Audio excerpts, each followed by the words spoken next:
Memories of Others by The Bearded One. Chapter 32. Agenon's plans. Tenten shifted her feet slightly, sinking into a low stance as her eyes measured up her opponent.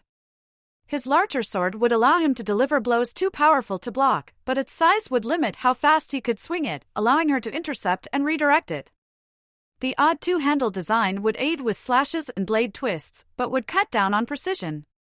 Of course, with the sword being one of the famous 7 swords of the mist, precision was probably not that high on the list of required attributes for wielding it. Final match. Hey-8 declared. Begin! Chojuro sprinted forwards, spinning to build up momentum, and the Hiramakari slashed through the air on a path that would have bisected Tenten, had she not countered with a rising slash that deflected the larger blade just enough to let her roll underneath it, rising to slash at Chojuro's flank. The blade missed as Chojuro used the momentum of his sword to help him leap sideways, opening the distance between them again. Tenten seems to be enjoying this. Naruto commented. She doesn't have much chance to practice her kinjutsu. It's normally shuriken jutsu at the training sessions that I've attended.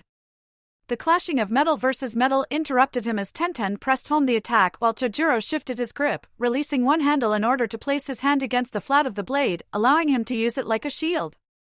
After several seconds, Tenten disengaged in a whirling flurry of steel that denied him the chance to counterattack. His blade is full of chakra, Hinata murmured as below them. Chojuro shifted his grip again, then his sword was suddenly surrounded by a chakra aura.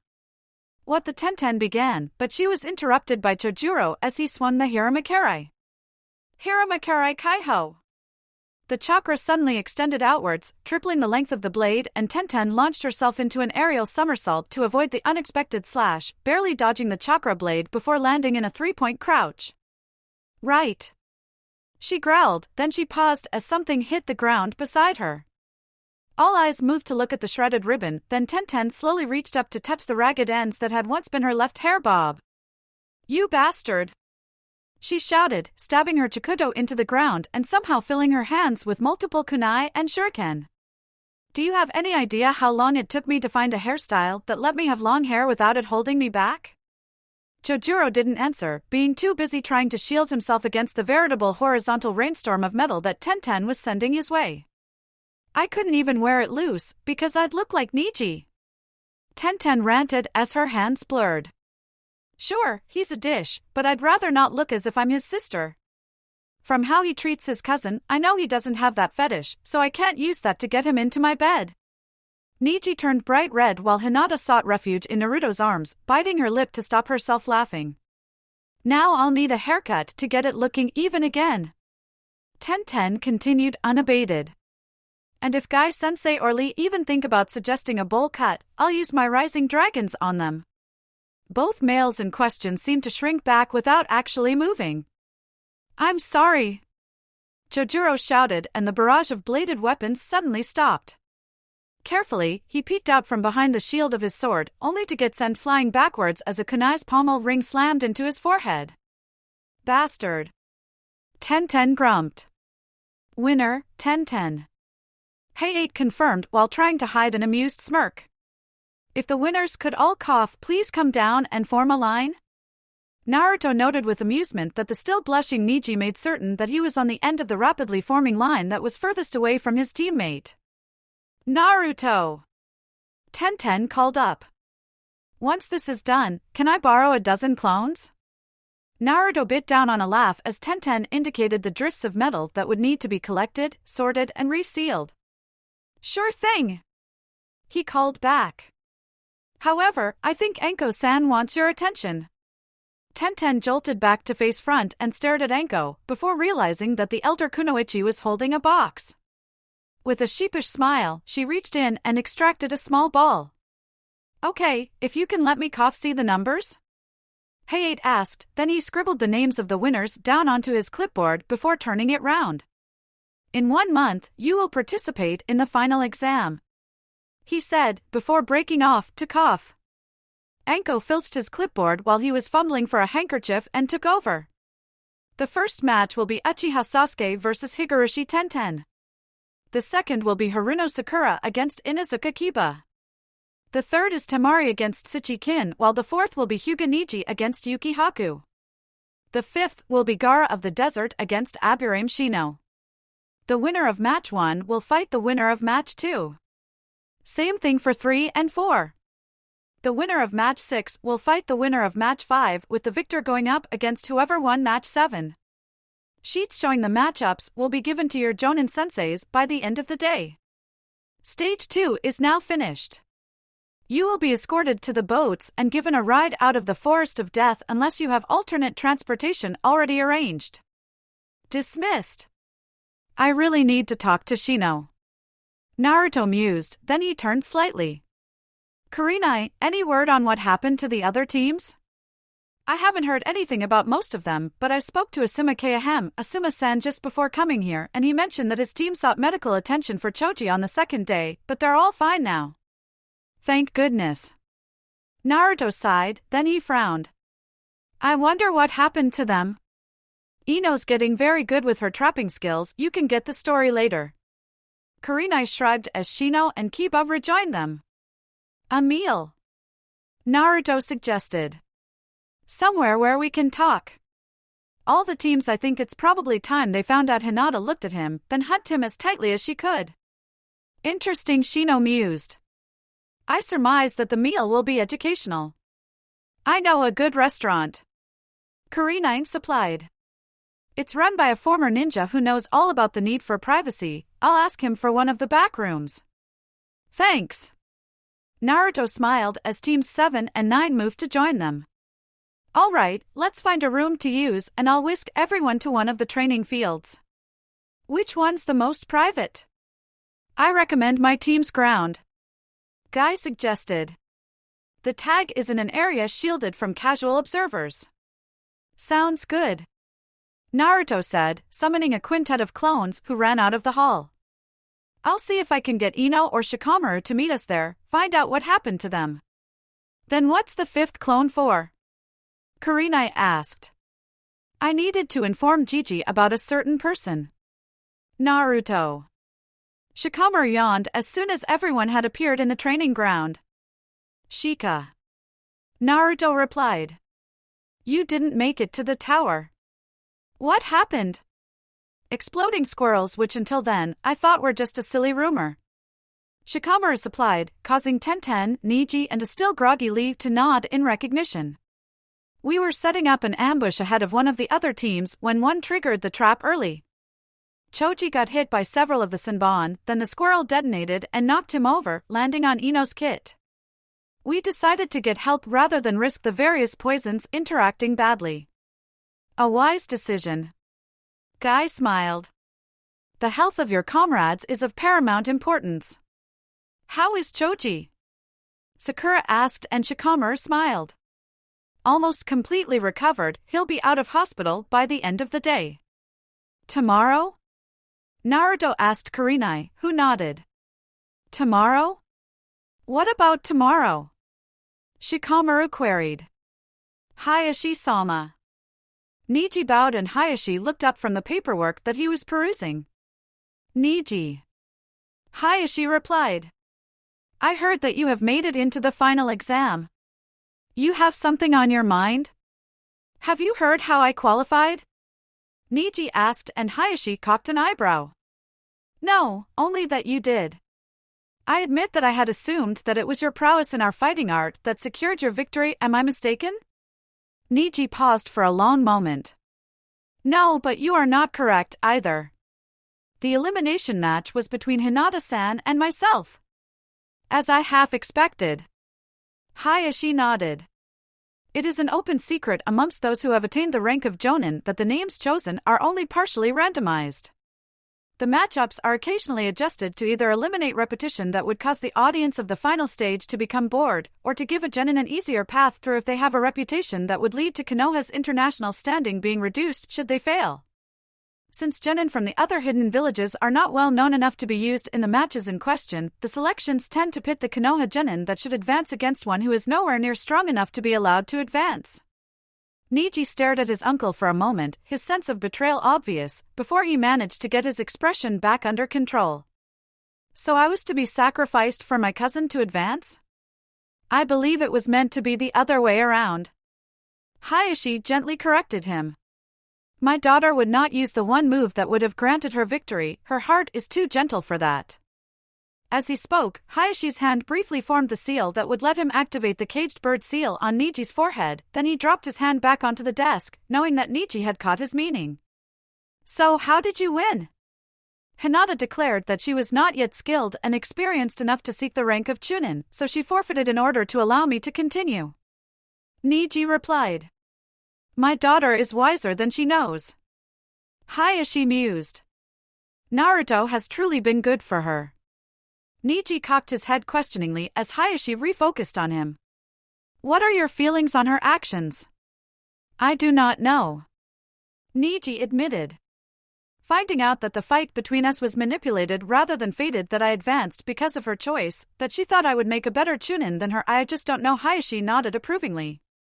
It is when we admit that we do not know everything that we can truly start to grow. I started learning that after the first few times my team went up against Naruto-sama. Niji admitted. I found that he could use against me everything I didn't know. Hayashi stared at him, then nodded as if he had made a decision. I will train you personally in the full ways of the Jukin, he declared, causing Niji to stare at him in shock. There are still things you do not know, and not all of them relate to our art. Niji looked at him, then frowned as a new thought occurred. Wait, if the matches are adjusted, how did Uchiha Sasuke end up facing a foreign ninja? Should he not have faced a Konoha shinobi weaker than him? That is a puzzling question. Hayashi allowed. Just here, Lord Hokage. The Technin said, pointing to a small device embedded in the computer. It looks like a one-shot unit, use it once before it burns out, but it lets someone change one of the settings. Interesting. Hiruzen mused, crouching to get a better look. Of course, the question was, who is it aimed at? Did someone want to stop Sasuke from proceeding to the final stage? Did they want the Sound Nin to fail? Did they think the Sound Nin could stop Sasuke, or were they counting on him failing? And who? The Technin added. Oto is the obvious candidate, but indeed. Sarutobi said as he straightened up, suppressing a wince as his back twinged. New village with several strong shinobi that no one's ever heard of before, accepting Nuke Nin into its ranks, an easy choice for a victim to frame if you wish to distract someone. No, they're too obvious, but that leaves only Suna and Mizu, unless it is a plan by someone who believes that they should be the Hokage and are seeking to set up a series of events to discredit me. See if you can find out anything else about that device. The Technin nodded and carefully prized the half-melted piece of technology away from the circuit board that it had been attached to. Chapter 33 A Genin's Revelations. The sliding door closed behind the departing waiter, and Naruto took the opportunity to look around. Several of the other genin had been confused by the fact that their Jonin senseis had insisted that Naruto sat at the head of the table, even though it was oval, despite the fact that as an independent genin rather than an elite genin, he was technically the lowest ranked of them all. Hinata was sat by Naruto's left with Shino, Akamaru, Kiba and Kurenai beyond her. To his right were Niji, who was occasionally glancing across as if to check that Naruto wasn't taking liberties with Hinata, or vice versa, Tenten, Lee and Guy. Kakashi was sat beside Guy, occasionally throwing a teasing comment at him while ignoring Guy's half-joking complaints about his unyouthful behavior, and his team was lined up beyond him while the final quarter was taken up by Team 10 with their Jonin sensei Asuma sat smiling next to Kurenai. That was an amazing meal. Kiba sighed, looking at the spot where his plate had been until the waiter had removed it. There's still pudding to go, right? Choji asked, and several chuckles sounded. There is, but before pudding, there's some business to take care of. Asuma noted. Naruto? Naruto nodded as everyone looked at him, the Jonin in support and the genin with curiosity. Before we begin, does anyone know what the word Jinchuriki refers to? Naruto asked. The genin exchanged confused glances, except for Hinata, who snuggled against his side. Power of human sacrifice? Shikamaru offered, and Naruto nodded. That's the translation of it, yes. There can only be a maximum of 9 Jinchuriki at any given time. Asuma? Suna has 1, as does Taki. Asuma supplied. Mizu, Kumo and Iwa all have 2 each. That's only 8. Shikamaru noted. I'll get to that in a moment. Naruto replied. A Jinchuriki is a shinobi who has had one of the 9 biju sealed into them, usually during infancy. This is intended to allow them to use the biju's chakra as if it was their own, as well as the biju's special abilities. For instance, the Ichibi can control sand. Judging from your comment, I would postulate a high probability of Gaara being a Jinchuriki. Shino said. You'd be right, he is. Naruto confirmed. I don't know if it's his normal personality or if there was something done wrong with the seal, but he's a psychopath who loves killing. Taking him down will be very hard. He's got more chakra than the Hokage and uses a layer of sand over his skin to protect himself from harm. I may need to seriously rethink my tactics. Shino admitted. You have my gratitude for the information you have provided. Yeah. Point is, though, he isn't the Ichibi, he's the container for it. Kinda like if you seal a kunai into a scroll, the scroll doesn't become the kunai. Well said. Tenten noted. Many people don't see it that way. Naruto continued. One particularly nasty myth is that sealing the biju into a child kills the child and the biju wears the body like a glove. That's not true, but if you don't know anything about sealing, you might believe it. That's a nasty rumor. Ino shivered. Just enough yuck in it to appeal to the meaner type of gossipers. I can confirm it's not true. Naruto supplied and Shikamaru gave him a long look. I had suspected something like that. You had suspected something like what? Ino asked. Shikamaru looked at Naruto, who gave him a nod. Naruto is the Jinchuriki of the Kyuubi. You're kidding. Ino laughed. He can't be the weight. He is? I am. Naruto agreed. Like my mother before me was, and her aunt before her.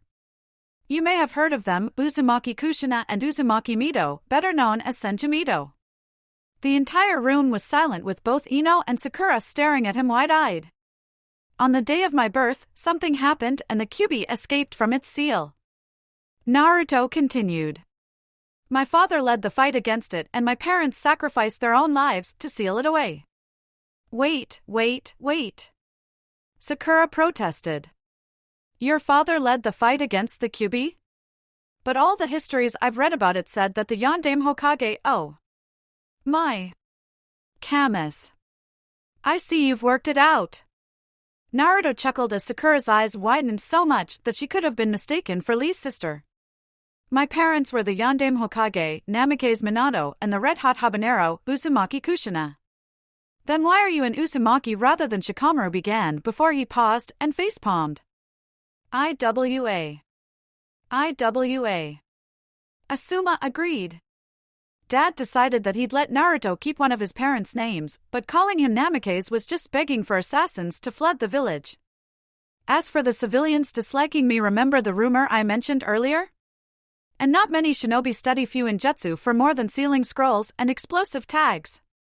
Shikamaru commented. So quite a few shinobi disliked me as well. Naruto agreed. As a kid, I sought attention because no one really gave me any.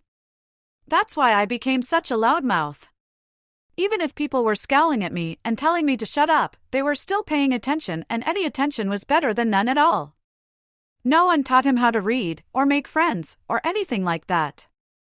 Hinata said sadly and Naruto gave her a one-armed hug. It was only after I graduated that I found someone willing to actually teach me the basics. Naruto continued, giving Hinata a grateful glance. Hinata Heim is why I got so much better or at least less dreadful between graduation and team assignments. After I learned how to read, I almost devoured the civilian and shinobi libraries, the genin portion of the library, anyway. I even found a copy of Uchiha Madara's treatise on traps. Most of the genin briefly winced in painful memory while Ino growled. I also got the few scrolls my parents had left me and that had survived the Kyuubi. Between the scrolls and several teachers that Gigi found for me, I learned how to do the Rasengan and a version of the Hiraishin. Kiba and Shino both nodded, as did Niji, Tenten and Lee. Before we continue, Asuma interjected, I must point out that Naruto's burden and heritage are S-class secrets. Only he and my father can speak of them without suffering severe penalties. Thanks, Asuma-san. Naruto smiled. Question. Tobio raised his hand. Did Hinata already know? I told her a while back. Naruto admitted while Hinata smiled. She took it far better than I feared. She glomped him. Kurenai giggled. Hayashi told me. He was almost smiling. Anyway. Naruto said quellingly, pausing as he realized just who it was he had tried to quell.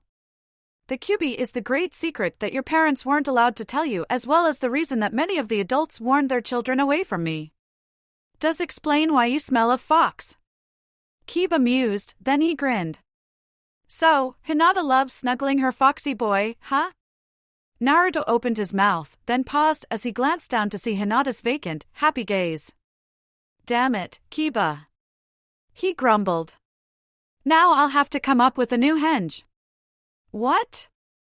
Sakura asked, completely lost by the sudden turn of conversation. Can we have pudding now?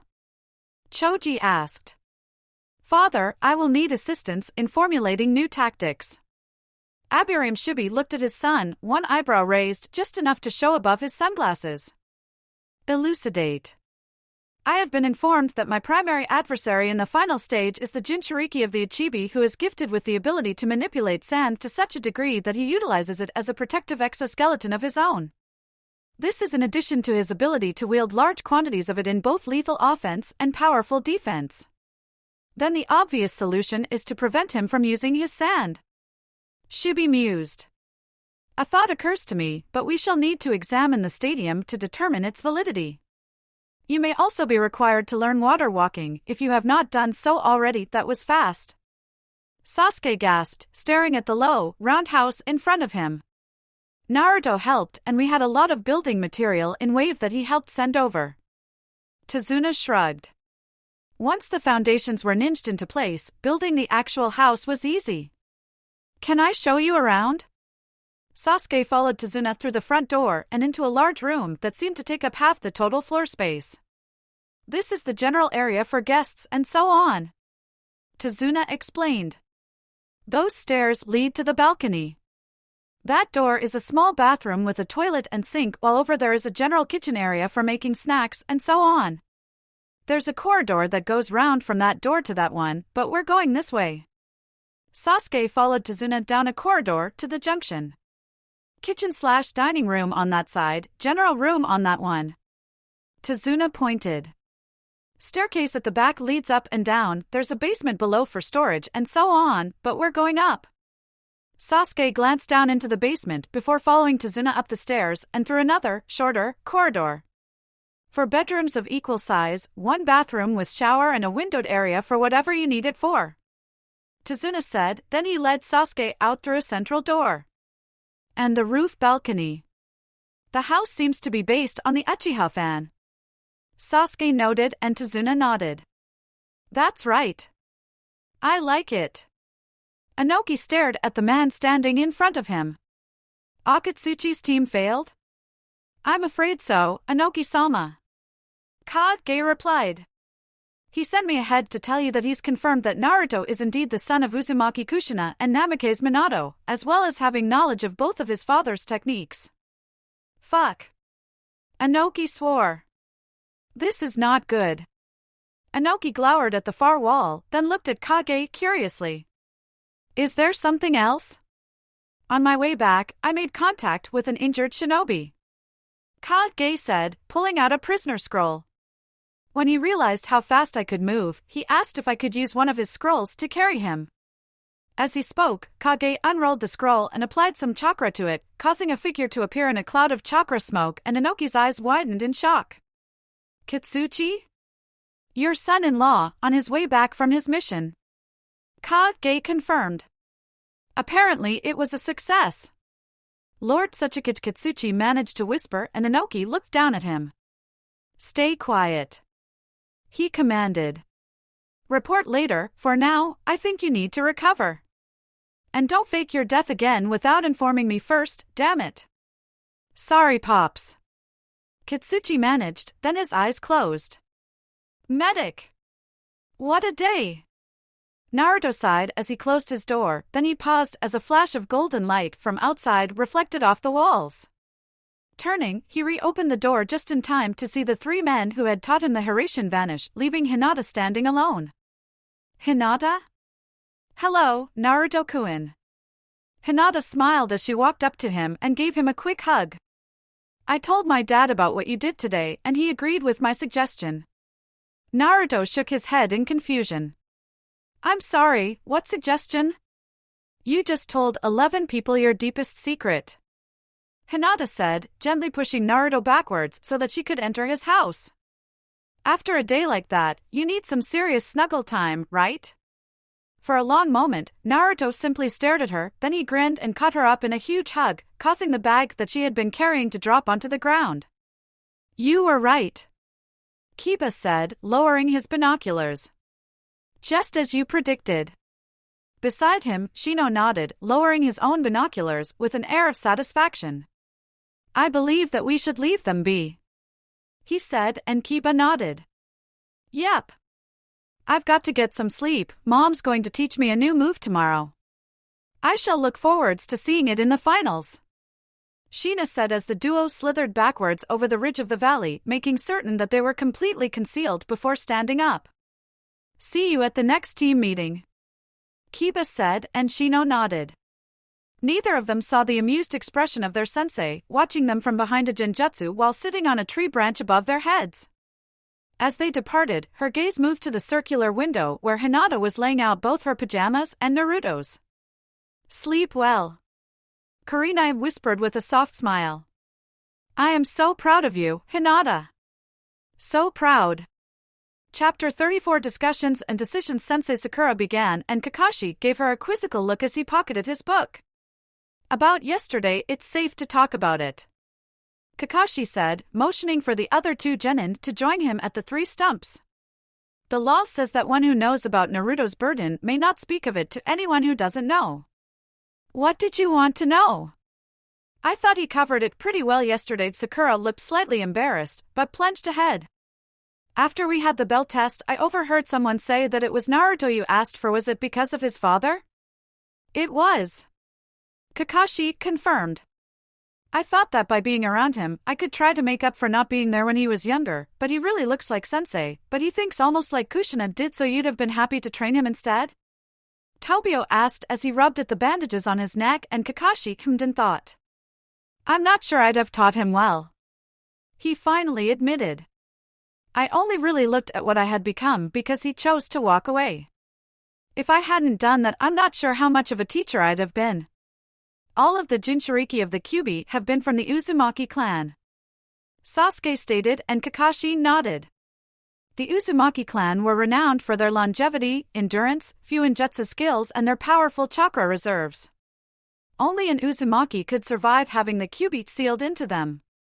Sasuke nodded slowly. I see. Naruto was the only choice. And he suffered because of it.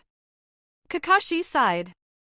Shunned, virtually abandoned, despised by those who couldn't tell the difference between the prison and the prisoner. I still don't know how he didn't go psychotic. Maybe a full round of tests might tell us, but I don't think Naruto sits still that long. Tobio and Sasuke snorted at the thought of Naruto trying to sit through the first stage of the Chunin exam. So, Kakashi chirped, clapping his hands.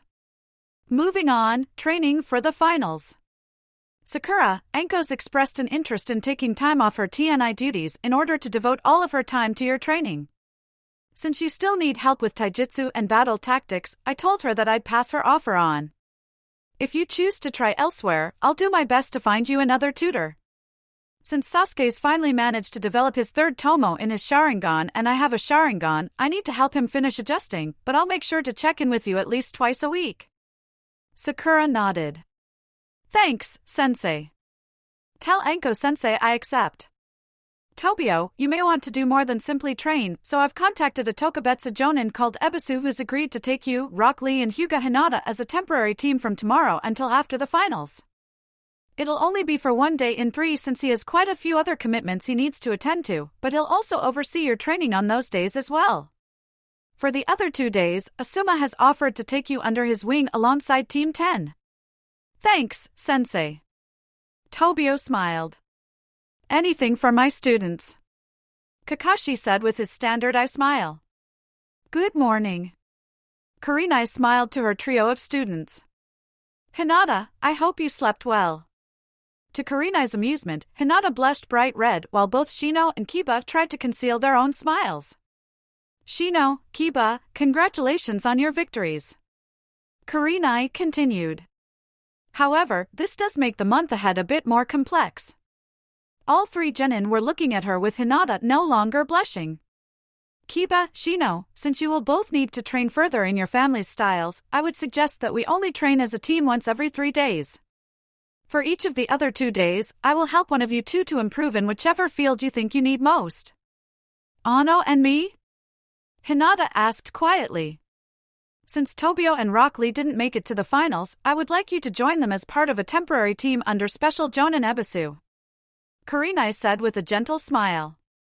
It will help you learn how to work with others, although it will only be for 1 day in 3. So I have 1 day in 3 to do whatever I want? Hinata asked and Kurenai nodded. Yes, you can spend it with Naruto. She half teased, causing Hinata to blush again. Hey, Hinata. Kiba said, causing the girl to turn to look at him. During one of your days off, can I spar with you? I need to get better at fighting a Jukin user if I'm gonna kick your cousin's ass. Although I believe that it shall be myself in that position, your idea has much to recommend it. Shino said, earning a growl from Kiba. I also would appreciate the occasional spar. We can arrange it all once we get the schedule settled. Kurenai interjected. Now, let's talk about yesterday and the revelation. I'm cool with it. Kiba shrugged. Naruto's still Naruto. Explains his scent, but other than that, nothing's changed. That position is one that I find myself aligned with. Shino said in agreement, causing Hinata to smile in gratitude at her teammates. Sensei. Ino smiled even as she continued to dip Sinbon in a small bottle, placing the treated Sinbon in a special holder. Sensei.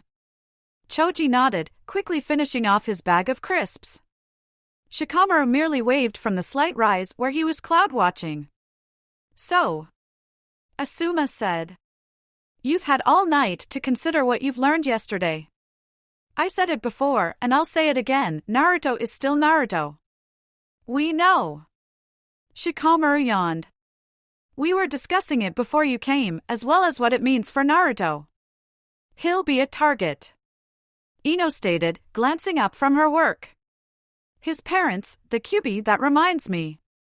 Is he rich? Did he inherit the entire fortune of Uzushio-gakure? No, because there wasn't one. Asuma stated as he pulled out his packet of cigarettes and flicked it using a precise burst of chakra to shift one cigarette enough that it extended out of the box, easy to grab. Kushina came here before Yuzu fell. The attackers took everything that they could, but most of Yuzu's treasures were destroyed. Shikamaru frowned. Scrolls. Information. Techniques. Correct. Asuma confirmed. The Uzumaki clan, the leaders that Yuzu officially didn't have, were masters of Fuinjutsu. The things that they could do with it was incredible. Some claim that the Uzumaki clan's 7 greatest Fuinjutsu masters were the true creators of the 7 swords of the mist. And it was their skill that caused the other villages to unite and destroy them. Shikamaru concluded. If their message had got through, then the hidden villages would now consist of Suna, Konoha, and Yuzu. Asuma said, his gaze fixed on something that no one else could see. Iwa, Kumo, and Mizu united to attack Uzushio-gakure in the hope of weakening Konoha, ready for them to invade and destroy. However, Yuzu did not go down easily. Jiraiya managed to piece together what happened. Yuzu was betrayed. The other villages sent diplomats who were actually saboteurs. They disabled the outer defenses and killed many of the senior shinobi just as the main forces attacked. The villages expected a slaughter and they got one, but not how they expected.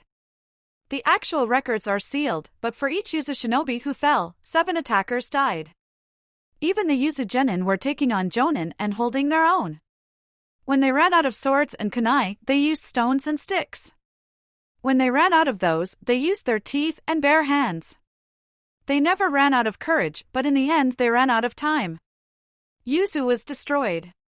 What the fighting didn't demolish, the trap jutsus did. The skyscrapers tumbled, the foundations cracked, and the island became uninhabitable.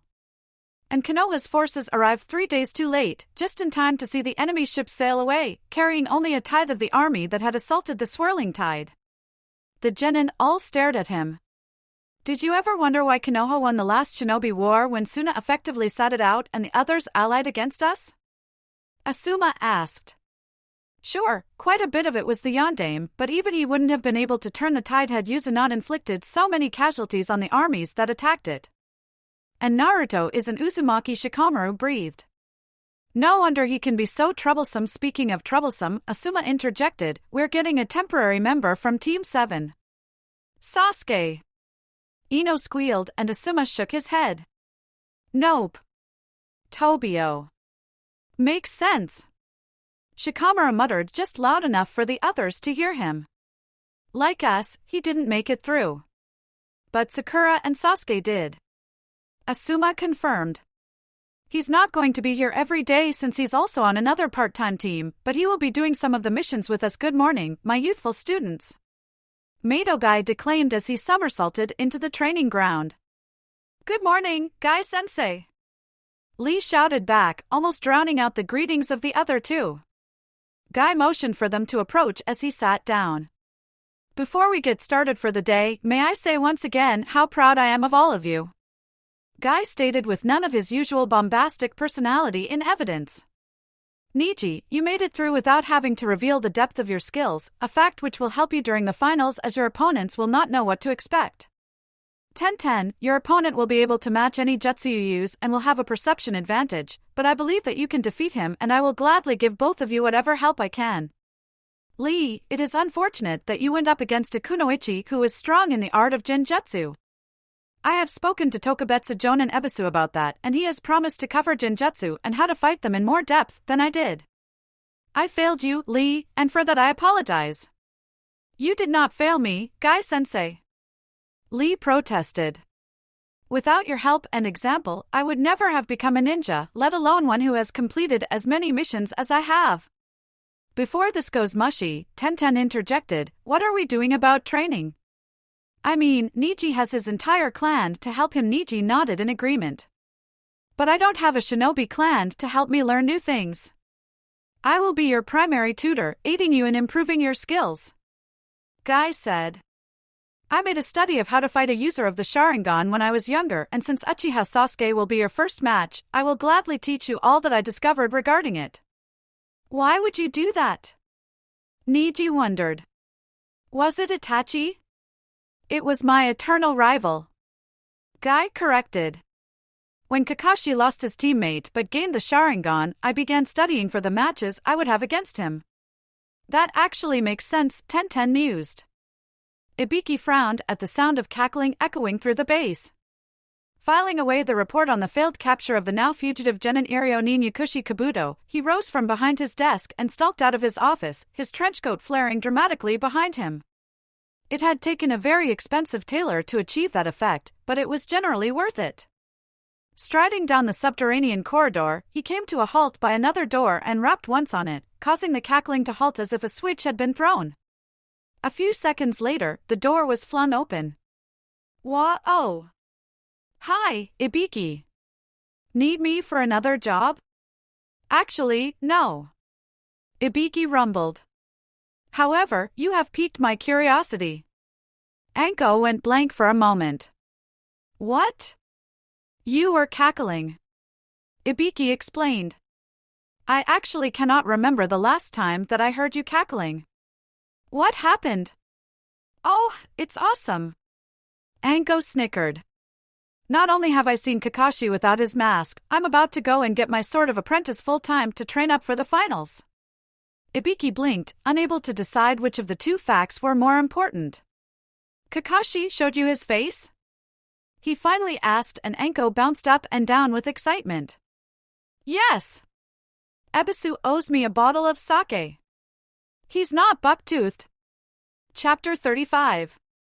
At Genin's training, this seems almost boring. Hinata admitted as she and Naruto slowly walked along the top of the wall surrounding Konoha. Boring is good. Naruto countered, his eyes scanning the treetops as he used the quote that Kosuke had used on him months before. It's when things get exciting that you know it's gone bad. I never really thought that walking the wall would be like this. Hinata commented. I suppose that it's a fallback mission for those genin who aren't on a team or have non-shinobi jobs. Naruto nodded. So, who is Kurenai training today? Shino today, Kiba tomorrow. Hinata replied. We're only doing one full team training day a week and one team mission, although both Kiba and Shino have asked me to spar with each once a week so that they can work out ways to beat the Jukin. They both seem quite confident.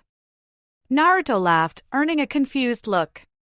The way the matches are set up, they'll have to face each other first and then the winner is the one who'll have a chance to face Niji in the final match. Hinata nodded in agreement. So, once we've walked the wall, what then? Jiraiya was saying something about teaching me to summon. Naruto stated while Hinata activated her Byakugan to scan the nearby woods. I'm afraid that the summon clan in question is known to only take one person per generation. Jiraiya, Dad, and now, hopefully, me. Can I attend? Hinata asked hopefully. I don't really have anything planned for the rest of the day, sure. Naruto shrugged, then he frowned. Summoning takes a lot of chakra. Even if they accept you as a potential summoner, you might not be able to actually summon them for ages, I know. Hinata said with a shrug of her own. But someday I will go up against a shinobi who can use summons, so learning all I can about them beforehand is just common sense. What's that? Naruto paused as he looked out, his gaze coming to rest on the bird that had erupted from the tree canopy. Not certain. He said, palming a kunai, then reversing his grip on it so that he could use it to tap out a generic warning notification. Is it within your visual range yet? Not you wait. One shinobi, moving towards us at high speed, pursued by 3 more. Naruto summoned a horde of Kage Bunshin, which promptly flooded down the wall and into the woods. He's been hit. Hinata gasped as Naruto tossed the kunai to a clone who took over relaying the message even as he summoned a second wave of clones. They're closing in on him and yes. Your clones are there.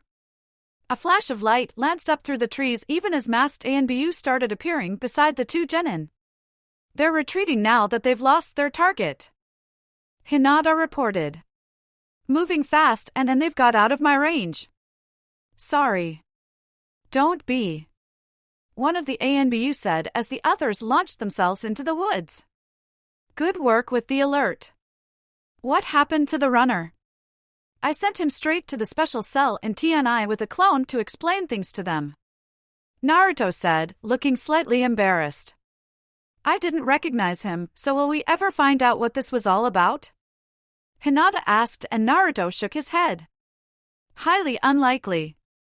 You're an elite genin with a Jonin sensei, so you haven't really discovered just how much of what normal shinobi get caught up in is classified as need to know.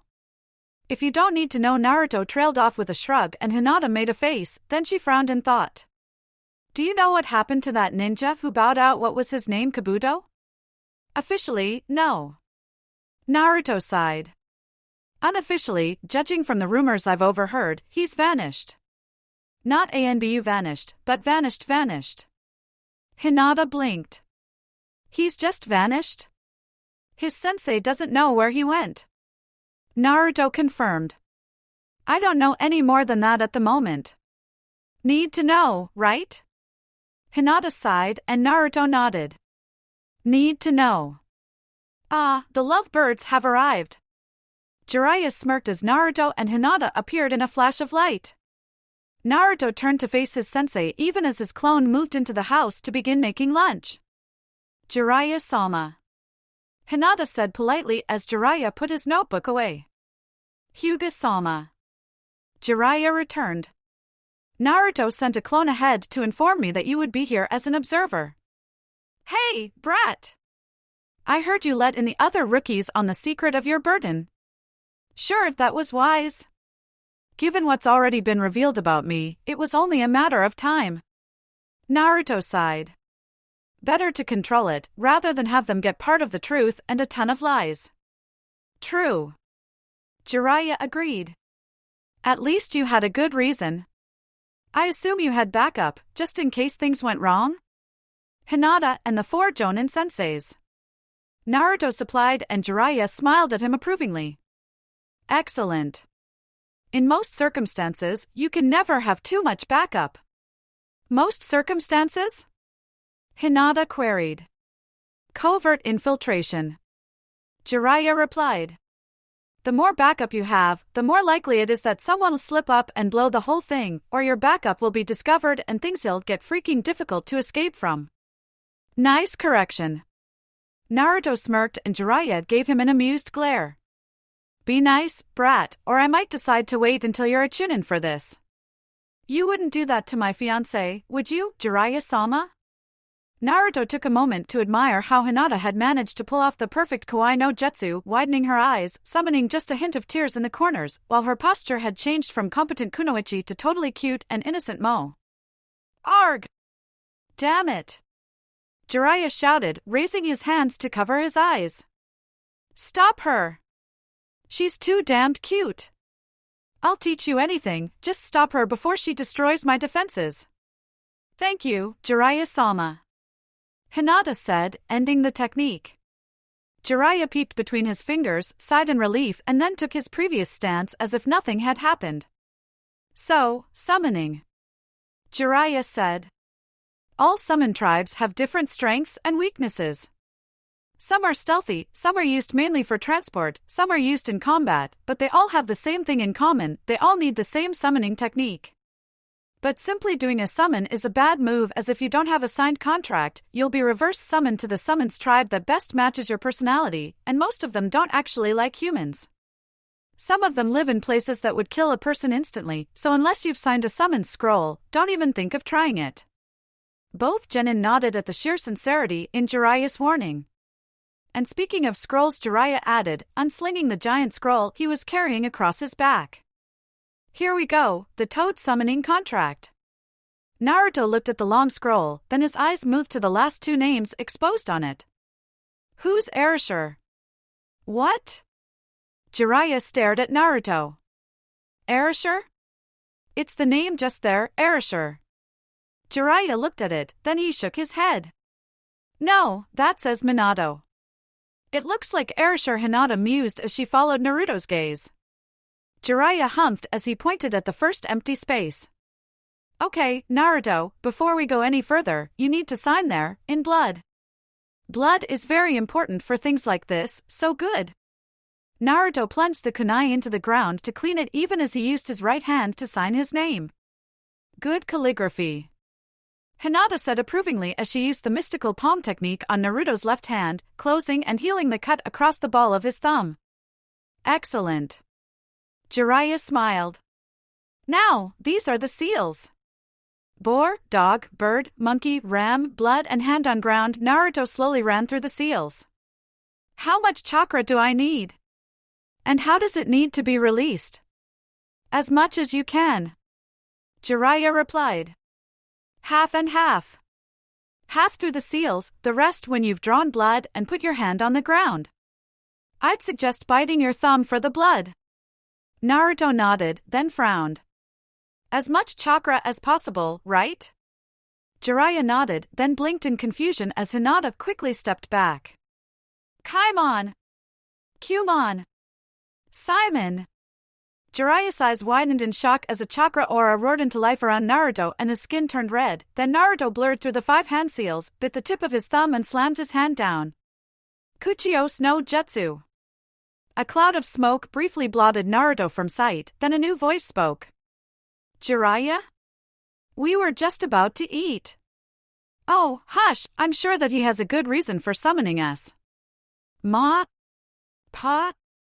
Jiraiya gaped as the cloud dissipated to reveal a pair of ancient toads looking up at him. The male toad mused. Come to think of it, that didn't quite feel like Jiraiya summoning us. We've got a new summoner? The female toad asked. Well, it's about time. We were starting to think you'd never get over the death of your apprentice. Hinata looked up from where she was supporting Naruto, who had half collapsed against her, but was watching the two toads with fascination even as his skin slowly lost its reddish hue. You knew the Yondaime? We were about to teach him the art of Toad Senjutsu, but he went up against the Kyuubi and died. Pa Toad said, turning to look at the two genin. Oh look, young love. Ma Toad gushed as she peered round Pa Toad and caught sight of the duo. I remember when we used to cuddle like that. We don't cuddle like that much these days. To-chan, I miss the cuddles. The male toad sighed, then turned to face Jiraiya. Hey, Jiraiya! Stop trying to catch flies and introduce us. Jiraiya shook his head in an attempt to refocus. Introductions. Right. Naruto, Hinata, let me introduce the two great sage toads, Fukasaku of Mount Myaboku and his wife Shima. Pa, may I introduce the new toad summoner Uzumaki Naruto, son of the Yondaime Hokage Namikaze Minato and Uzumaki Kushina, as well as his fiancée, Hyuga Hinata. It is a great honor to meet you. Hinata bowed, managing to support Naruto at the same time. I haven't heard of any of the others getting summoned first time? Fukasaku asked and Naruto nodded. I used 3 gates to make sure I had enough chakra. Fukasaku moved closer to Naruto and squinted at him before nodding. Interesting. You have potential.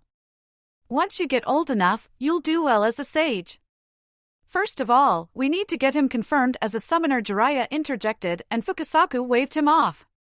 Go pervert some bathing women or something and leave this to me. While he's doing that, Shima said as she hopped to where Hinata was watching Fukasaku leading Naruto to one side, will you tell me about yourself? It's not often we get a summoner who has family, and family is very important. I am not quite family yet, Hinata managed, and Shima waved her hand dismissively. Nonsense, you're his fiancé, and from how I saw you hugging him, you two are very much in love. I can smell your love for him, you know. We toads are good at things like that. Hinata looked at the elderly toad, then across to where Fukasaku was talking to Naruto in a low but intense voice. Don't worry. He's safe with Tachan. Ano, I'm Hyuga Hinata, former heir to the Hyuga clan. Hinata began. So, how did it go? Hiruzen asked, without bothering to look up from his paperwork, and Jiraiya chuckled from where he was sprawled on the windowsill. Kid not only managed it first time, he did something that caught me by surprise. He summoned Gamabunta? That was the second time. Jiraiya smirked. The first time, he summoned Ma and Pa. For a long moment, the apparently innocuous comment didn't register, then the brush fell from Hiruzen's hand. What? Brat used 3 gates to make sure he had enough chakra. Jiraiya laughed. Overshot considerably and summoned Ma, and Papa took it on himself to teach Naruto how to summon more efficiently, faster seals, slight adjustments to chakra flow, things like that, while Ma and Hinata were sat to one side swapping gossip about their respective clans. You almost had to have been there. It sounds like it. Hiruzen agreed, leaning back in his chair and pulling his pipe out. So, are you going to teach him more tomorrow? We did a test. Jiraiya shrugged. Did you know that if you put a Hiraishin tag in the summons realm, you can use it to get there by yourself? We had Pa Toad take back a kunai, then Naruto sent a clone through to test. He even got the memories back. Wait. Hiruzen said, his hands frozen in the middle of refilling his pipe. You mean? Yep. Jiraiya replied. He's going to head over there tomorrow to meet all of the toads and get their permission to summon them. Amazing. Hiruzen breathed. Amazing, ain't it just? Jiraiya agreed, then he frowned. I'll need to tell him what sort of things to take, though maybe tag along. Chapter 36. A genin amongst the toads. A flash of golden light briefly illuminated the room, and when it died down, 3 blondes were standing in a circle around a larger, white-haired figure.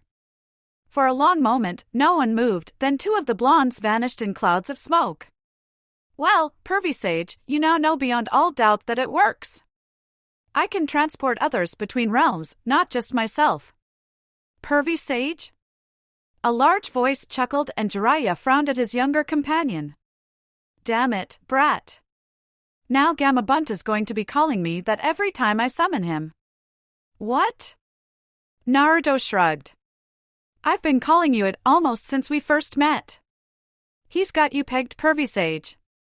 Gamabunta chuckled and Jiraiya sighed. So, what are you going to teach him? Kid, hop on. Gamabunta commanded, and Naruto jumped onto the proffered webbed hand without any hesitation. Jiraiya, Pa wanted to talk to you about trying to deal with your weakness regarding Sage Mode. In the meantime, I'm taking the brat to meet the great Toad Sage. Holy, Jiraiya yelped. You're taking him to meet Gamamaru?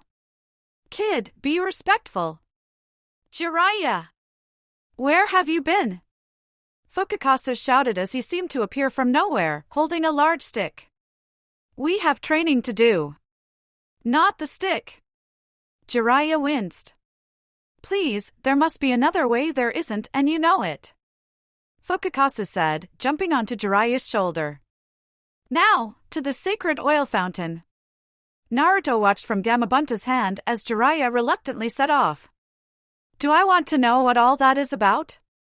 Give it 5 years or so and it'll be your turn. Gamabunta shrugged, raising Naruto up to the top of his head. Now hold on tight and prepare for a ride. Why don't I like the sound of that? Naruto whispered to himself as he grabbed the collar of Gamabunta's kimono as tightly as he could, then used the tree-walking exercise he had so painstakingly learned under Hinata's guidance to anchor himself at every point of contact. And here we go! Gamabunta declared as he leaped high into the air. Aowa warga! Oof! Naruto turned his landing into a roll that finished with him spread-eagled on his back, gazing blankly at the sky until it was eclipsed by Gamabunta's head. Get up! Gamabunta commanded, although his tone was amused rather than stern. The great Toad Sage is waiting. Naruto slowly sat up, checking that the world had stopped spinning, then clambered to his feet and turned to face the large building. Go on! Naruto turned and bowed to Gamabunta, who snorted in amusement, then carefully stepped through the doorway and into the columned room. As his eyes adjusted, Naruto realized that contrary to his first impression, the walls of the room weren't created from pillars, but what he had mistaken for columns were in fact giant scrolls placed around the edge of the giant room. In the middle of the room, a huge, brownish toad the size of Gamabunta but far older watched him, an amused smile on his face. Come in, come in. It's nice to have visitors. The toad said, waving for Naruto to approach. Let me see, these old eyes of mine don't see all that well, but they still let me see enough. Naruto walked forwards, glancing round. Several of the scrolls, each at least 3 times longer than he was tall, lay on the ground with a couple of them partially unrolled and positioned so that the toad in the middle of the room could read them. The toad himself was sat in what appeared to be a raised, stone pool with a small banner hanging from the front, one with the kanji for sage on it. So, I am the great Toad Sage Gamamaru, and you would be, who are you again? My name is Uzumaki Naruto. Naruto supplied, uncertain as to whether Gamamaru was indeed absent-minded or was testing him. I am the son of the Yondaime Hokage Namikaze Minato, also known as the Yellow Flash, and his wife Uzumaki Kushina, also known as the Red Hot Habanero. I am the 3rd Jinchuriki of the Kyuubi and the student of Jiraiya of the Sannin. Ah, I remember now! Gamamaru exclaimed. The mischievous, blue-eyed boy. Naruto blinked in confusion. I have calmed down quite a bit. I only really prank people as part of training now. A snore was his answer, and Naruto stared in shock at Gamamaru. Wake up! Shima shouted from just behind Naruto, and Gamamaru jolted, causing a small wave of water to spill over the lip of his pond. You wanted to talk to this boy, great sage. What boy? Oh, that boy. Step closer so I can see you. Naruto gave Shima a confused look and she shrugged back before waving him forwards. Yes. Yes, I see. You shall meet a creature with octopus tentacles and fight one with powerful eyes. Yes, Naruto stared at Gamamaru and Shima sighed. He's fallen asleep again, come on. It's time to introduce you to the other toads. Naruto followed Shima out of the room but paused in the doorway, looking back at the slumbering sage. Will he be all right? Shima paused, looking back at the elder toad. Oh, he'll be fine. He often naps like that, not surprising really. You know that he fought alongside the Sage of the Six Paths and his brother when he was younger? The sage was real? Naruto asked in near shock. I've heard several of the Hyuga claim that they were descended from him. I never met Otsutsuki Hagoromo or Otsutsuki Himura, but I've heard the tales Shima mused. The Hyuga, you say? If I remember the stories Gamamaru told us correctly, I think it was Himura who had the Byakugan while Hagoromo had the Rinnegan, or was it the other way around? I'll have to check the archives to see what happened to them, though I think I remember the moon being involved somehow. Naruto followed the diminutive female as she muttered about her memory not being what it once was. Naruto? Naruto gave Gamakichi, who was orange. What an awesome color, an apologetic shrug as he turned towards the speaker. May I help you, Fukasaku-san? You may as well just call me Pa, like Jiraiya does and your father did. The elderly toad smiled. I've left Jiraiya practicing under Mazai and now it's time for your training. Sorry, Kichi. Naruto apologized and the young toad smiled at him. Hey, training from Great Gramps is more important than shooting the breeze. Gamakichi shrugged. I'll see you around and remember, have some sweets ready when you summon me. Sure thing. Naruto laughed as he rose to his feet, then turned to face the elderly sage. What training are we doing? Fukasaku prodded Naruto's stomach. We're going to contact the Kyuubi and start you learning how to use its chakra. Learning how to use chakra that isn't yours but flows through your coils will be a good training exercise for when you finally learn Sage Mode. It'll also help you to stay alive, since it'll give you another weapon to use against those who want to hurt you. Naruto looked down at his stomach as if he could see the complex seal that his father had placed on him, despite the t-shirt and haori that he was wearing. Can't I just ignore it? Fukasaku gave him a look and Naruto sighed. Okay. Fine. I'll be in there with you. Fukasaku offered and Naruto gave him a look of gratitude. Now come on, I've had a special area created just for this sort of thing. What is this place? Naruto asked as he looked round the clearing and the trees that surrounded it, trees grown and shaped so that their branches entwined and twisted in patterns somehow similar to some of the Fuinjutsu that he had seen. This is where we shall enter your mindscape. Fukakasa stated as he clambered onto one of the two flat-topped stones positioned almost in the center of the clearing. Now sit down and get ready. Naruto carefully sat on the second stone, crossing his legs and placing the backs of his hands on his knees. I was almost afraid that you didn't know how to meditate. Fukasaku said, his voice filled with approval. Gai-sensei taught me. Naruto replied. He explained that there are several different types of meditation and they can be used to help improve control over your body and your chakra. I prefer to use the katas of the gentle breeze style to meditate, but Gai-sensei insisted I be familiar with all the better-known ways of meditating. Gai Fukasaku mused. Would that be Mado Gai? You know him? Naruto asked and Fukasaku shook his head. Know him, no. Know of him, yes. He's the current holder of the tortoise contract, although it should actually be called the tortoise and turtle contract. I've heard Ningame moaning that Gai doesn't summon him nearly enough. I'll pass that message on to Gai. Naruto said, marveling at the surreal turn the conversation had taken. Anyway. Fukasaku stated. That's not why we're here. The Kyuubi. You ready to meditate? I am. Then start meditating and I'll join you in your mindscape. Naruto half closed his eyes and concentrated on controlling his breathing, inhaling through his nose and breathing out through his mouth. As he did so, the trees around them started to glow, shocking him out of his near trance. What's with the trees? They're glowing, it's fading, they're meant to do that. Fukasaku explained. It's how I'll be able to enter your mindscape. Now, try again. Naruto fully closed his eyes in order to avoid being distracted by the oddly luminescent trees. Once again, he began his breathing exercises, then he moved on to controlling his heart rate and calming his thoughts. Excellent. We're here. Naruto opened his eyes, then looked around in confusion. This is my mindscape? Yes and no. Fukasaku shrugged. It's the prison that holds the Kyuubi, but formed from your experiences. It's a sewer. Naruto protested. My mind is a sewer. If Ino or Kiba find out about this, I'll never live it down. Fukasaku snorted with laughter, then sniffed several times. I smell the fox. This way. Naruto followed Fukasaku as they splashed through the shallow water flowing from the direction that they were headed. Ahead of them, bars glinted in the darkness, bars that stretched from the ground to the ceiling.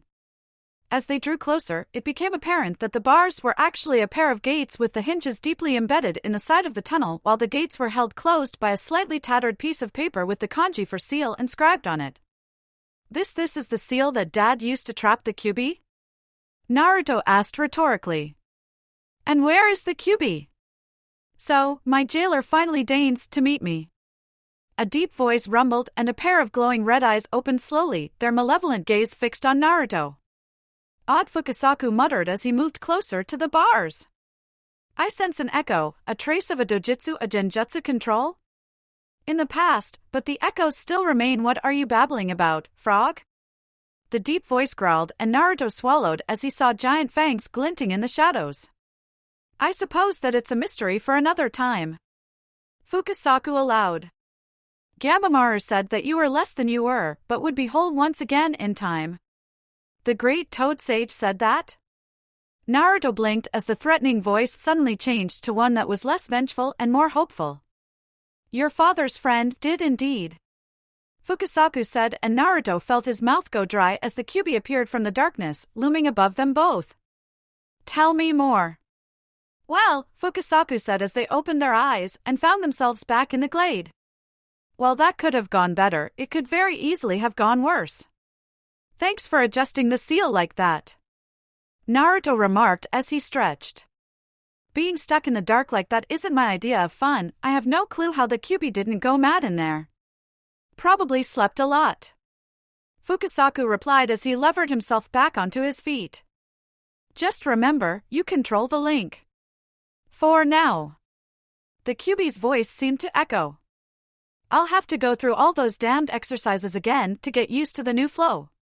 Naruto griped as he tried to form a Rasengan, only for it to destabilize and evaporate. Damn it, that'll take weeks at the very least. Then I'd advise you to get started, Fukasaku said. For now, you can use the special portal to return to Konoha. I'll get Jiraiya and have him meet you there. Chapter 37. A Genin's retraining Naruto. What's wrong? Naruto half turned to look at the one who had asked the question. Hey, Hinata. It's well, long story short, during my day with the toads, they taught me how to speak to my tenant. Bad news, my chakra got a boost from it and as a result, my control's almost back to when we first met. Hinata activated her Byakugan and winced slightly. There's more red chakra in your system than before, yeah. Naruto sighed as he summoned several dozen clones who promptly started trying to water walk and tree walk. I'm going to be spending the next week or two just doing chakra control exercises. This is going to be a pain, especially since I don't want to risk cloning you until I get my control back up. Risk? Hinata asked, then her expression showed sudden understanding. Your tenant's chakra. You don't know how it'll react with your control problems. A loud crack interrupted her and she stared at the toppling tree, then her gaze switched to the embarrassed-looking clone sitting at the base of the newly formed stump. You need help, she concluded. I'll ask Dad if I can teach you a couple of the clan's exercises. The more exercises you know, the faster you can get your control back. Jiraiya, Hiruzen said as his student lounged on the windowsill. Sensei, Jiraiya replied, rubbing his shoulder and earning a quizzical eyebrow. Training with Pa and Ma Toad to improve my senjutsu. On the plus side, I only need one of them in order to go Sage in battle and my nose doesn't change as much. Heck, I can use Sage mode independently but only for about 3 minutes at the moment. Negative side, I still ache all over damn stick. Shame the monkeys don't have sages, not since Sunwoo vanished. Hiruzen mused. How soon before you're back to full ability? Well, before the finals, if that's what you're asking. Jiraiya replied. I won't really be able to teach Naruto for a while. Kid needs to get his chakra control back after learning how to talk to the fox, what? Ah, yeah. I forgot to mention, Jiraiya said with an embarrassed shrug. Pa Toad took him to somewhere, and when they came back, he could talk to his tenant and was getting chakra from it. And you didn't mention this before because? Hiruzen grumped, slowly lowering himself back down into his seat. Jiraiya shrugged again. Well, it's not like he's using the pure chakra of the fox, it's still mixing into his own system via the seal, hence his need to regain his chakra control. Hiruzen gave his student a long glare, then sighed. It's always something new with him, isn't it? Shikamaru paused, ignoring the frantic yowls of the demonic feline caught in his shadow. The sight that had caught his attention was a veritable sea of orange flowing around and up various trees and either getting blasted off with explosions of chakra or slipping down as if the tree was suddenly made of ice. Got it! Choji declared, and Shikamaru released his shadow hold, his attention still on the teeming Narutos. Walking over, he tapped the closest one on the shoulder. Are you the original, or is he here? No. The clone replied. Boss went off to see Hayashi about something to do with regaining our chakra control. Damn it, one boost and we're back at square one. Shikamaru looked round at the training clones. I did some research into how Kage Bunshin work. He commented. Since Naruto uses so many of you clones in our exercises, I decided that I needed to learn their strengths and weaknesses. While reading the scroll under my father's gaze, I came across an interesting note about how the memory return phenomenon works, and I came up with a possible way of magnifying its effects. Naruto knelt in the Hyuga main branch dojo as Hayashi stood in front of him. Beside him, Hinata sat calmly, her presence reassuring even though she was remaining silent. So, Hayashi stated. As Hinata has explained, you have recently undergone a change in your chakra, thus requiring you to relearn your chakra control. Correct, Hayashi Dano. Naruto confirmed. And my daughter suggested that learning some of the Hyuga clan's secret techniques? Hinata said that should you allow me to learn the chakra control exercises that the Hyuga clan uses, my chakra control will return to its previous level a great deal sooner than I would be able to achieve otherwise. Naruto confirmed. However, any such decision must be taken by you. Should you choose to allow me to learn, I will willingly take an oath to never teach another the secret techniques in question. Hayashi nodded slowly. Actually, as soon as Hinata explained the problem to me, I decided that I would aid you myself in the times when I am not pursuing my other project. Naruto stared at Hayashi in shock while Hinata twitched slightly. Hayashi's lips twitched slightly in amusement, then he turned and walked to the front of the dojo. Picking up what looked like a bundle of metal sticks, tubes, and plates, he returned to the middle of the dojo and began setting it up, aided by Hinata. Soon, a spindly-looking table was standing in the middle of the dojo. What is it? Naruto asked, joining Hinata and looking at the device in confusion. As you know, the Juken, our fighting style, relies on highly focused chakra strikes. In order to achieve this, our clan had to learn how to expel chakra and focus it as precisely as possible. To that end, we developed a series of tools to aid us. This is the first, designed to aid in teaching how to expel precise amounts of chakra. Daughter? Hinata placed her hands on two marked points and activated her Byakugan, then the innermost rod rose from the tube that was holding it, halting halfway up. A few seconds later, the 6 rods surrounding it rose to half of the height of the first rod, then the outermost ring rose to half the height of the previous ring, then all of the rods sank back down. Your chakra capacity has indeed increased, daughter. Hayashi noted approvingly as Hinata stepped back, then he placed his hands on the marked points. Naruto watched as the center rod rose almost to its full height with the surrounding rods rising and falling in a near-hypnotic fashion before they retracted once more. Power raises the rods, control over the amount of power lets you move them. As you saw, with enough practice and discipline, the rods can be controlled individually. Have a try. Just channel a small amount of chakra to start with. Naruto stepped up and slowly placed his hands on the indentations. Taking a calming breath, he reached inside for the smallest amount of chakra he could and pushed it into the device, only for the flow of chakra to suddenly spike. Whoosh! Oops. Hinata and Hayashi both stared at the ceiling, where the central rod had embedded itself for half of its length in the central beam. Sorry? You really do have a problem with your chakra control, don't you? Hayashi finally managed. Perhaps we should try this in the old gazebo? Hinata suggested. Perhaps we should. Hayashi agreed. Perhaps we should. Well, that was interesting.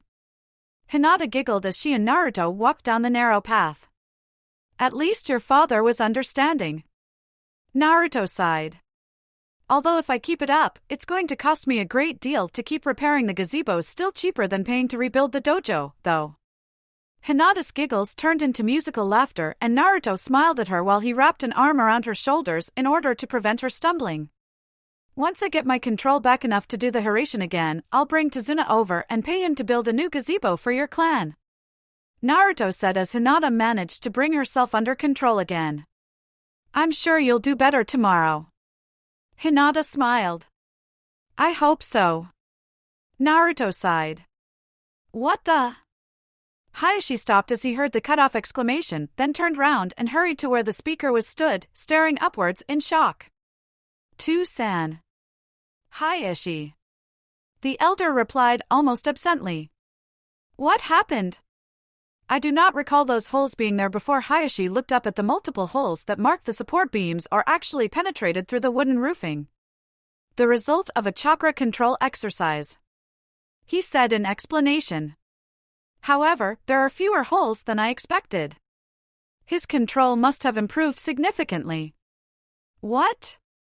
What sort of exercise causes this? Hayashi motioned to the rod and tube device stood in the corner of the gazebo and the elder stared at it disbelievingly. Who? Impressive. Hayashi allowed as he watched the rod slowly rise and fall. Less than a week to attain this level of control using dozens of clones to water and tree walk every moment of the day helped. Naruto admitted. Shikamaru's concept of staggered dispelling made all the difference. Hayashi raised a quizzical eyebrow and Hinata quickly explained. If a clone is dispelled, Naruto gets its memories, but if a clone dispels itself, its memories are received by all of the other clones as well. Shikamaru worked it out a while back during one of Naruto's missions to help train Team 10, and when he found out that Naruto was having trouble with his chakra control, he exchanged his knowledge for a couple of favors to be held until he claims them. I had my clones practicing the Rasengan again. Naruto added.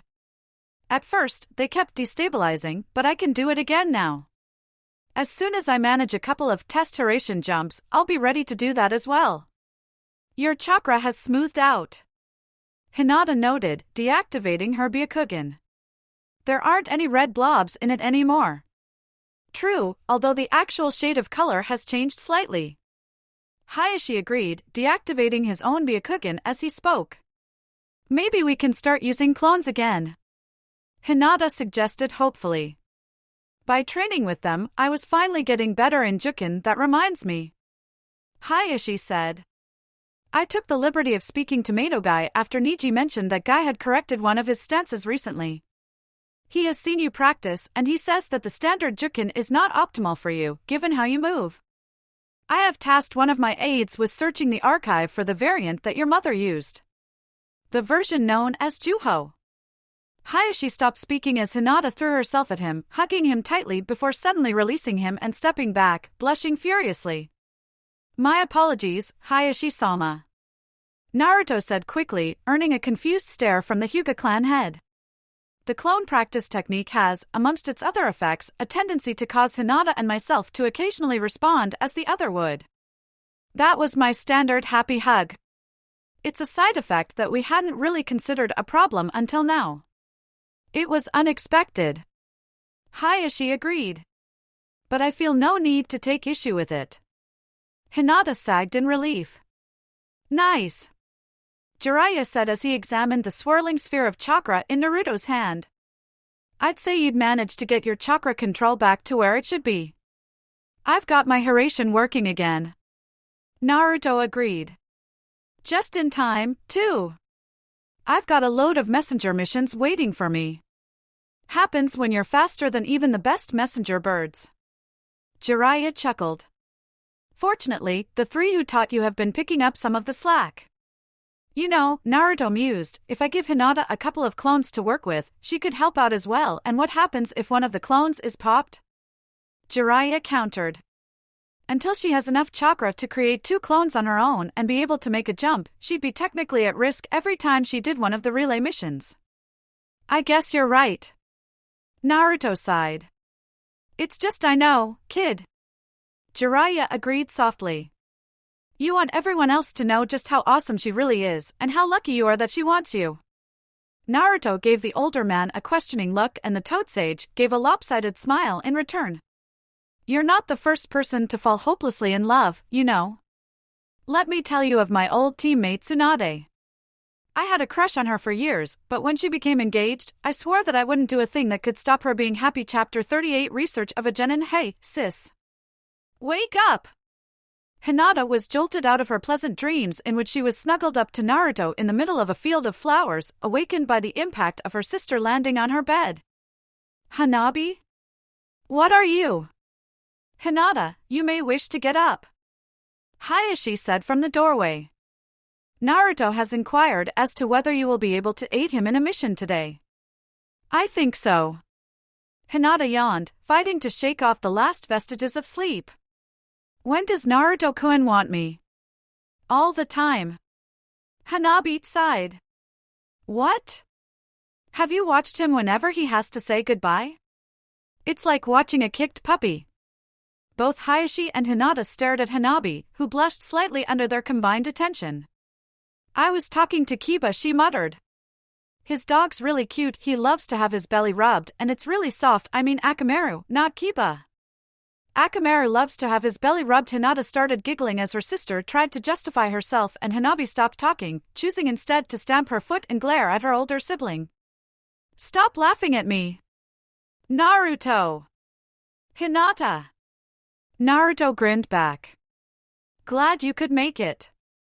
I have a mission to wave today, and I wondered if you'd like to join in. You know, get another C rank on your record? Hinata smiled. That would be nice. I'm not studying under Ebisu-sensei today, and my training with my normal team isn't until tomorrow, then I'm cheering for Kiba and Shino on the day after. What's the mission? Bringing Tezuna's family over. Naruto replied. By the way, how's everyone enjoying the new gazebo? It's become the place to find the elders, Hinata giggled. Tezuna-san and his men did a very good job with it. We did a super job. Tezuna's voice interjected, and Hinata turned to face the new arrival. You did indeed, Tezuna-sama. She said with a bow, and the old man laughed. Hinata-san. Naruto. Naruto nodded back at the builder, then summoned a clone. All right. Hinata, Tsunami and Inari should be packed by now, so we simply jump over there, then we bring them back. I'm ready. Hinata stated as she reached out to take the hands of Naruto and his clone. Tezuna watched them vanish, then leaned back against the tree to wait. How long will they be? Aye. Tezuna yelped, clutching at his chest. Damn it. I'm an old man. You trying to give me a heart attack? My apologies. Inoichi replied contritely as he stepped out from behind the tree. My wife sent me to make sure that your daughter and grandson didn't get lost. Tezuna nodded, still breathing deeply as he recovered from the shock. Right, okay. Just please don't do that again. I'm a shinobi. Inoichi chuckled. I can't help it. Ready, shinobi. Tezuna grumbled, and Inoichi's chuckles intensified, earning an irritated glare. Yeah. Laugh it up, you're not the one on the verge of heart failure.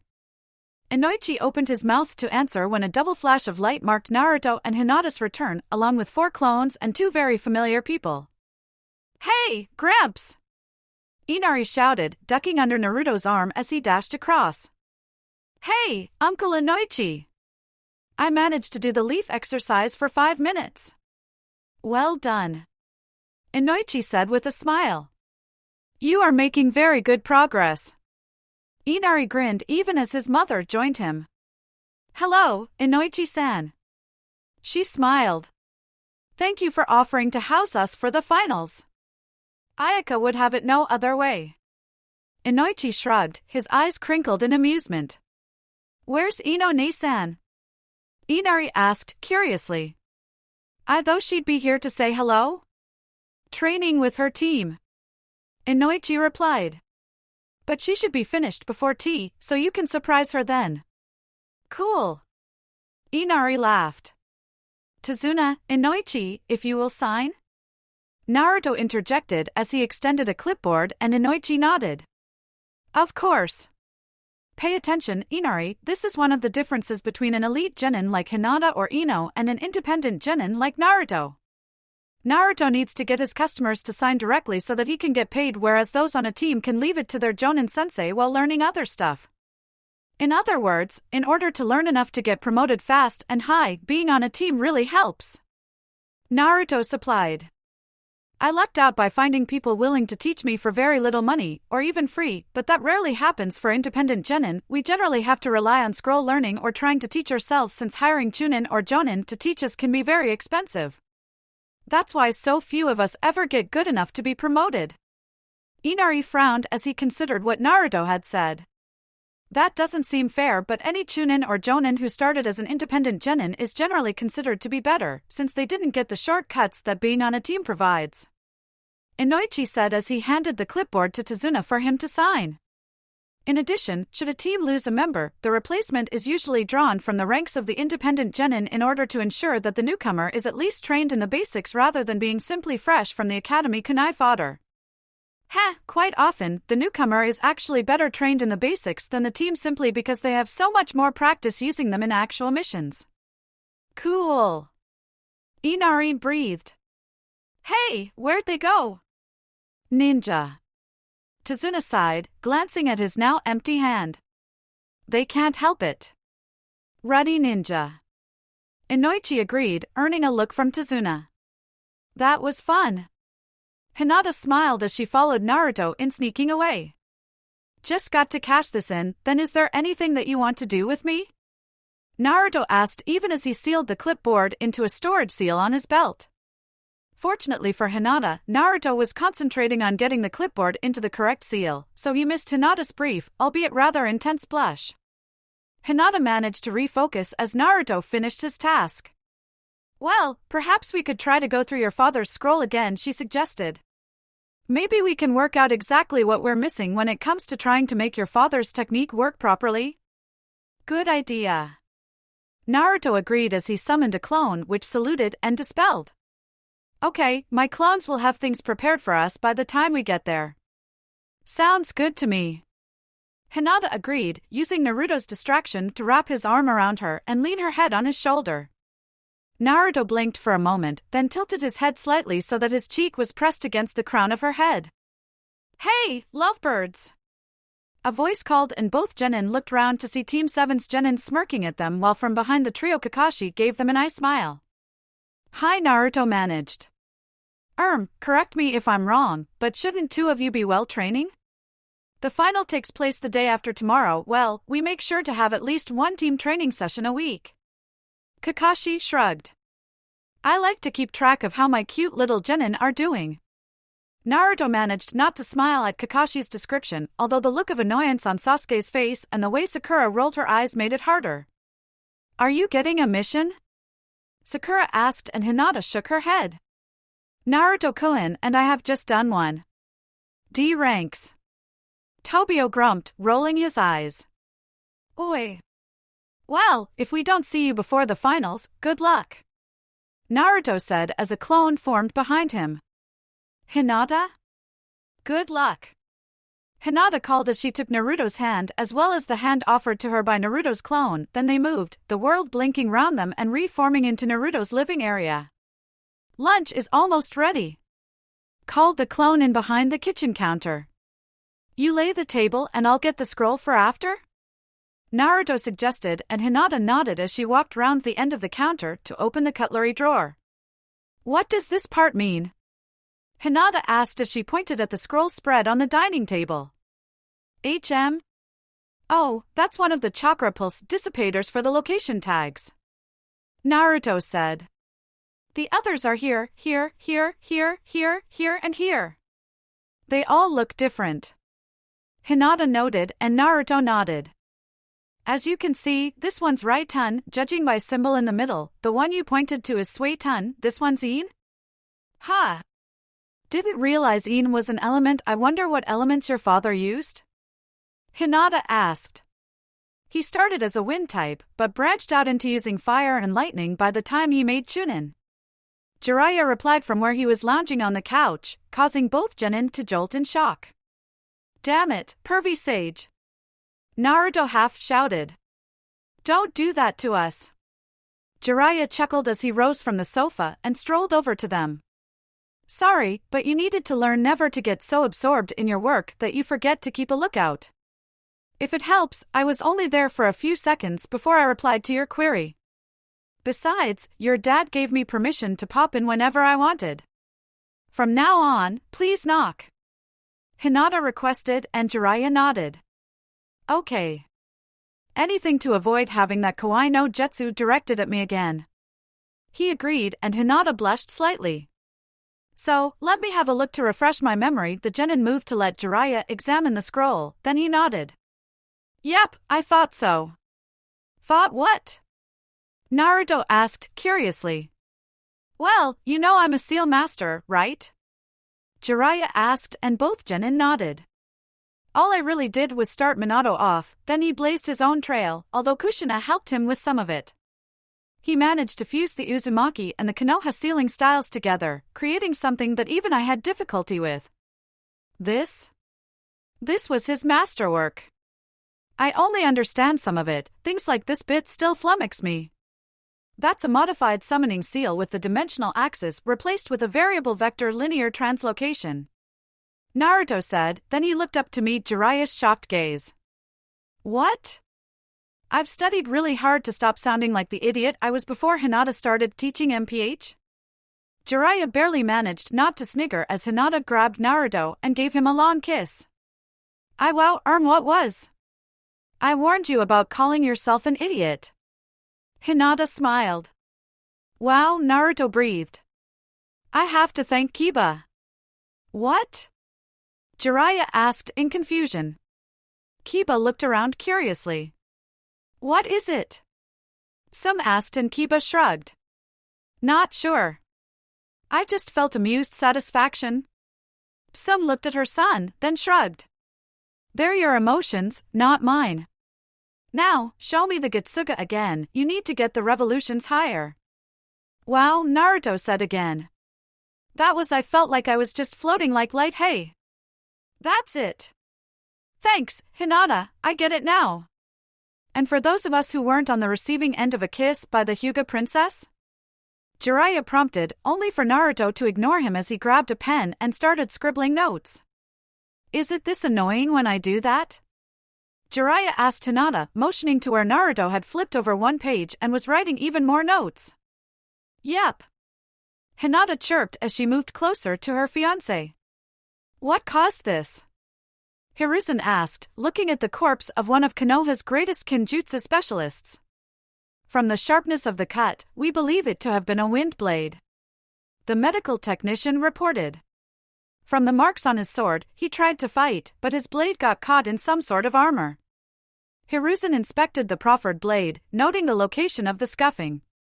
He was using the dance of the crescent moon. He finally deduced. That's the only attack that would leave marks at that particular point of the blade and at that angle. He was trying for a decapitation strike and it was blocked. For him to have been struck down in turn, probably Orochimaru. But who was he disguised as this time? I want ANBU to interview all the Jonin and hurry. The Kazekage is arriving tomorrow, and if we can find Orochimaru before then, several blurs marked the departure of ANBU operatives, heading to where the non-Konoha Jonin were staying while other shinobi raced to the private homes of Konoha's team leaders and specialists. Baki slumped in relief after the ANBU vanished out of the window. Konoha thought that the swordsman had been killed by the snake Sannin. Although considering that Suna had allied itself with him for the upcoming invasion, the conclusion actually wasn't all that far from the truth. Chapter 39 A Genin Guard Lord Hokage. Naruto said, standing at attention. You are asking a genin to be your guard for today? The veiled man asked curiously, and Hiruzen smirked. I am. Naruto is one of the most skilled genin of his generation. Having him as one of my guards will help to overcome any setbacks caused by him not being on a team. Why isn't he on a team? The guest asked. My apologies, it probably is none of my business, but I admit to curiosity. Naruto chose a different path. Hiruzen smiled. One that uniquely suited his talents. And he will use one of those to help us make an entrance. Naruto, there's a tag in the Hokage box of the stadium. Naruto closed his eyes and let his senses spread out, using his experience to locate all of the tags relative to himself. One of them was in a different place to where it had been, and he nodded as he fixed its location in his mind. Got it. Then leave enough clones to transport the Kazekage, his 2 guards, myself and 1 guard outside the office, and rejoin us to jump us to the box when I give the signal. Naruto bowed and backed out of the office as the Kazekage turned to look at Hiruzen. So, what path did the question was cut off by the closing door, and Naruto breathed a sigh of relief before creating a score of clones. You know what to do, he said, then he pointed at one of them. You're on messenger duty. Dispel once you get the orders. You got it, boss. The clone said, then he smiled.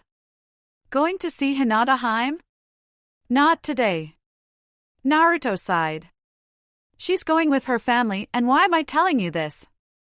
You should know it too. The clone smirked and Naruto shook his head. I need some ramen. I wonder who the other guard is going to be. Father. Asuma bowed and the Kazekage glanced at Hiruzen. My intelligence may be wrong, but does your son not have his own team to lead? Hiruzen nodded for Asuma to respond. My students will be watching the matches with their clans and, in the Yamanaka clan's case at least, their guests. As a former member of the 12 Guardian Ninja, I have experience in the role my father has asked me to assume for the finals. May I ask who the other guard will be? Naruto.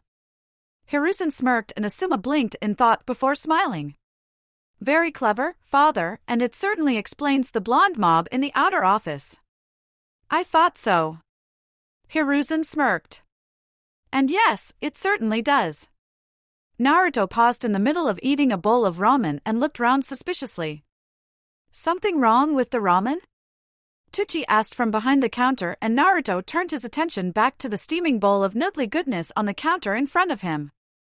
The ramen's great, Tsuchi Jiji, Naruto grinned, then he looked round again. It just felt like someone was talking about me. You're famous now. Tsuchi grinned. Of course they'd talk about you. And I think it's time. Hiruzen commented. Asuma, if you'll pass the word? Asuma nodded and stepped to the office door. Opening it, he leaned through for a moment, then stepped back with a slight smile as a flash of light leaked through. A veritable horde of Naruto's clones followed him in as Hiruzen moved to the middle of the office, the Kazekage and his guards following his example. We're ready, sir. Naruto said from his position behind and to the right of Hiruzen even as the clones finished taking up their positions. Then, do it. Hiruzen commanded and the office was briefly illuminated by a golden flash. Wow! Inari whispered as he looked around the large stadium. This place is huge. Yep. Ino sighed, looking at the large arena floor. Hey, you'll get to fight there next time.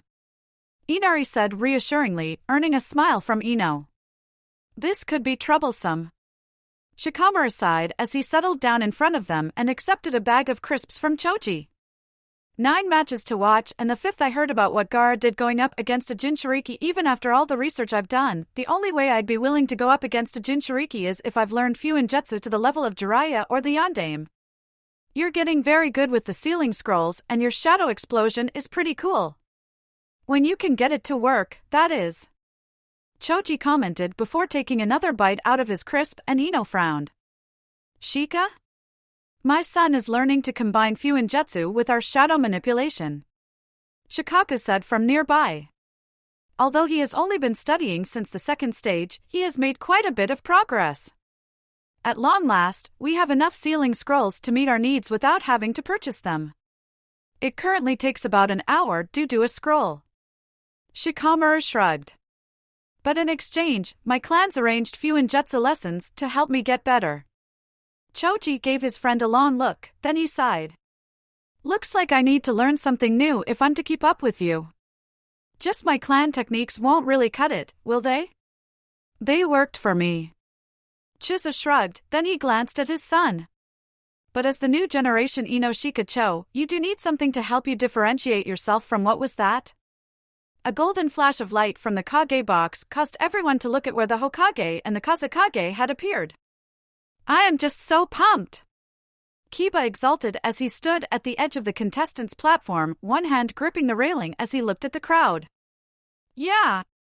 All these people here to see us prove we're worthy of being Chunin. Calm down. Sasuke commanded as he stepped up and glanced around. You're not the only one here to prove themselves. From the corner of the box, Tsuchikin briefly sneered at them, then looked at the audience, a slight frown on her face. Where are they? She whispered and Temari glanced over. Who? My team. Kin snapped.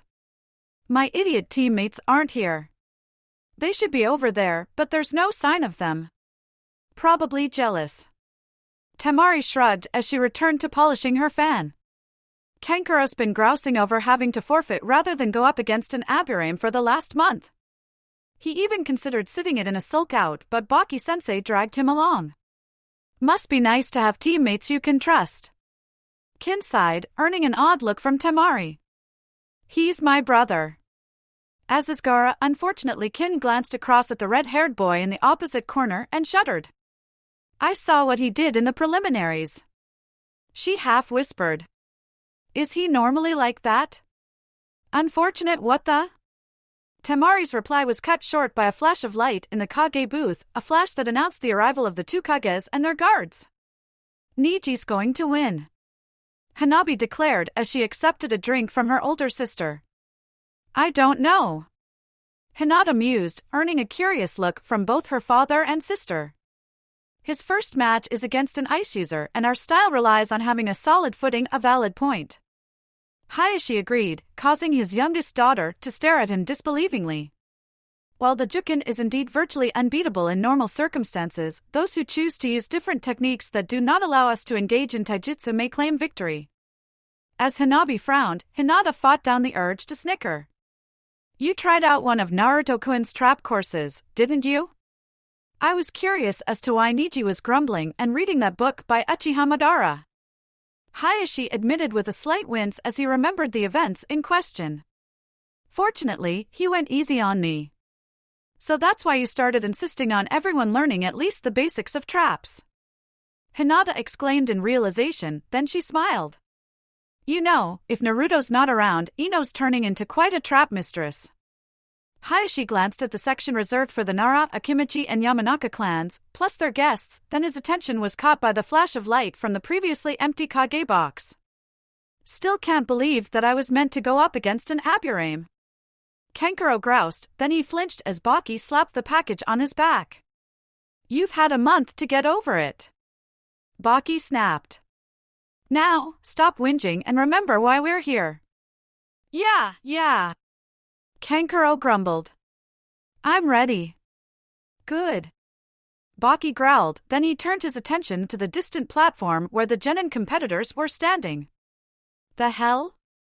Kankuro gasped and Baki followed his gaze to the Kage's box. Where did they come from? I thought that you would show up late, my eternal rival. Guy noted as Kakashi sat down near him. Maybe in another life where I wasn't forced to confront what I had become. Kakashi admitted. As much as I hate to admit it, having Naruto walk from my test was probably the best thing that could have happened to me. You have regained quite a bit of your youthfulness. Guy admitted. And I see that you have taken a page from my training techniques. What do you mean, Guy-sensei? Rock Lee asked curiously, leaning forwards to look around at the white-haired Jonin.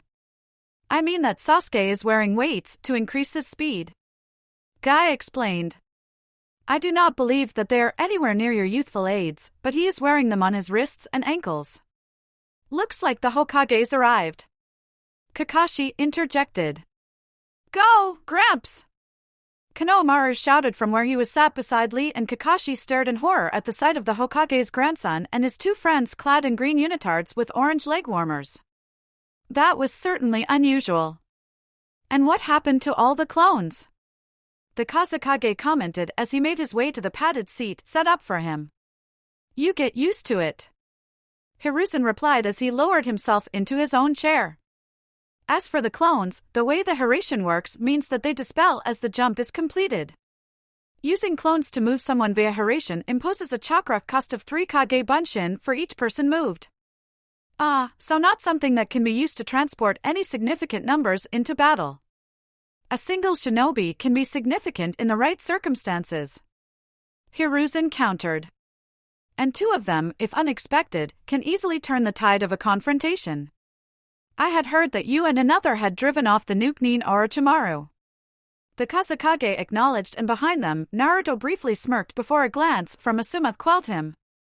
Isn't that your sensei in the Kage box? Inari asked curiously, and Ino nodded. Yep. You remember that I told you he's the Hokage's son? At Inari's nod, Ino continued her explanation. Asuma-sensei explained that since we were going to sit with our clans for this, he was doing something similar, going with his father. His nephew, Konohamaru, wanted to go with his role model, Rock Lee. That's them over there, Lee, his sensei guy, Konohamaru and his 2 friends. The line of unfashionable green. Inari fought down an incredulous laugh as he spotted the 5 green spandex-clad people. Then it is time to begin, Hiruzen said as he rose from his seat. The crowd went almost silent as he stepped forwards to the edge of the box, where the inlaid seals would pick up and amplify his voice.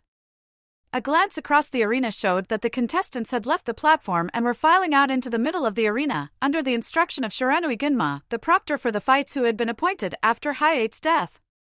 Once the genin were in a line, Hiruzen began speaking. Honored guests, fellow shinobi, ladies, gentlemen, did I miss anyone out? A susurration of chuckles sounded, and Hiruzen waited for silence to fall once more before continuing. You see before you 10 genin who have made their way through tests, competitions and obstacles that have stopped almost 200 others in their tracks. These 10 are the ones who made it to this stage, who proved their right to try for promotion. Here today, before us all, they will show us why they should be promoted. They will demonstrate their skills and abilities.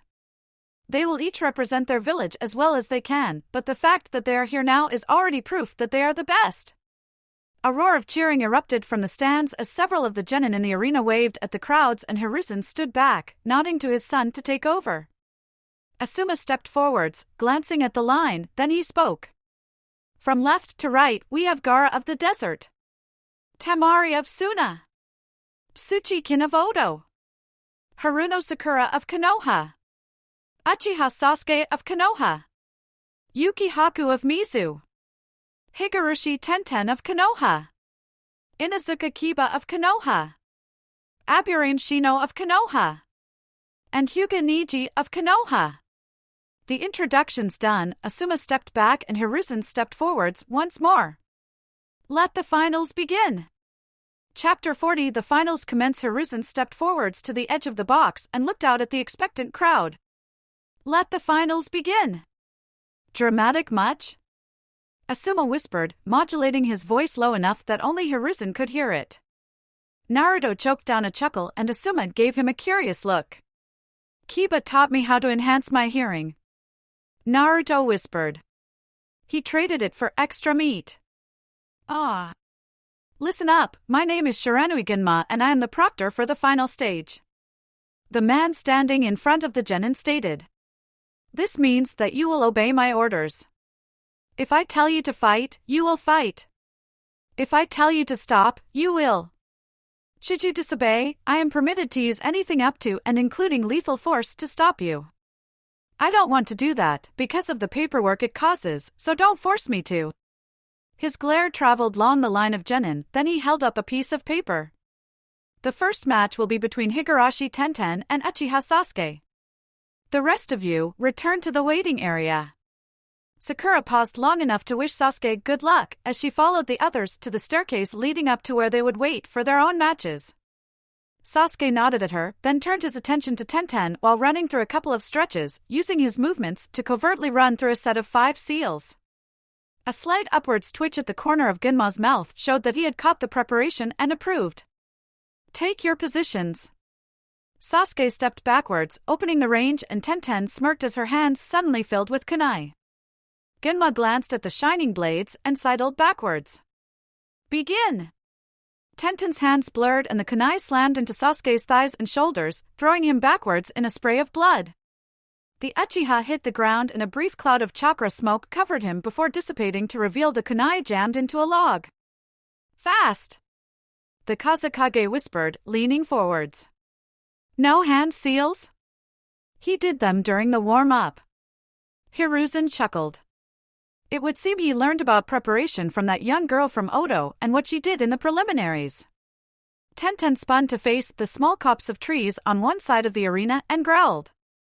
You can't hide forever. A glint was her only warning, but it was enough to let her launch a dozen shuriken which collided with the ones arcing towards her, knocking them down so that they clattered harmlessly on the ground. A fireball was next, launched by a figure that appeared briefly on the left of the trees, and Tenten simply dashed to her right, letting the ball of fire race harmlessly past her even as she fired a salvo of kunai back. Interesting. Guy mused. Although trying to take Tenten on in a shuriken jutsu duel is usually a losing proposition, Sasuke is using the trees as a shield, reducing his need to defend himself and thus letting him concentrate on offense. But Tenten-chan retains mobility. Lee added. Truly, this is a fascinating battle. Tenten blinked as a score of kunai suddenly arced up out of the trees and descended towards her, kunai that suddenly multiplied almost 100-fold, casting a shadow as they descended. Your kunai may block out the sun, she shouted as she unsealed a 7-foot-wide Fuma shuriken which she whirled rapidly above her head, but I can still fight in the shade. The falling kunai met the whirling shuriken and were sent flying away from the kunoichi, many of them dispelling as they arced away or hit the ground.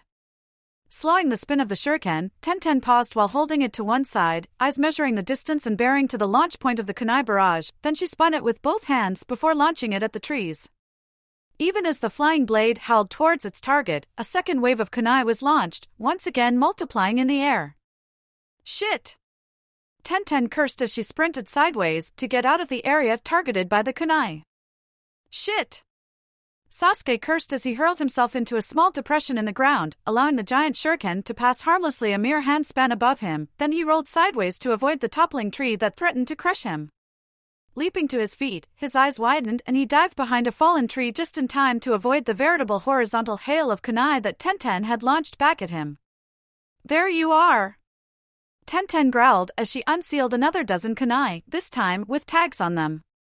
Pausing just long enough to activate the tags, she spun and hurled them into a trajectory that would cause them to hit around the area where she had spotted Sasuke sheltering. Explosive tags! Sasuke yelped, his red eyes letting him see every detail of the smoking papers attached to the kunai. I hope that this works. The wave of explosions sent branches and splinters flying as Tenten prepared a second salvo.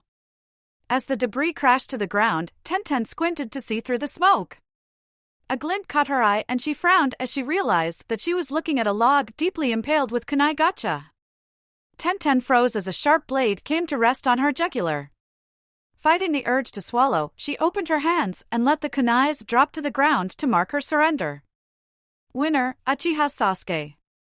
Gunma announced as the audience broke out in cheers and applause.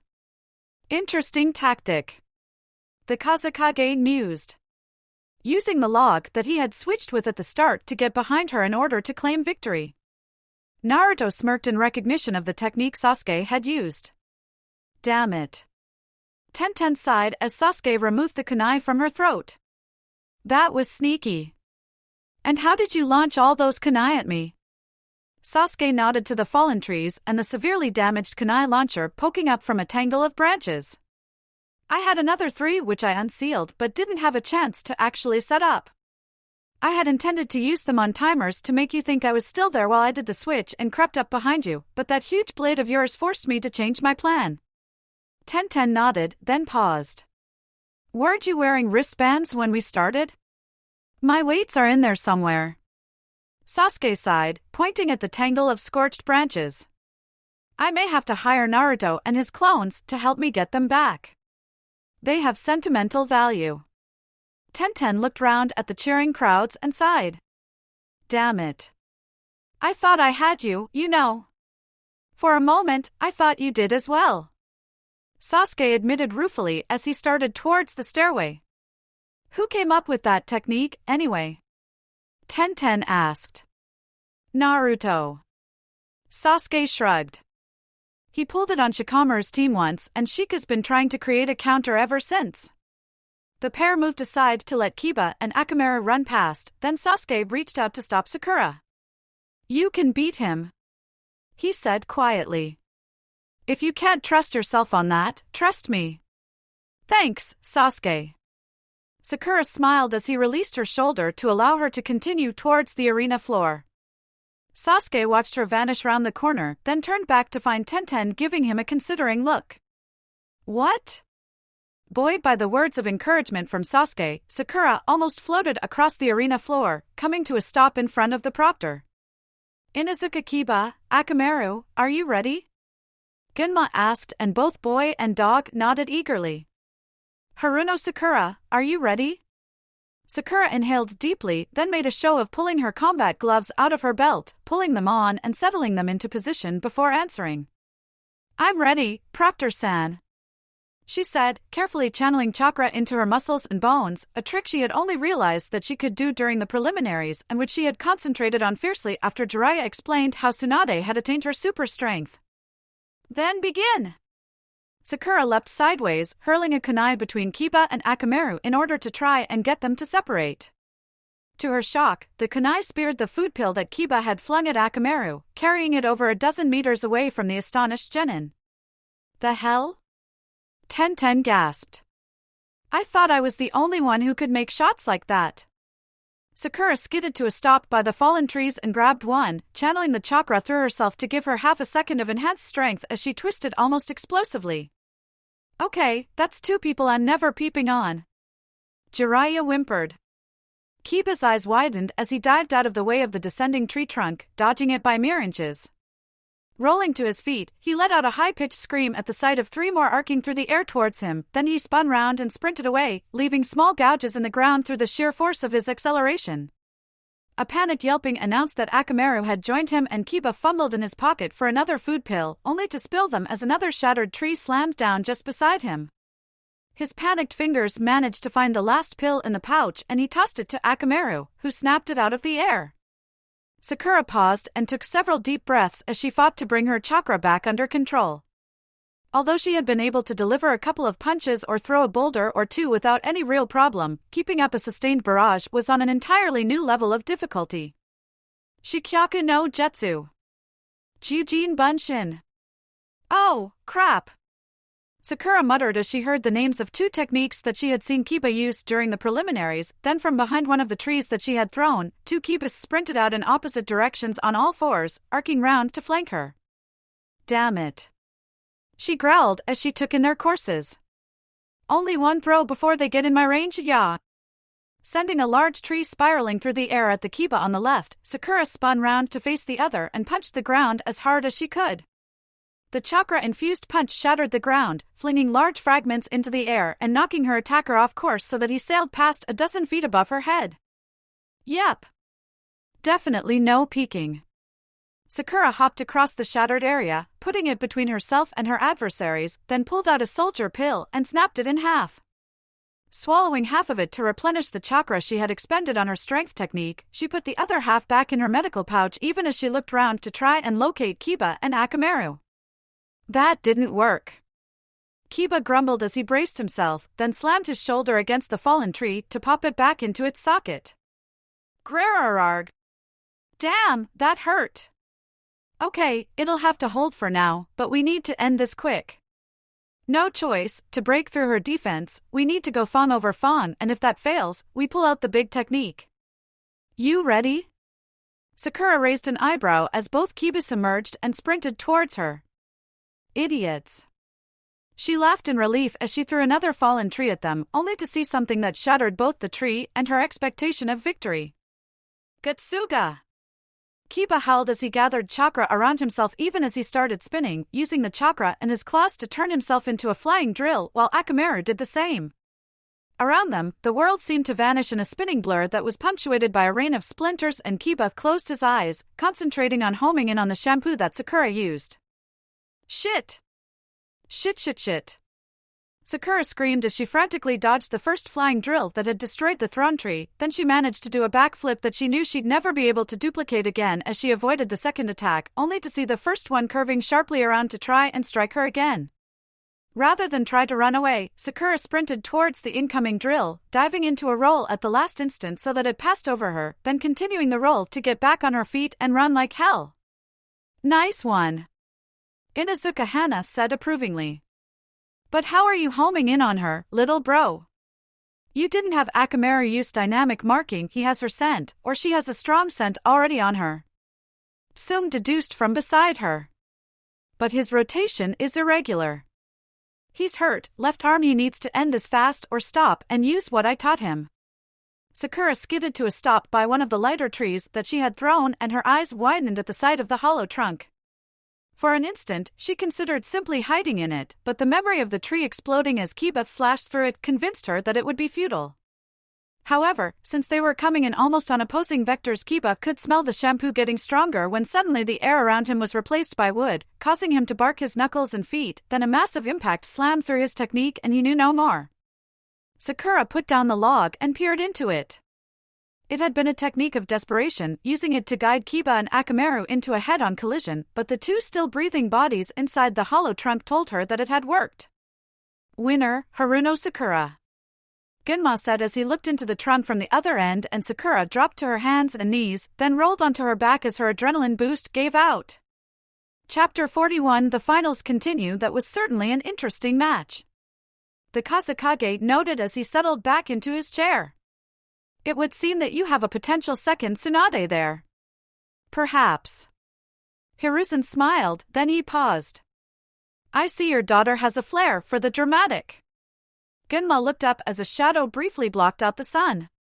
His gaze locked onto the giant fan on which Temari was perched, then the Sunakunoichi rolled off it, closing the fan in the same instant as she dropped 10 feet to the ground.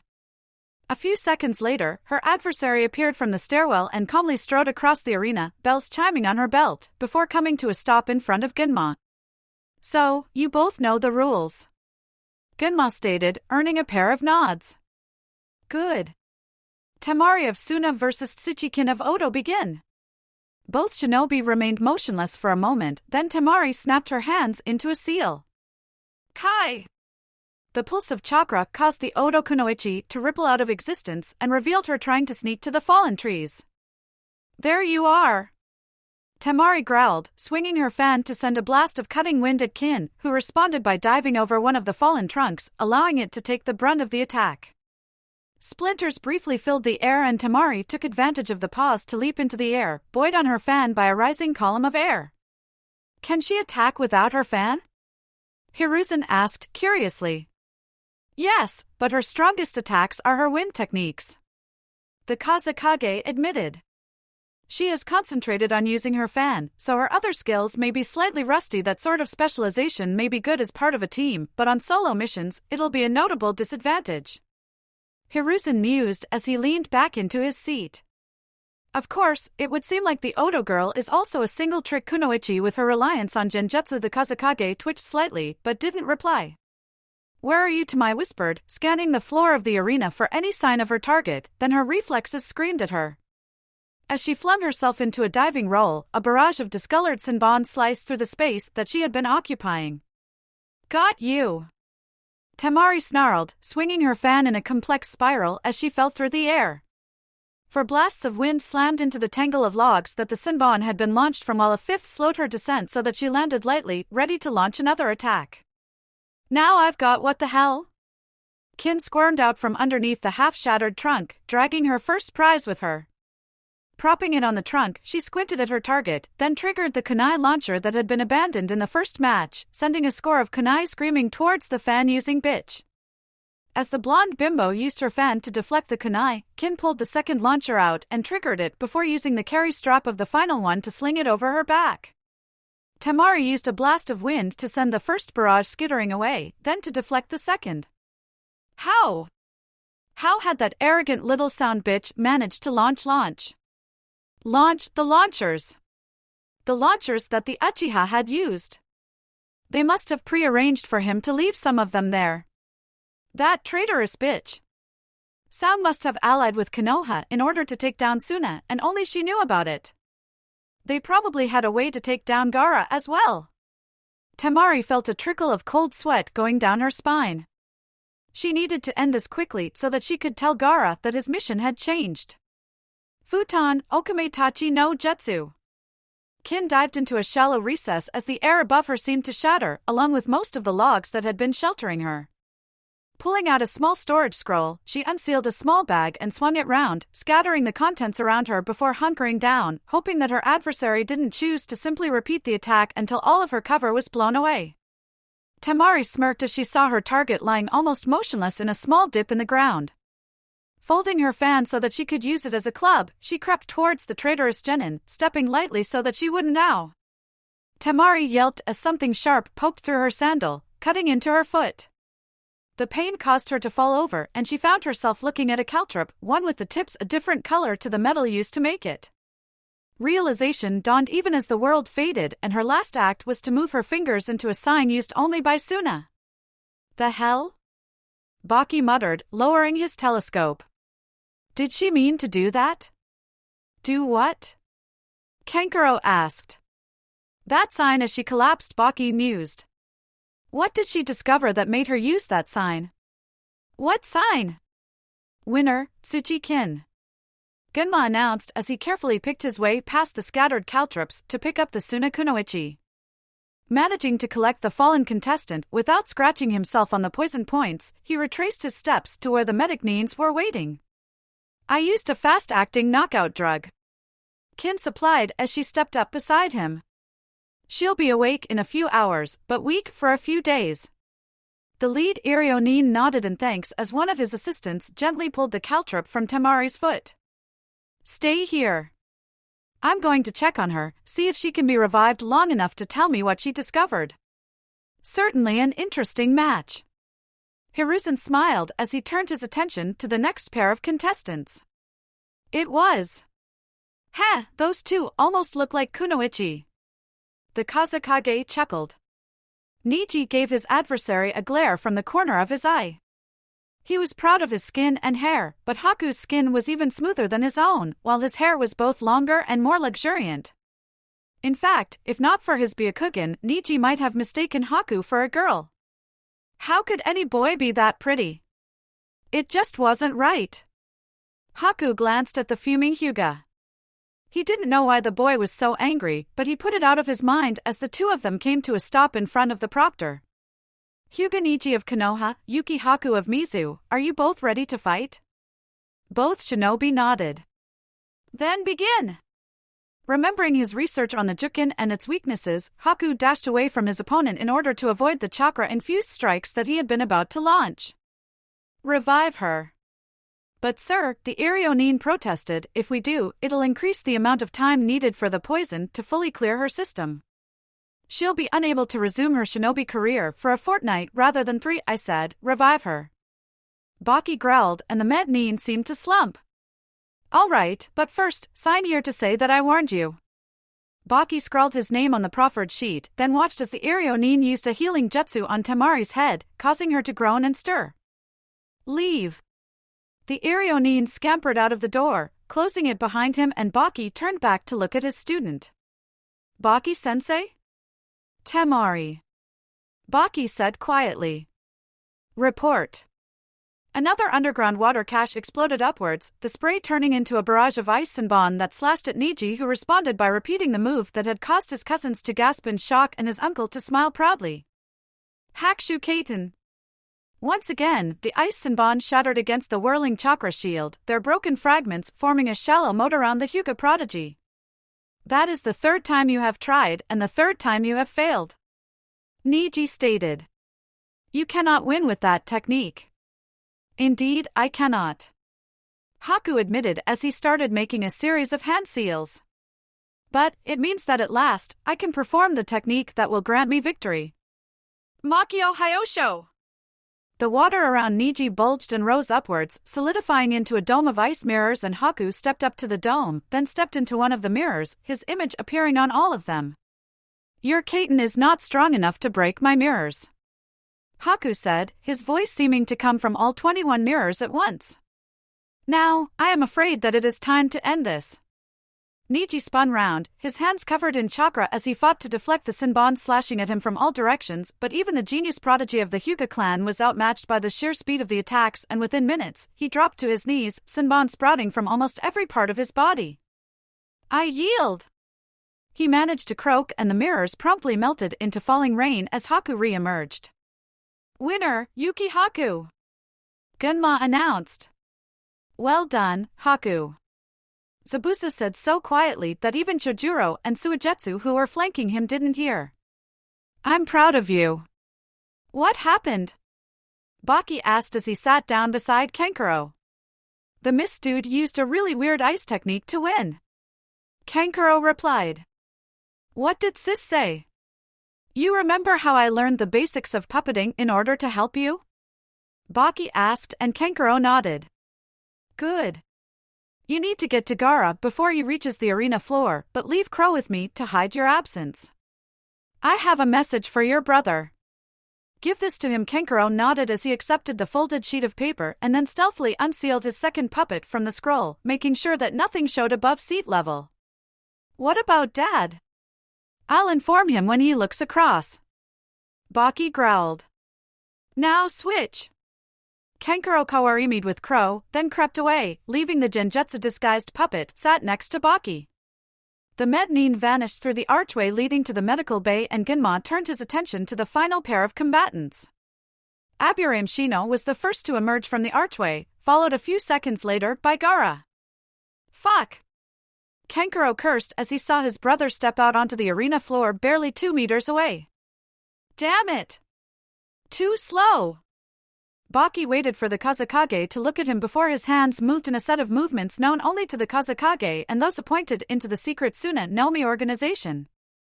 To his shock, the Kazekage responded with the signal for stay on plan, but using the normal Suna sign language. Oh fuck. He breathed.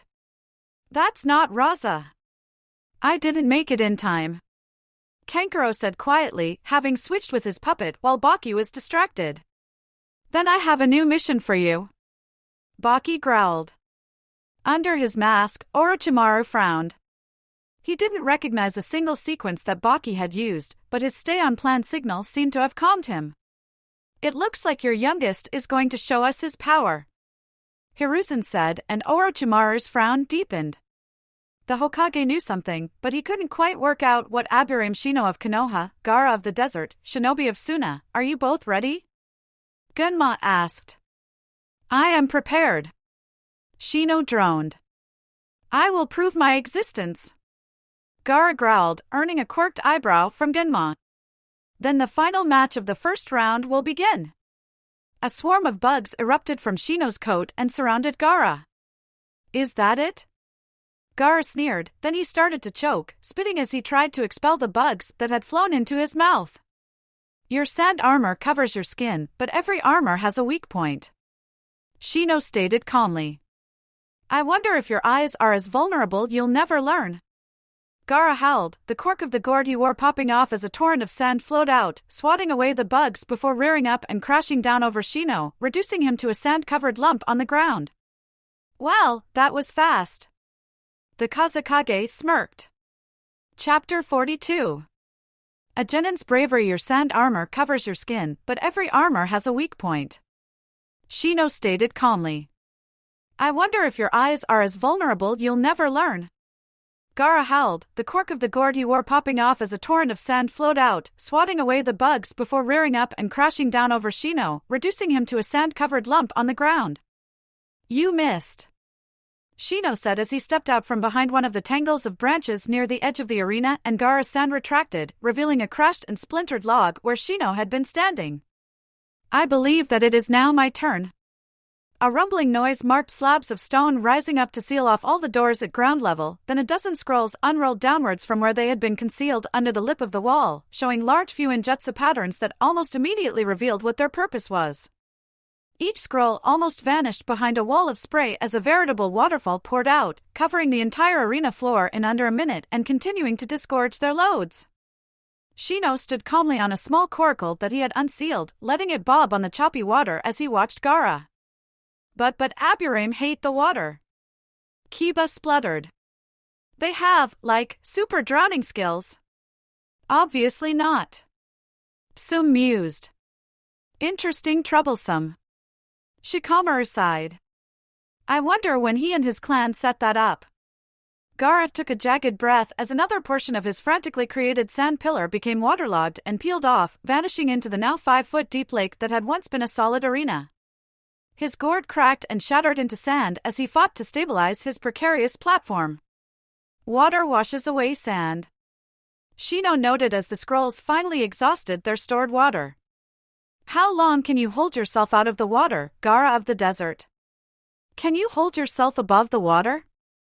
Gaara started looking around in panic as the sand pillar reduced in size once again, then he screamed as the pillar sheared under him, sending him toppling into the water. An instant later, he resurfaced, standing in the neck-deep water, his hair plastered against his skull and tiny driblets of mud falling off his skin. Your sand is gone, Shino stated. My clan provided me with the report of a Konoha shinobi who managed to observe you on one of your missions. You rely totally on your sand for attack and defense. Without it, even a civilian would have no trouble defeating you. No! Gaara screamed, and as if in response to his yell, white feathers began to fall from the sky. The first clue that Naruto had that things were going wrong were when he started to feel sleepy, only to be jolted awake by a chakra burst from Asuma. What's going on? Genjutsu, and a big one. Asuma growled as he pulled out his knives, fitting his fingers through the holes in the hilts with the ease of long practice. The Kazekage and his guards grabbed Pops. We need to move. Naruto leaped after Asuma, glancing round as he did so, then he found himself facing a huge, transparent purple barrier. Shit! Asuma growled. We can't get in, and with the genjutsu across the village I got it. Naruto interrupted, gathering chakra like Kurenai had showed him months ago, months that seemed almost like years. As the multi-armed man in the corner of the barrier closest to them sneered, Naruto gathered as much chakra as he could hold, then he released it in a giant burst. Kai! The wave of chakra seemed almost solid as it raced across the stadium and out into Konoha proper, shocking everyone awake. For an instant, the purple chakra cube seemed to waver, then it re-solidified. That's Orochimaru in there. Came a voice, and Naruto glanced sideways to see the white-coated Anbu Okami standing beside him. Naruto turned to Asuma, only to find him gone and the sound of fighting increasing below. Movement inside the cube caught his eye, and he watched as 3 coffins erupted out of the ground, only for one of them to slowly sink back down. The other 2 opened, and Nico gasped. The Shodai and the Nidaime. Orochimaru's summoned them from the grave to fight for him. Hell, no! Naruto shouted, and suddenly he was standing by Hiruzen's side. Naruto? Hiruzen asked in surprise. What are you doing? No. How did you get in here? I snuck a tag into your hat a few weeks ago. Naruto shrugged. So, you need reinforcements Op Force style? Orochimaru paused, his hands resting against the back of the resurrected Hokage's skulls. What are you doing, and how did you get in here? This technique even covers attacks from below Kaimon. Kumon. Simon! Naruto shouted, chakra almost crackling around him as Hiruzen placed one hand on his shoulder, then rested his staff on Naruto's other shoulder. Kage Bunshin no Jutsu! Smoke engulfed the rooftop before disappearing to reveal a sight that had Orochimaru's stomach dropping. The intruding genin stood with Hiruzen behind him, flanked by almost 20 clones of his old sensei, each holding a copy of the diamond staff. Oh! Crap! Orochimaru managed. Naruto, I need you out there, helping to defeat those attacking Konoha. One of the Hiruzens said, and Naruto vanished in a golden flash. Well, are you prepared to face your teachers, young snake? Hashirama, Tobirama, attack! Orochimaru shouted, panic evident in his voice, and the horde of Hirusens lunged forwards, swinging their summon staffs. Naruto appeared on the roof of the Hokage Tower and glanced round, checking to see where the greatest concentration of fighting was. Before he could act, his attention was arrested by a trio of summons in the surrounding forest. Naruto shunshined to the outer wall and his hands flashed through 5 seals as he channeled as much chakra as he could. Kuchios no Jutsu. A massive cloud of smoke formed and resolved into 3 giant toads who glanced round, spotting the summoned snakes approaching the walls of Konoha almost instantly. Well, looks like I'll get that snakeskin wallet after all. Gamabunta rumbled, one paw stroking the handle of the sword thrust through his belt. Yeah, but until I recover from using the gates, I can't help by spamming my clones. Naruto complained. Damn it. I hate not being able to do things.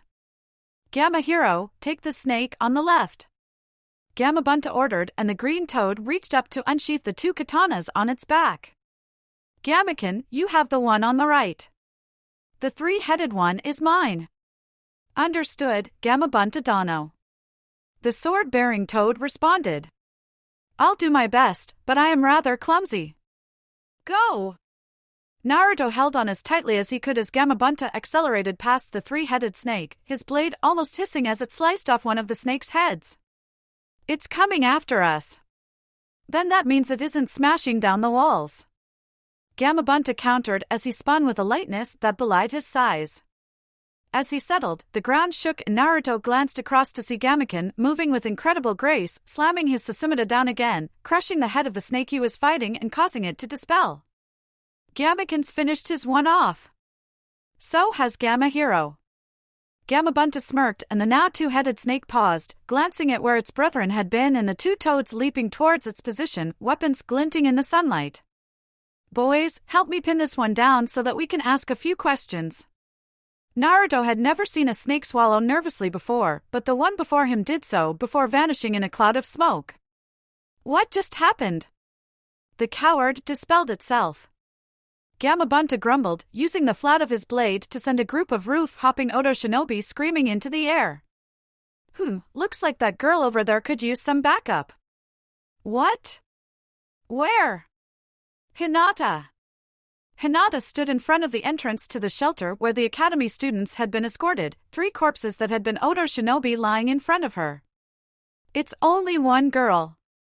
An Odo Jonin shouted as he rallied his team and Hinata dropped into a modified Jukin stance. You shall not pass, she declared, trying not to let her fear slow her down. Yeah, you and what army? The Jonin sneered just as a flash of light marked Naruto's appearance. Even as he appeared, he lunged forwards, the Rasengan forming in his hand and plowing straight through the Jonin's chest. That, he panted, would be me. The surviving half-dozen Odo shinobi exchanged glances, then vanished.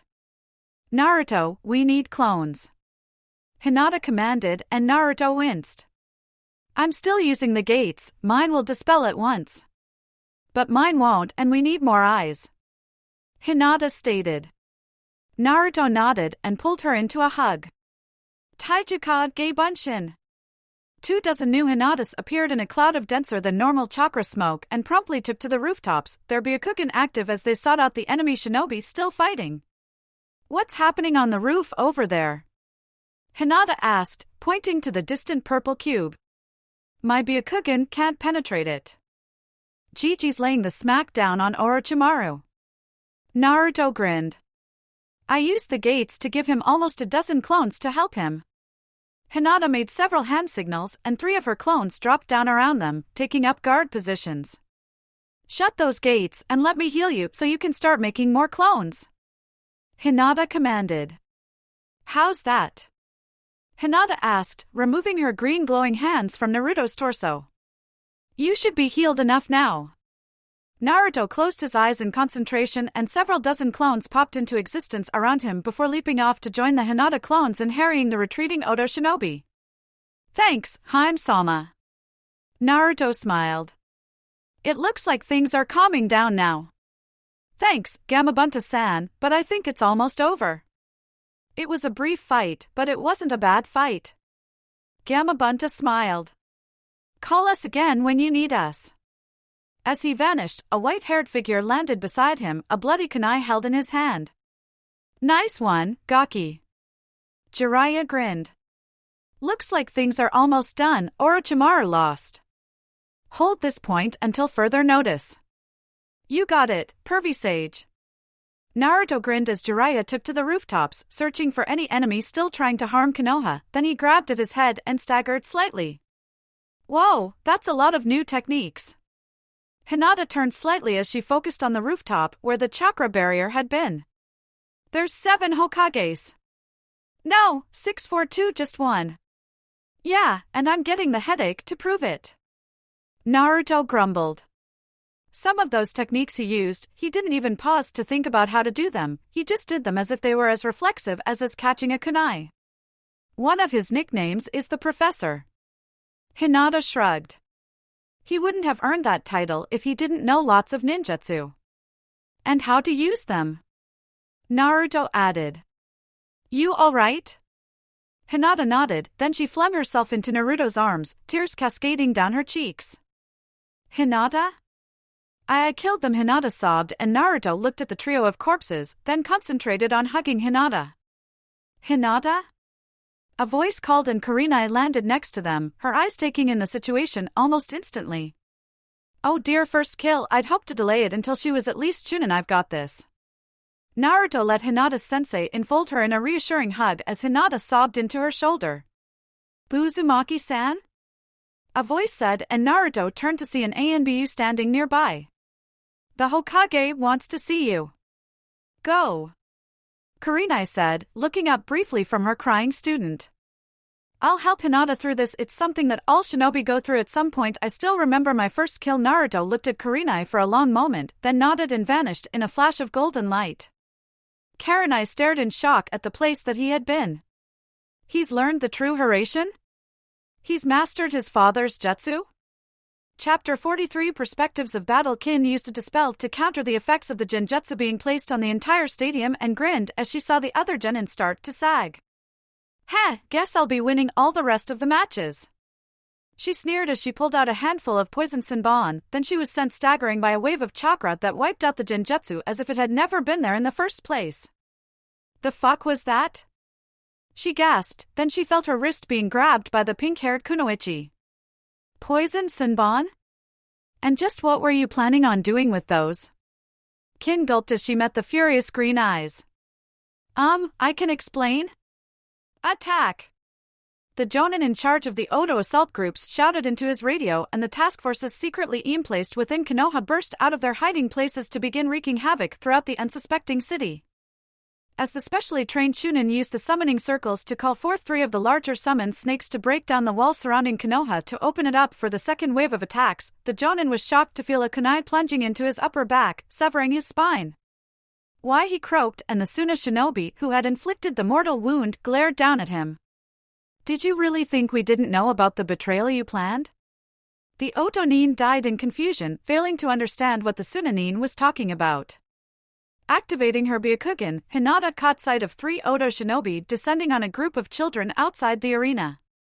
Without hesitation, she used Shunshin to reach the top of the outer wall, then another to land in the middle of the attaching shinobi, striking them down with chakra-laced strikes. Thanks, Hinata. The man hurting the children said gratefully, and Hinata blinked as she realized that it was Irika. Can you help me get them to safety? Hinata nodded. Ugh! Kin managed as she was backhanded into the wall by Sakura, then pinned into place by a barrage of Senbon through her clothing, a barrage launched by Haku. But you're not from Konoha, Haku shrugged. Kiri seeks an alliance with Konoha.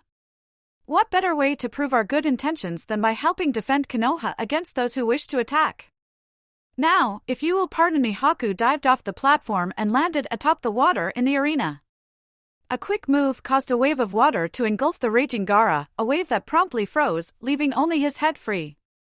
And that should hold him for now, Haku stated, ignoring the screaming of the red head. Then from outside the arena, a new voice sounded. Kuchios no Jutsu.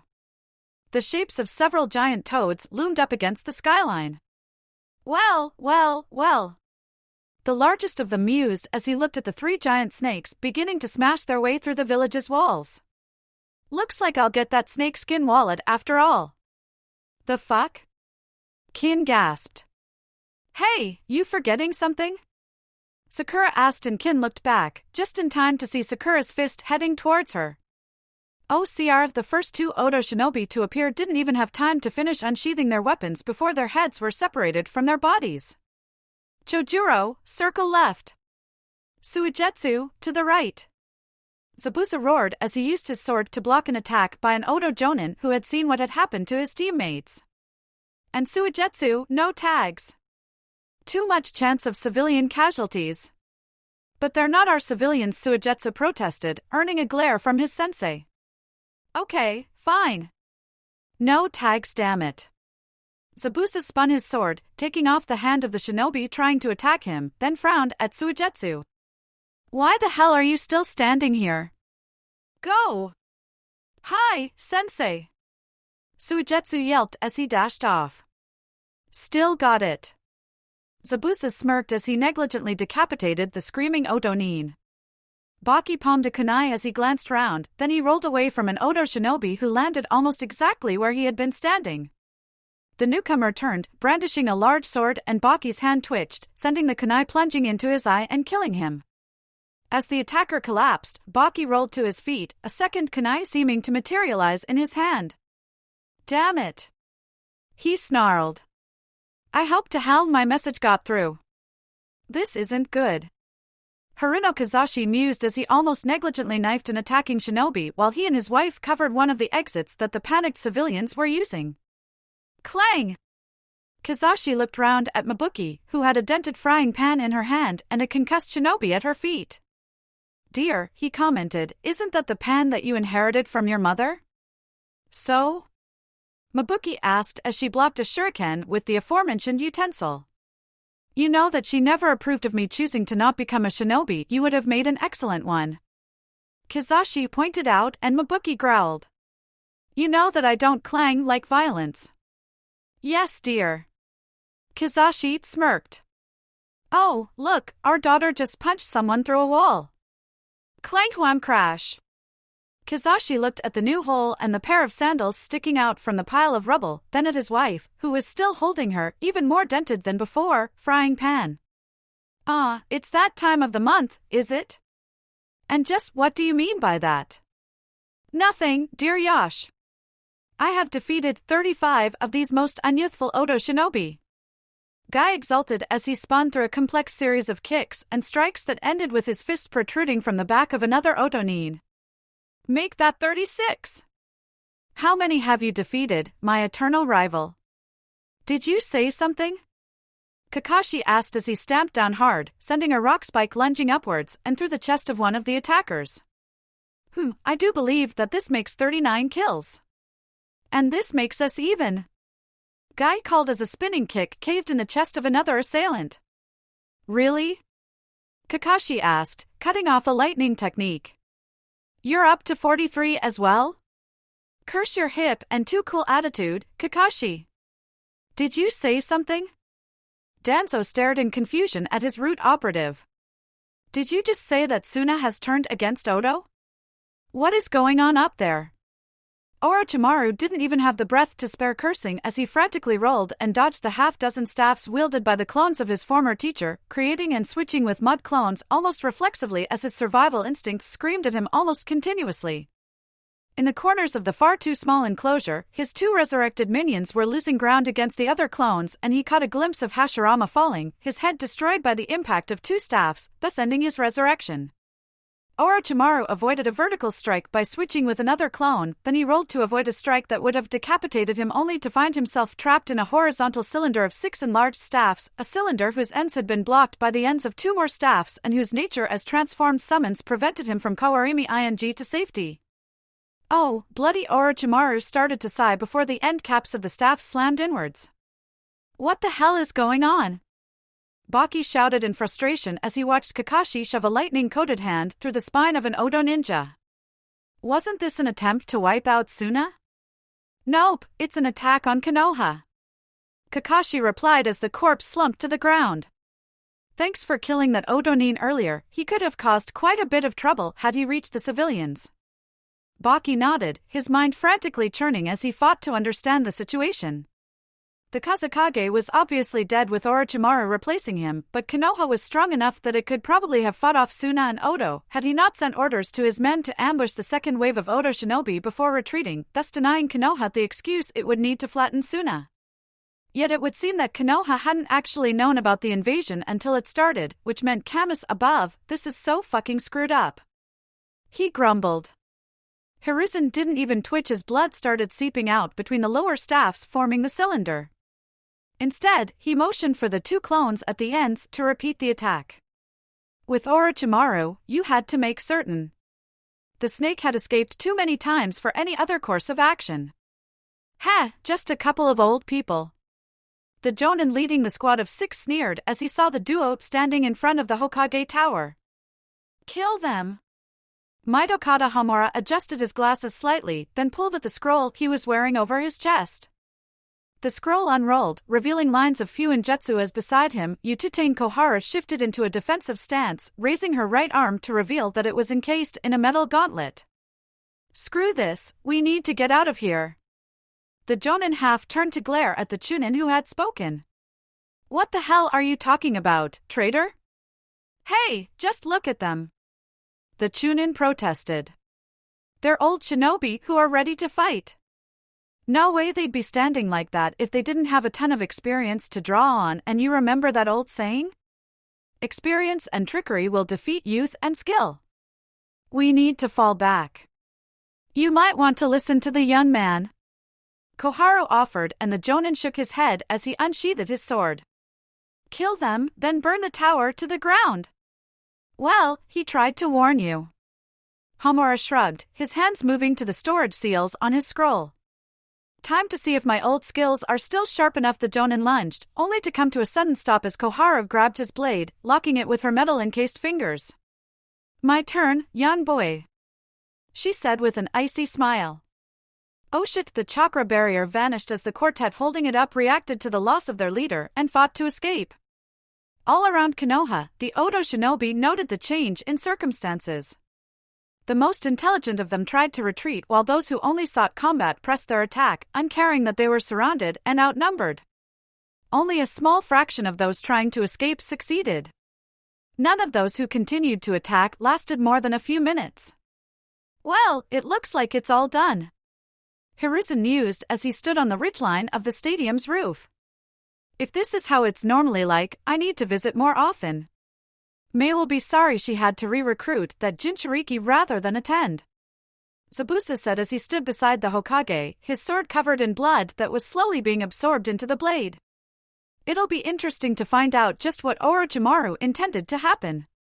Hiruzen continued, glancing at the scroll in his hand, the scroll that held the mangled remains of the snake Sannin. While all battles are somewhat chaotic by their very nature, this one was the wrong sort of chaos. Yeah. Zabuza agreed. Those Odo idiots were acting as if they had more backup than they actually did, and most of the Suna shinobi who popped up at the start seemed to have vanished. Strange. Hiruzen mused. It was rather weird. Zabuza agreed, then he turned to face the older man. So, you given thought as to Terumi's request for an alliance? I have, and I think that it is a good idea. Hiruzen said, then he turned to face an Anbu who had appeared behind him, kneeling as he awaited orders. I need Uzumaki Naruto here. Hi, Hokage Dano. The Anbu replied before he vanished, and Zabuza gave Hiruzen a curious glance. I happen to know that there's a certain trophy in the Mizuki's office. Hiruzen smirked. Would you care to take back my acceptance of the treaty? Sure. Zabuza shrugged. But I'll take my team with me, if you don't mind. That shouldn't be a problem. Hiruzen replied as Naruto appeared before them. Naruto, just the person I wanted. Are you able to make clones again? 3 clones appeared in a puff of smoke, and Zabuza raised one non-existent brow. No hand seals, not bad, kid. Gaara, stand down. Baki commanded, and the red-haired genin growled at him. I mean it, Gaara. Stand down. One Konoha Genin took you down with ease, and Konoha has dozens of Suiten users.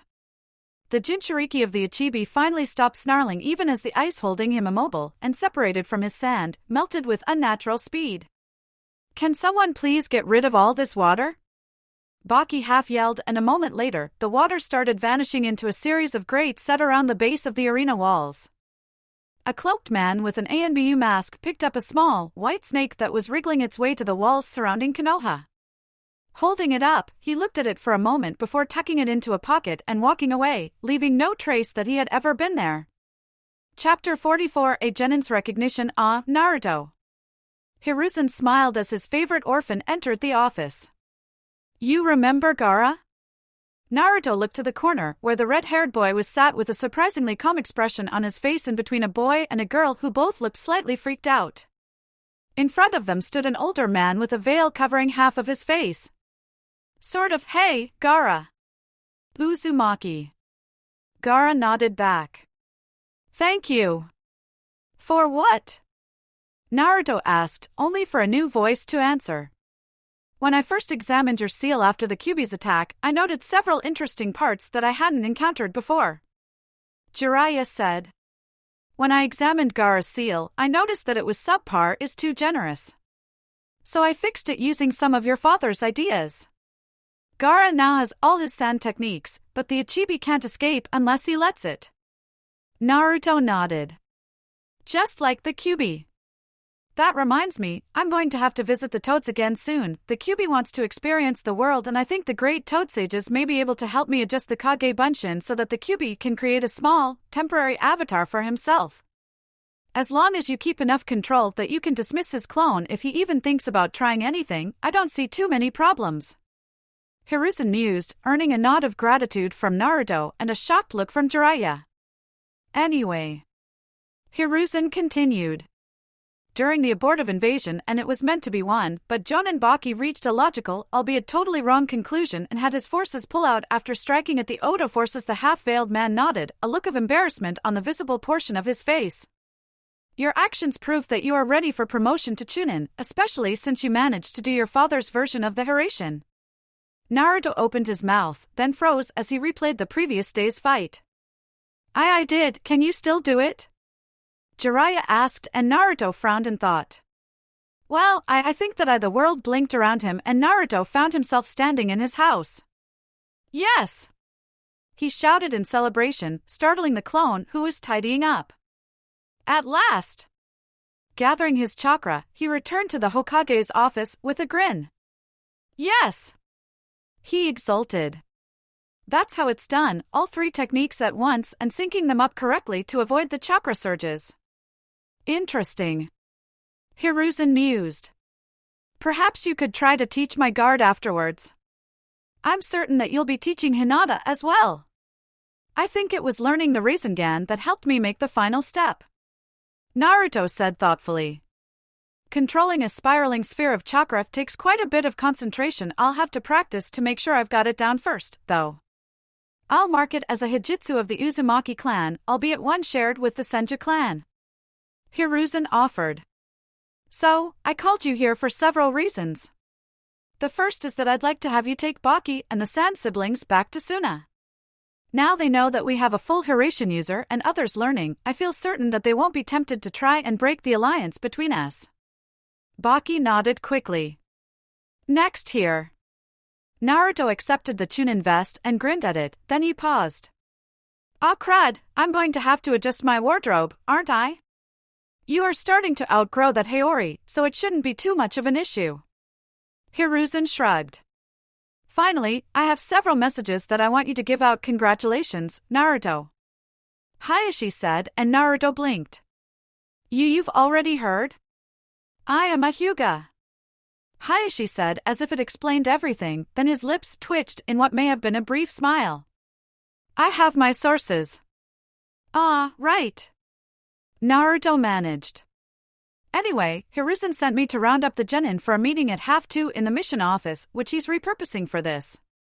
Parents can attend as well. If they wish, I will escort my daughter and nephew personally. Hayashi nodded. Thank you, Chunin Naruto. Still getting used to that. Naruto said with a slight smile. By the way, where is your vest? Or have you decided to simply not wear it? It's at Silken Leaf Fashions for adjustment. Naruto explained, rubbing the back of his head.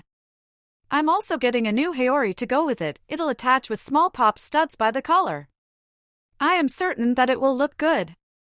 Hayashi replied. It'll be ready by the meeting. Naruto shrugged. Will you be there? Yup. Naruto grinned. Once I've done all the missions. I've got a dozen message relays to the border outposts to do first, though. Then I shall not keep you. Hayashi said. Thank you for delivering the message. Naruto bowed and vanished in a flash of golden light. He truly does know his father's Hiraishin. Hayashi mused. Fascinating gotcha. Shikamaru growled as his shadow lashed out to freeze the demon in its tracks. Choji carefully deployed the carry basket in front of it, and Shikamaru moved carefully in order to force the screeching monster from the darkest pits of hell into the wickerwork container. Tora, captured. Ino confirmed, peering through the metal grill flap at the hissing furball inside. I hate that thing. Shikamaru sighed. Hey, it's good practice for tracking and capture. Naruto pointed out, and Shikamaru jolted in shock. Damn it, Naruto. Stop doing that to me. Shikamaru panted as he recovered. Sorry. Naruto grinned unrepentantly. There's a meeting for the rookies at 2:30 regarding what happened during the finals mission office. I've been sent to round everyone up for it. Shikamaru squinted at him suspiciously. Is this you or a clone? You got me, I'm a clone. The Kage Bunshin shrugged. Boss went to Hinata. Shikamaru interrupted. Okay. We'll pass word to Asuma-sensei and we'll be there. The clone dispelled, and Shikamaru sighed. Should we get going? Choji asked. Yep. Let's go. I wonder how troublesome it'll be a meeting. Guy mused. Yosh! Perhaps we shall see one of my precious students being promoted, as you have been. Wait. Tenten interjected, looking at Naruto. You've been promoted? Chunin Uzumaki, at your service. Naruto grinned. That reminds me, can your dad produce more of these? Tenten took the oddly shaped kunai and looked at it. It's got good balance, the extra points will help in blocking swords and other bladed weapons. It'll fly well once thrown, but the way the blade is weighted, it'll fly point first rather than be able to be thrown, so it spins no hilt wrapping, but it looks like there was something there. And why the heck does it look so familiar? That is one of the Yondame's tri-blade kunai. Guy mused. It lacks the tag that wrapped around the handle, but oh my word! Tenten gasped. You've got the one-person version of the Hiraishin working? Naruto nodded. I kinda stumbled across how to do it during the battle. It let me get to the old man and give him the boost he needed to destroy Orochimaru. I hope you don't mind, but I'd like to continue our training sessions. I may be a Chunin now, but I still have a lot to learn regarding weapons. Very true. Guy agreed. Those who think they have nothing left to learn are those who die from their arrogance. Hiruzen looked at the crowd before him. At the back stood the 4 Jonin senseis as well as Hyuga Hayashi, while 12 genin and 1 Chunin who was resplendent in his new Haori enhanced Chunin vest stood in front of them. To one side, Jiraiya lounged on the windowsill. Welcome, Hiruzen said, effortlessly grabbing everyone's attention. The last few days have been quite challenging, and we are only just beginning to get to grips with what we have learned and what has happened. Jiraiya is particularly irritated in that his intelligence network failed to warn us that the attack was going to happen. Some of my agents are less reliable than I had thought, Jiraiya admitted. I'll get onto it after I've done that retrieval mission you want me to do. Good, Hiruzen said, then he turned his attention back to his audience. You are here because some of you proved yourselves worthy of promotion during the attack. The more observant amongst you will have noted that Uzumaki Naruto is already a Chunin. Hiruzen paused as Kiba hooped and high-fived Naruto before realizing just what he'd interrupted and slinking to hide behind an obviously amused Shino. As I was saying, Naruto has been awarded the rank of Chunin, but he is not the only one. Hiruzen continued. I have received reports from your Jonin senseis, as well as eyewitness reports from various shinobi who were present during the attack, and now, I shall inform you of the decisions that I have reached. Team 7, Uchiha Sasuke. You proved your tactical skills during the finals, planning ahead but being able to change your plans on the fly when appropriate. During the attack, you followed orders and defended the innocent until they could get into the shelters. Once that was done, you told a senior ninja what you had seen, giving them the information they needed to head off an assault that would have caused massive casualties. You have proven yourself worthy of promotion, and your request to be considered for ANBU training has been granted. Congratulations, Chunin. Sasuke accepted the vest almost reverently, then stepped back as Tobio clapped him on his shoulder in congratulations. Team 8, Aburame Shino. Like Sasuke, you proved that you could plan ahead, setting up storage scrolls full of water and Fuinjutsu arrays for Doton techniques to use during your match against an adversary who, under any other circumstance, you would have been unable to hold your own against. In a very real sense, it was your actions which prevented Gaara from unleashing his Biju through his sand as the attackers had planned. During the attack, you joined with your clan to swarm several of the attackers, proving your teamwork credentials. You have proven yourself worthy of promotion. Congratulations, Chunin. Shino accepted the vest stoically. Team 9, Higurashi Tenten. Although you lost your fight, you demonstrated that you could counter most of the attacks used against you. During the invasion, you found high ground and provided long-range covering fire, which has been credited with saving the lives of at least 5 of the shinobi of Konoha. You have proven yourself worthy of promotion. Congratulations, Chunin. Tenten slowly tipped the vest, a disbelieving grin on her face. As she returned to her team, Guy and Lee both caught her in a hug that lifted her off the ground before she was able to lever them off her. Team 10, although none of you made it to the finals, your choice of ensuring the well-being of one your own over the mission has been noted and will go into your files. Although none of you are to be promoted this time, rest assured that in future tests, you will be at an advantage in the eyes of the judges. However, having 3 of you promoted out of your teams and 1 of you transferring to my ANBU will require some rearrangement. I leave it to you to decide. Sakura gave Sasuke a pleading look. I have to do this. I have always planned on doing it. Sasuke said quietly. We can still be friends. I would suggest that you decide amongst yourselves what you wish to do. Hiruzen continued. All except Naruto, dismissed. Naruto, please stay, I have a mission for you. Naruto paused just long enough to give Hinata a quick kiss on her cheek, eliciting a surprised eep, before moving out of the way of the departing group. Okay, so what's the mission, sir? So formal? Hiruzen chuckled, then he nodded to Jiraiya. I'm sending Jiraiya to retrieve my 3rd student, Senju Tsunade, and bring her back here. With your recent grasping of your father's signature jutsu, I feel you would be perfect for this mission, as you would be able to return with her, quite literally, in a flash. Naruto nodded slowly, then he grinned. Hey, pervy sage, what do you plan on doing during the journey if I do go with you? Well, mainly checking your general knowledge and enhancing it, teaching you the art of reconnaissance, spycraft, diplomacy. I've talked to Kosuke-san about what he taught you and you've had a pretty firm base for me to build on. And I can save us some money as well. Naruto grinned, pulling out a tri-blade kunai and holding it for Jiraiya to take. The Toad Sage did so, looking at it curiously. I still need to get back to the Toads. Naruto explained. You set off and I can use that to join you once I'm done.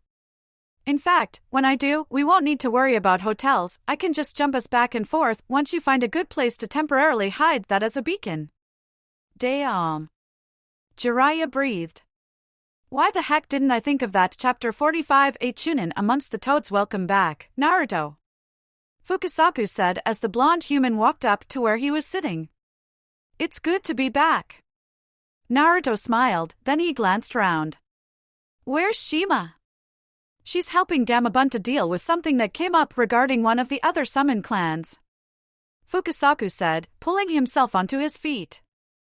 It isn't a big thing, but it does need dealing with. Now, is that a Chunin vest? It is. Naruto grinned, stroking the zip of the vest that showed from under the edge of his haori. I was promoted yesterday. Congratulations. Fukasaku smiled as he started up the path to the grove. One step closer to your dream of becoming Hokage. Yeah, but still a long way to go. Naruto sighed. At the end of the invasion, I got loads of technique memories from the Hokage. I had to write them down before I forgot them, then check with him that I'd got them right and had permission to learn them. Ah yes, your memory skill that Jiraiya was complaining about. Fukasaku chuckled. You're still doing it? Mainly to enjoy time with Hinata. Naruto admitted. We're mainly using the clones to do housework together and stuff. I'm getting pretty good at pressing flowers. Oh, and I'm getting plenty of lessons on how to act in different types of situations. My old grin stupidly and shout greetings method wasn't a good one, in retrospect. With great power comes great responsibility. Fukasaku intoned, then he caught Naruto's quizzical expression. Arachnid clan saying.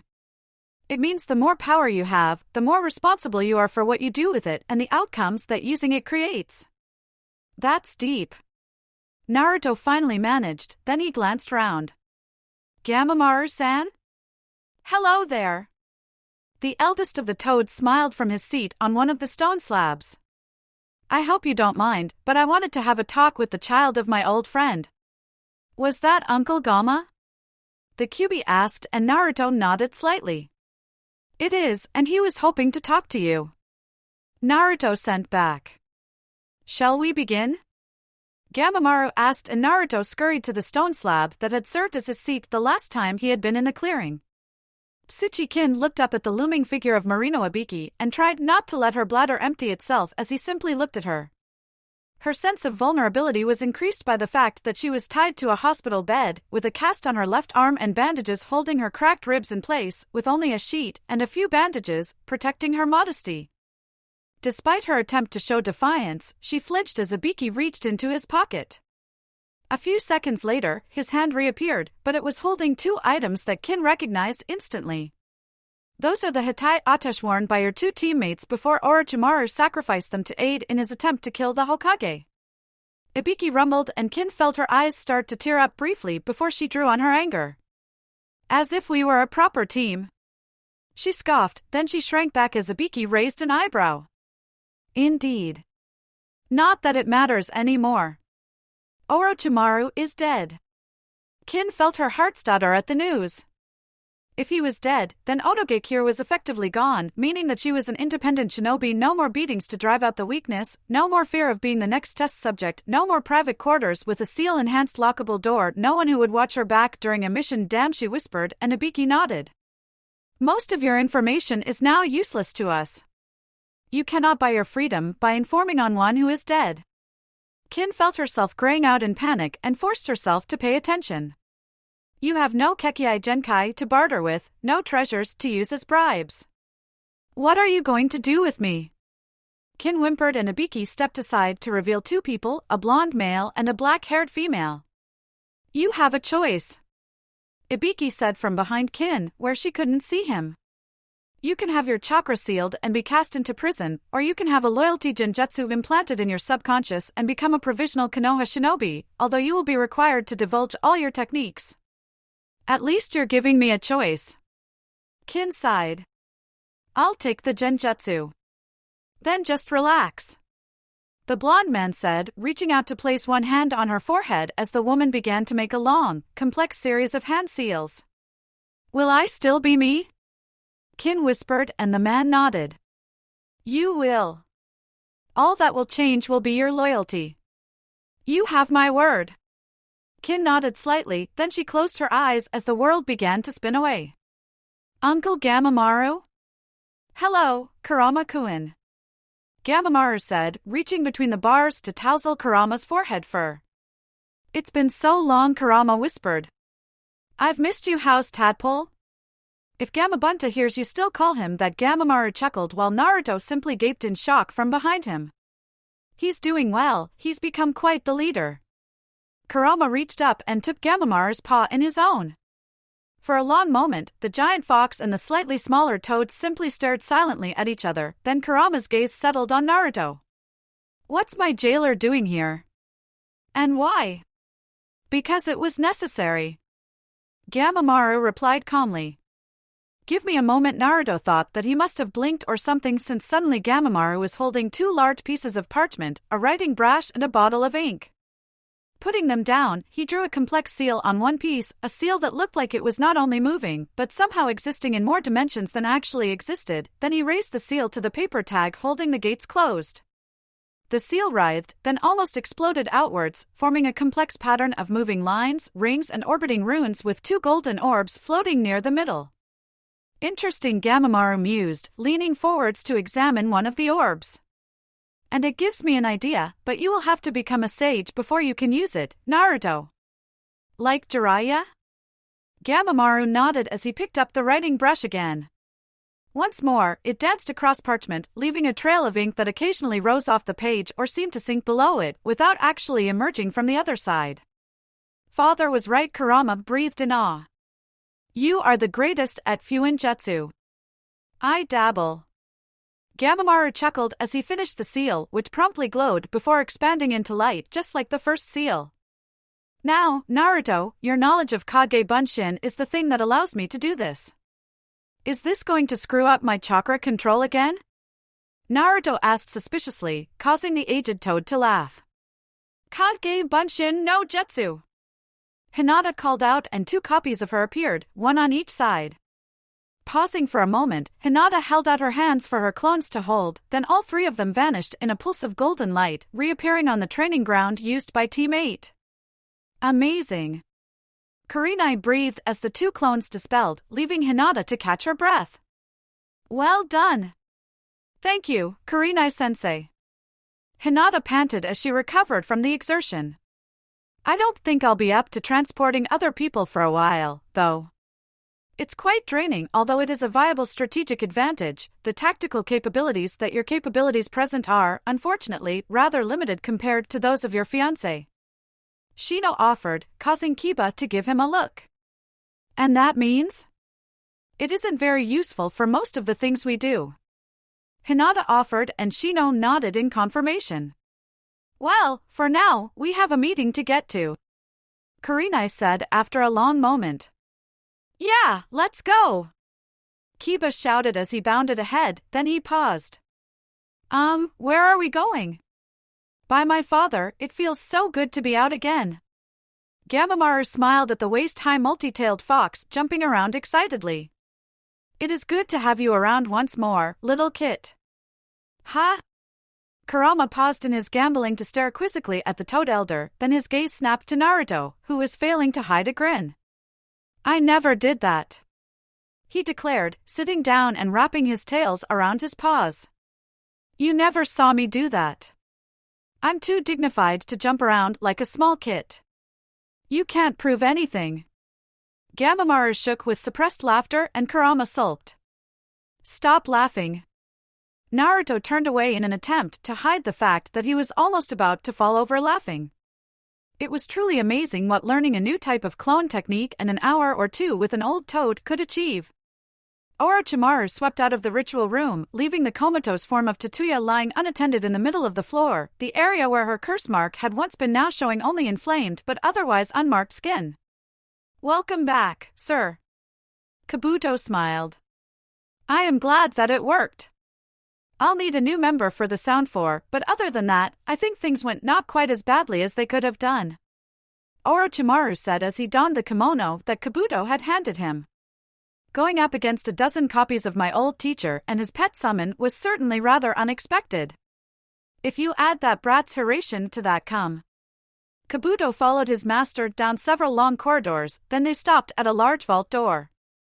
Orochimaru reached out and carefully tapped several portions of the seal engraved into its face, then stepped back as the vault door rolled to one side. "My trophy chamber," Orochimaru explained as he led the way inside. "Over there, the bow of Otsutsuki Himura, a bow which forms arrows of pure chakra, although the cost is quite high. Here is the hilt from Senju Tobarama's sword." Note the seal on the pommel, it let him summon it to his hand whenever he wanted. Although I cannot say for certain, I believe he used the same seal as the basis for the Haration, the technique that my teammate's student improved and became known for. And here we are, the ring. Kabuto stared at the displayed item. Inside a glass jar was a severed hand with a ring adorning the little finger, a ring which had the kanji for void inscribed on it. It has been a long time since I last used this. Orochimaru mused as he lifted the jar. But now that I am aware of the threat that the Yandame's son poses, it is time to bring him to the attention of those more likely to be able to counter his abilities. Kabuto raised an eyebrow in query as Orochimaru removed the ring from the severed hand and put it on his own little finger. A moment later, Orochimaru seemed to be surrounded by tiny chakra distortions.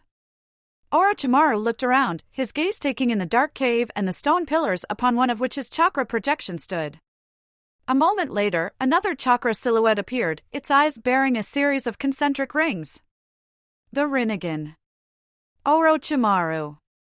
The new figure stated, displeasure infusing its voice. Lord Pain. Orochimaru replied with a slight smirk. I come bearing word of a grave threat to your plans. You will find it extremely difficult to capture the Kyuubi because the host has learned the Haration. Pain froze for a long moment. Are you certain of this? I witnessed it with my own eyes. Orochimaru replied. He was able to use the Haration the same way that his father had. I had already known about him using it in conjunction with his clones, the Hokage Guard version, but now he can do it on his own. This is troubling. Pain slowly mused. Why have you come to me with this? He can duplicate others as well. Orochimaru continued, ignoring the question. He duplicated my old teacher. I found myself facing over a dozen Sarutobi Hirusens at their full strength. Even by using Edo Tensei to bring back the first two Hokages and bind them to my will, I was overwhelmed. You have perfected the Edo Tensei? Pain asked almost eagerly, and Orochimaru nodded. Then perhaps between the information you have provided and the abilities you have, I may yet be persuaded to allow you to rejoin our ranks. Orochimaru smirked triumphantly. Chapter 46. A Chunin and his team Hinata paused in the doorway, staring incredulously at the sight before her. Naruto smirked in amusement as his fiancée rubbed her eyes, stared again, and then activated her Byakugan in order to ensure that she wasn't caught up in a genjutsu. Naruto. She said after a long moment. Why is a giant fox playing shogi with Shikamaru? Because this damned ape keeps beating me, and I'm going to win if it's the last thing I do. Kurama snarled, reaching out to move a piece. Check. Shikamaru lazily moved one of his pieces and Kurama started growling what sounded almost like a stream of swear words. Naruto? The Sage of Six Paths used to play shogi and taught all of the Biju how to play as well. Naruto said as his clone placed a cup and an odd container of fruit squash on the table. Kurama picked up the container and used the spout-like side to take several gulps before putting it down and moving one of his own pieces. Shikamaru frowned, his hands moving so that the fingers formed a rectangle. Oh! Hinata said in a too calm voice. And why is Shikamaru playing shogi with a giant fox? He's one of the best opponents I've met who isn't from my clan. Shikamaru said, reaching out to place a piece on the board. Remind me to take you to meet my father, I think he'll be interested in your playing style as well. Kurama smirked as he moved a piece, then snarled as Shikamaru instantly countered his tactic. They've been playing for over an hour. Naruto commented, placing a cup of fruit squash into Hinata's hand. Oh, Shikamaru told me about the problem with the rearrangement of teams, but he refused to give me any details as he said that you had an idea that you wanted to run past me. Hinata nodded, her eyes not leaving the now fast-moving shogi game. I don't know if you heard, but Sakura captured an Otonin Tsuchikin, the genjutsu expert who took out Lee with a single senbon. Naruto supplied. Kurenai-sensei and Yamanaka-sama used a special collaboration technique on her, with her permission, to permanently change her allegiance from Oto to Konoha. Hinata continued. Although they believed that it was successful, she will need to be placed under a Jonin sensei for observation in case anything went wrong. And that's where I come in. Kakashi stated from the doorway. Odd, I don't remember seeing a fox of that size before. He's complicated. Naruto sighed over Kurama's triumphant growl as Shikamaru redeployed to counter the unexpected flanking attack. I'll explain later. Anyway, Kakashi said, staring at the odd scene. We came up with an interesting concept, but it needs your okay for it to work. With 3 Genin being promoted to Chunin and 6 of the 9 excluding Team 10 now being part of incomplete teams since Sasuke has joined ANBU, we decided a switch around was a good idea. Team 10 is remaining as we are. Shikamaru supplied as Kurama's ears flattened in horror at the way his defenses had just been shattered by a single move. The idea was mine, Hinata said quietly, and Kakashi nodded. Kurenai will be taking Tsuchi-kin into her team, which will consist of Kin, Kiba, and Tobio. Sakura is moving to Guy's team to replace Tenten, where you will aid her in improving her physical abilities, while her Irionin training will prove invaluable for helping Lee and Guy whenever they overtrain, which is quite often. Hinata asked for a special assignment, since she can now perform the Kage Bunshin version of the Hiraishin. Naruto grinned as he caught Hinata in a big hug. As Kakashi caught the dropped cup without spilling a drop, Naruto spun Hinata round. You wanted to join me?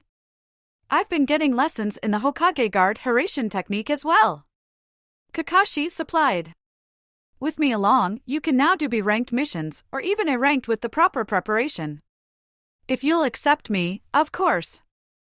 Naruto nodded slowly. It would be an honor to have the only surviving student of my father as leader. Checkmate. Damn it! How did a hairless ape like you again? Sorry. Shikamaru sighed as he started putting the pieces away. I have a meeting to get to, but if you want to challenge my father to a game, Kurama spun to face Naruto. Can I have a chakra boost? If I'm going to try and beat the one who taught him how to play, I need to last long enough to get through the match. What? Kakashi asked again, and Naruto replied as he placed his hand on Kurama's shoulder. It's a summoning-inspired variant of Kage Bunshin using Kurama's chakra, a technique created by the great Toad Sage himself. It also connects Kurama's consciousness to the clone for as long as it lasts, so he experiences everything in real time rather than just getting the memories later. As the conduit for the technique, I am aware, generally speaking, of what Kurama is experiencing and can cancel the technique if I feel I need to. Hang on, Kakashi gasped. You've cloned the QB? Okay, I'm full. Kurama announced, then he glanced at Shikamaru. Let's go. Troublesome. Shikamaru sighed as he followed Kurama out of the door. That was surreal. Kakashi finally stated. So, why exactly is Kurenai taking this kin into her team? Naruto asked after a long moment. Kurenai was intrigued by Kin's use of audio genjutsu. Kakashi supplied, his visible eye still fixed on the point where the path vanished into the trees. Although it would be possible to effectively reverse engineer it just from her observations, having access to the source means that it'll take weeks rather than years to create an entirely new library of techniques. Naruto nodded in understanding, then he grinned. By the way, did my other idea pan out? All jonin on a mission outside the city have been ordered to carry a tagged kunai so they can call for reinforcements if needed. Kakashi nodded. That's part of the reason that I learned the guard version of Sensei's technique. You provide the high accuracy heavy hitting, I provide the distraction and general mayhem with clones, and Hinata tells us both where we need to be. Naruto grinned. That's disturbingly close to how I envisioned the roles. Kakashi admitted. You really did deserve that vest. Thanks, Kakashi-sensei. Naruto said, and Kakashi blinked as his vision seemed to blur. So, Naruto said after a long moment, do we have any missions lined up? And am I still an independent Chunin, or am I now? Is there such a thing as an elite Chunin? The next mission will be tomorrow. Kakashi said. I don't know if you noticed, but Jiraiya left yesterday, taking a Hiraishin kunai with him. He said he'd probably use it the day after tomorrow to summon us to where he is in order to help him on his mission. What is his mission? Hinata asked curiously, and Kakashi gave them an eye smile even as he handed Hinata her drink back. Why, we're going to be bringing back the last of the Sannin. Hey, old man. Naruto called out in greeting as he and Hinata sat down on adjacent stools. 2 bowls of ramen, 1 miso and 1 beef. Oh, and 2 fruit squashes please. Hey, Naruto! Been a few days. Tucci chuckled from the kitchen. I was starting to think you'd found another ramen supplier or something. Never! Naruto gasped while Hinata smiled in amusement. Ichiraku's ramen is food worthy of the gods. And those ingredients you're bringing in really help. I am noted as she moved to place the 2 cups of diluted fruit juice on the counter in front of the pair. You can't really get fresher than almost straight from the sea. Hinata gave Naruto a questioning look and he chuckled self-consciously. You know the agreement I have with Kiba? He asked and Hinata nodded. I realized that it was a good way of earning money, so I made several deals with some merchants in Wave. I pop over there twice a week and bring back several large boxes of stuff to sell on Naruto's good at finding unexpected ways to use his skills. Tucci noted as he stirred the steaming pot carefully.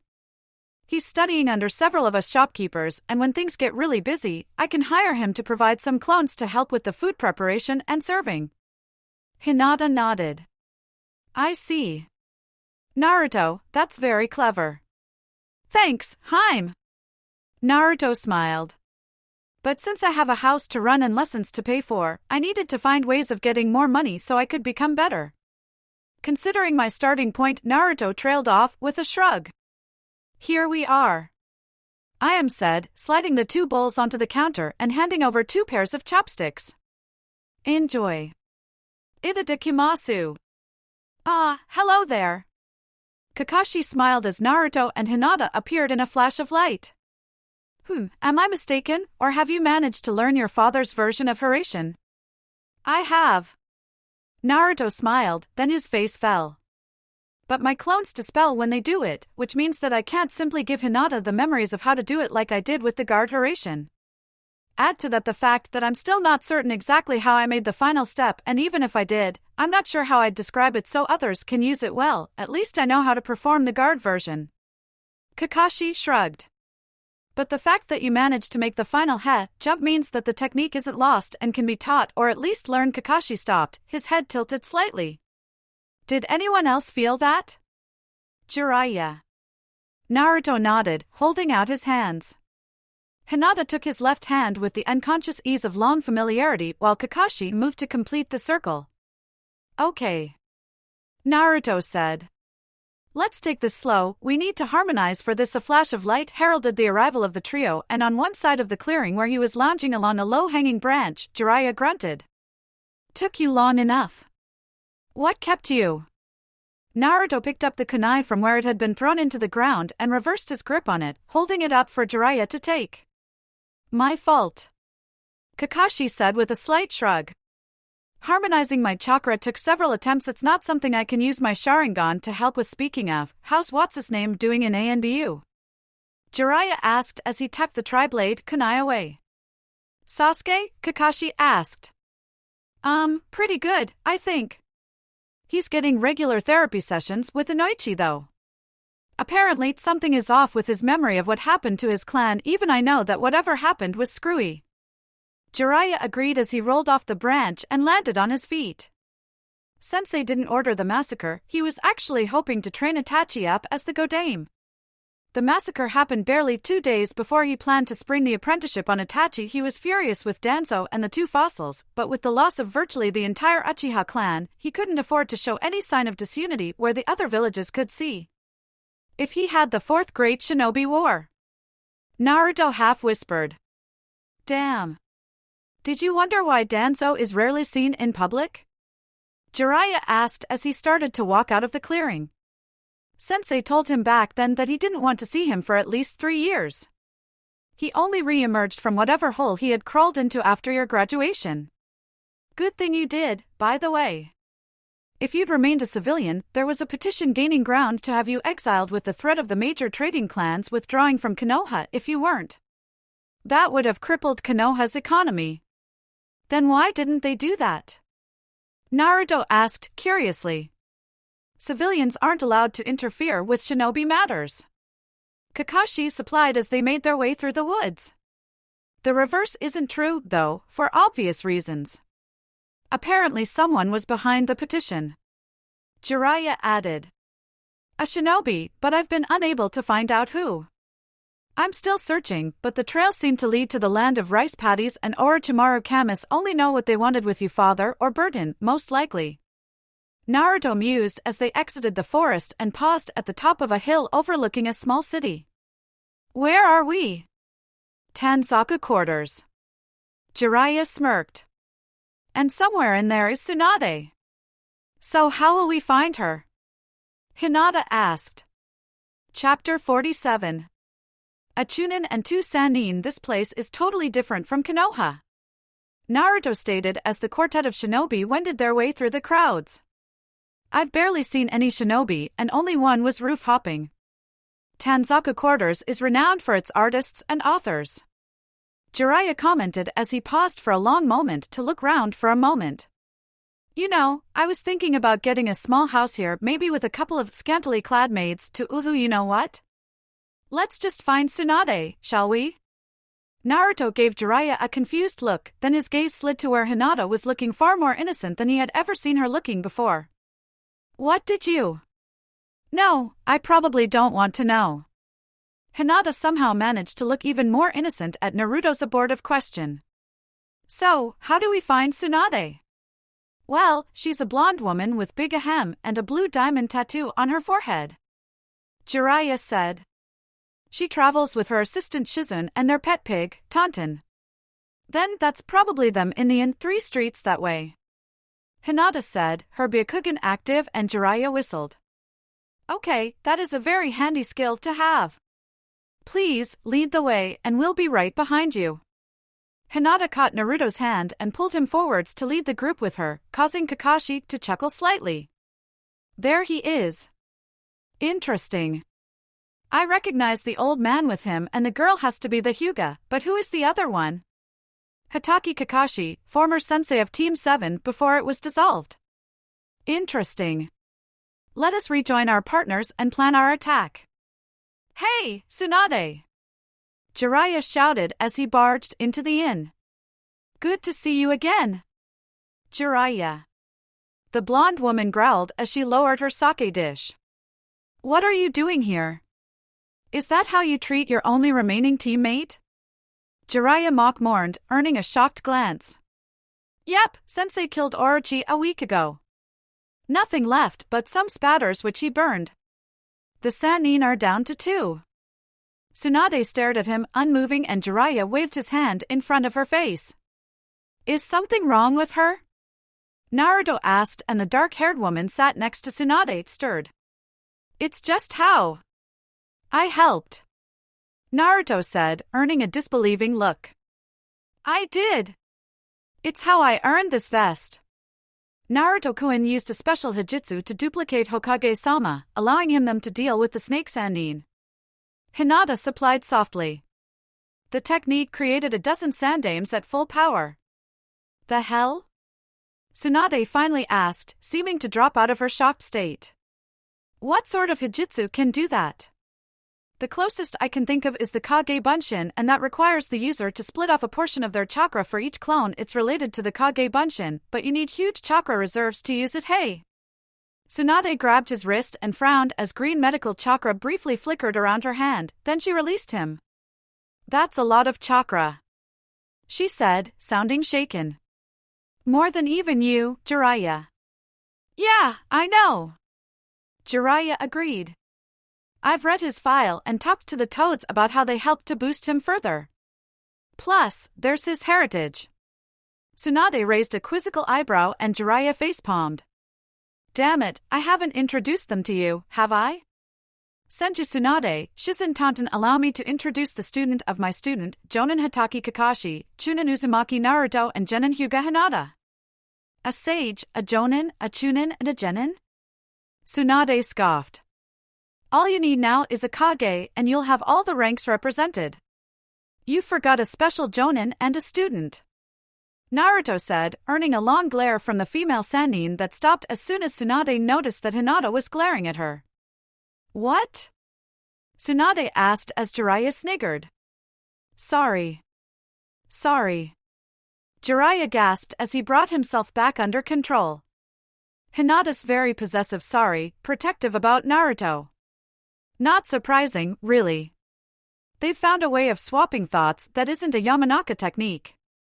Tsunade stared at Jiraiya and he gave a small shrug, then pulled out a small scroll.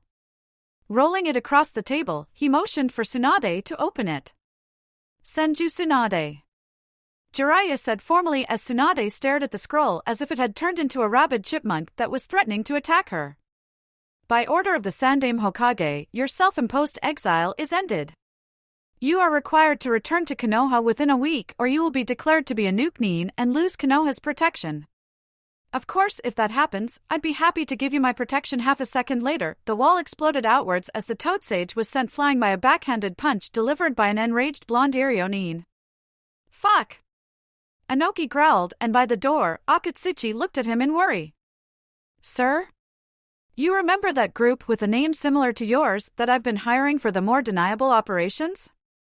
Anoki asked almost rhetorically. Well, my son-in-law's recovered enough to give a full debriefing about everything he could find out about them. Their leader has what can only be the Rinnegan. What? Akatsuchi gasped in shock. Is he certain? It gets worse. Anoki growled. Confirmed members of the Akatsuki group include Uchiha Itachi, Hashigaki Kisame, Sasori, and my former pupil Deidara. Deidara. If I'd known, I'd never have hired them. Pervy Sage, you feeling better yet? Naruto asked as Hinata held a green glowing hand over one of Jiraiya's wounds, moving her hand slightly in response to Shizen's directions. He deserved it. Tsunade sulked from her chair in the corner of the hotel room. Yep. Jiraiya agreed cheerfully. Sure did. But it worked, you're sober now. Nothing like a good fight to burn off the alcohol, ow. Sorry. Hinata apologized as Shizen moved to take a closer look. It's okay, just a bone fragment moving back into position. She declared after running her own analysis jutsu on Jiraiya's torso. Relax, Jiraiya-san. You'll be back to almost full strength very soon. Good. Jiraiya smiled, then he frowned. Anyone pick up the scroll or is it still in the inn? I've got it. Naruto said, holding up the rolled-up document. Fine.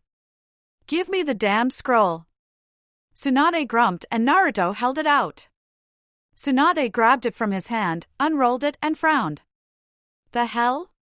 What? Jiraiya asked curiously. I don't understand this.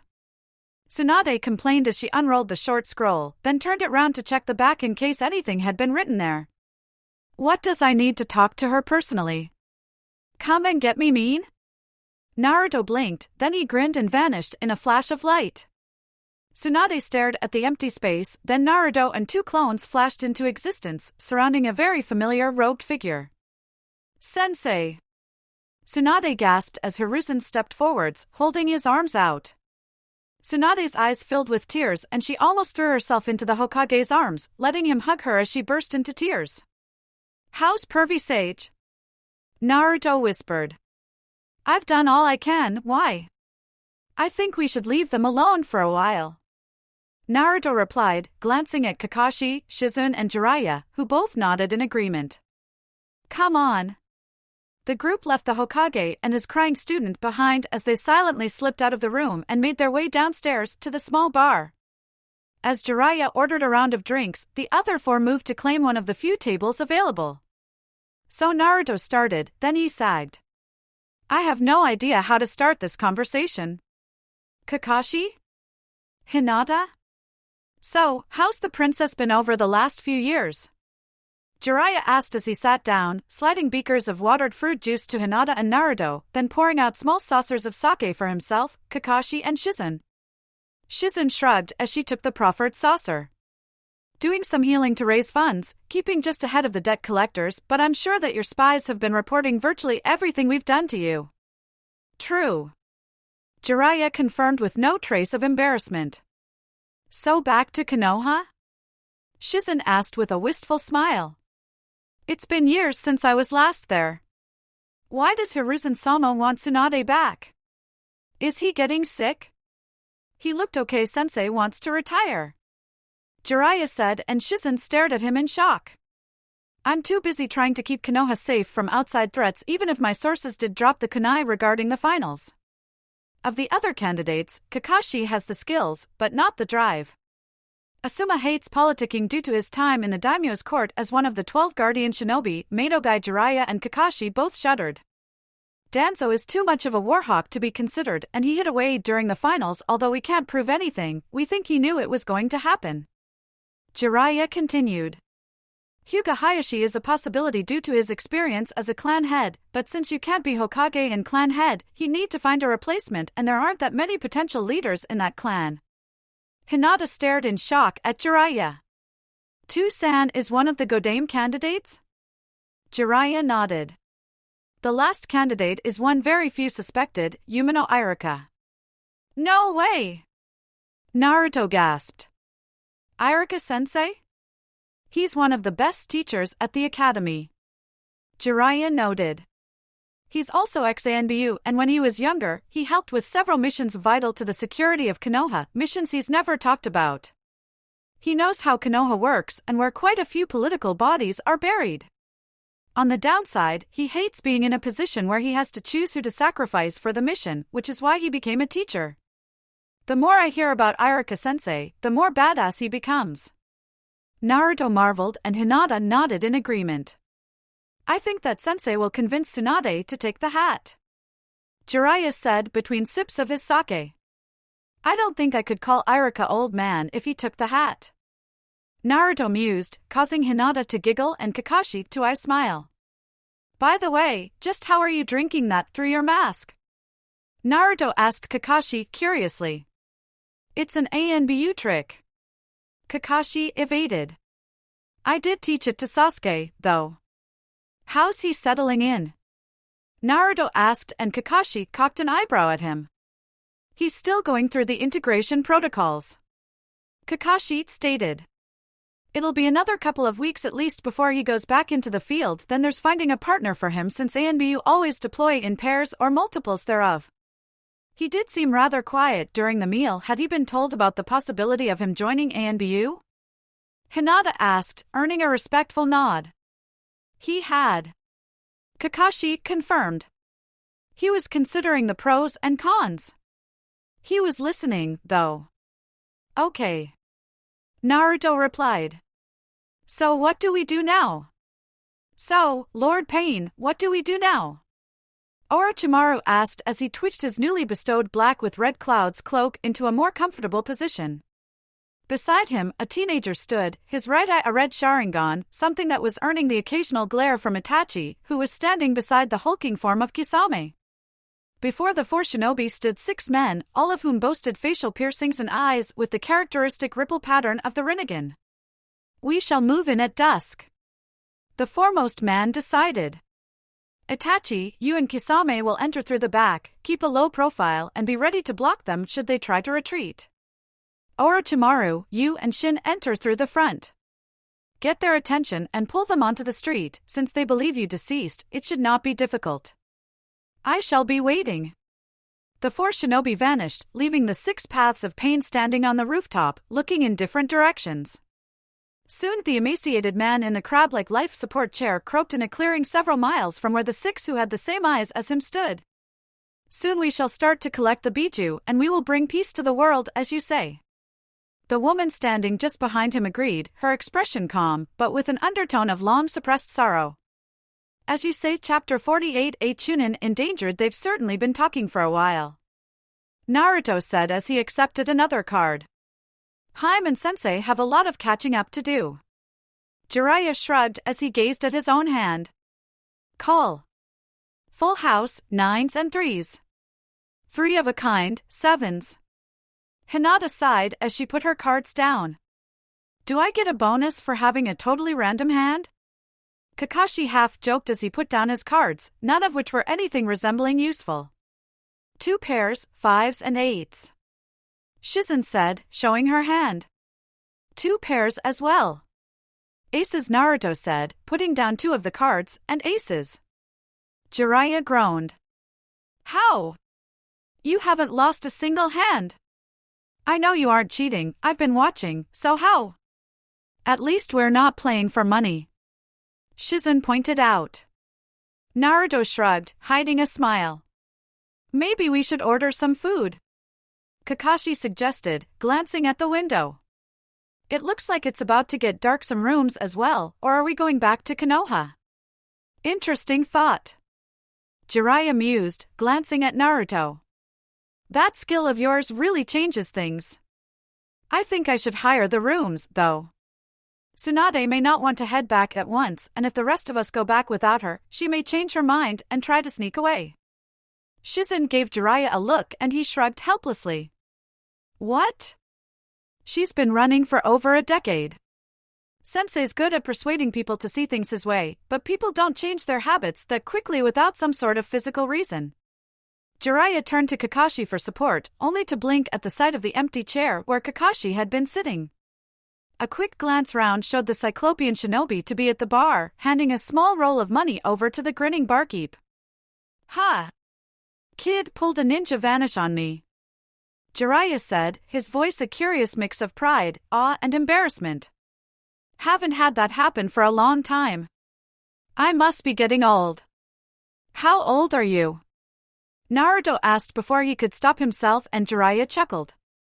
Old enough to be a legend, kid. He's 50. A new voice said, and Jiraiya pouted at Tsunade as she walked across to join them at the table while Hiruzen moved to join Kakashi at the bar. You know we were in the same class, right Haim? Jiraiya pointed out, and Tsunade shrugged as Kakashi and Hiruzen rejoined them. As much as I'd love to stay, the amount of damned paperwork still on my desk means that I need to get back, Hiruzen said.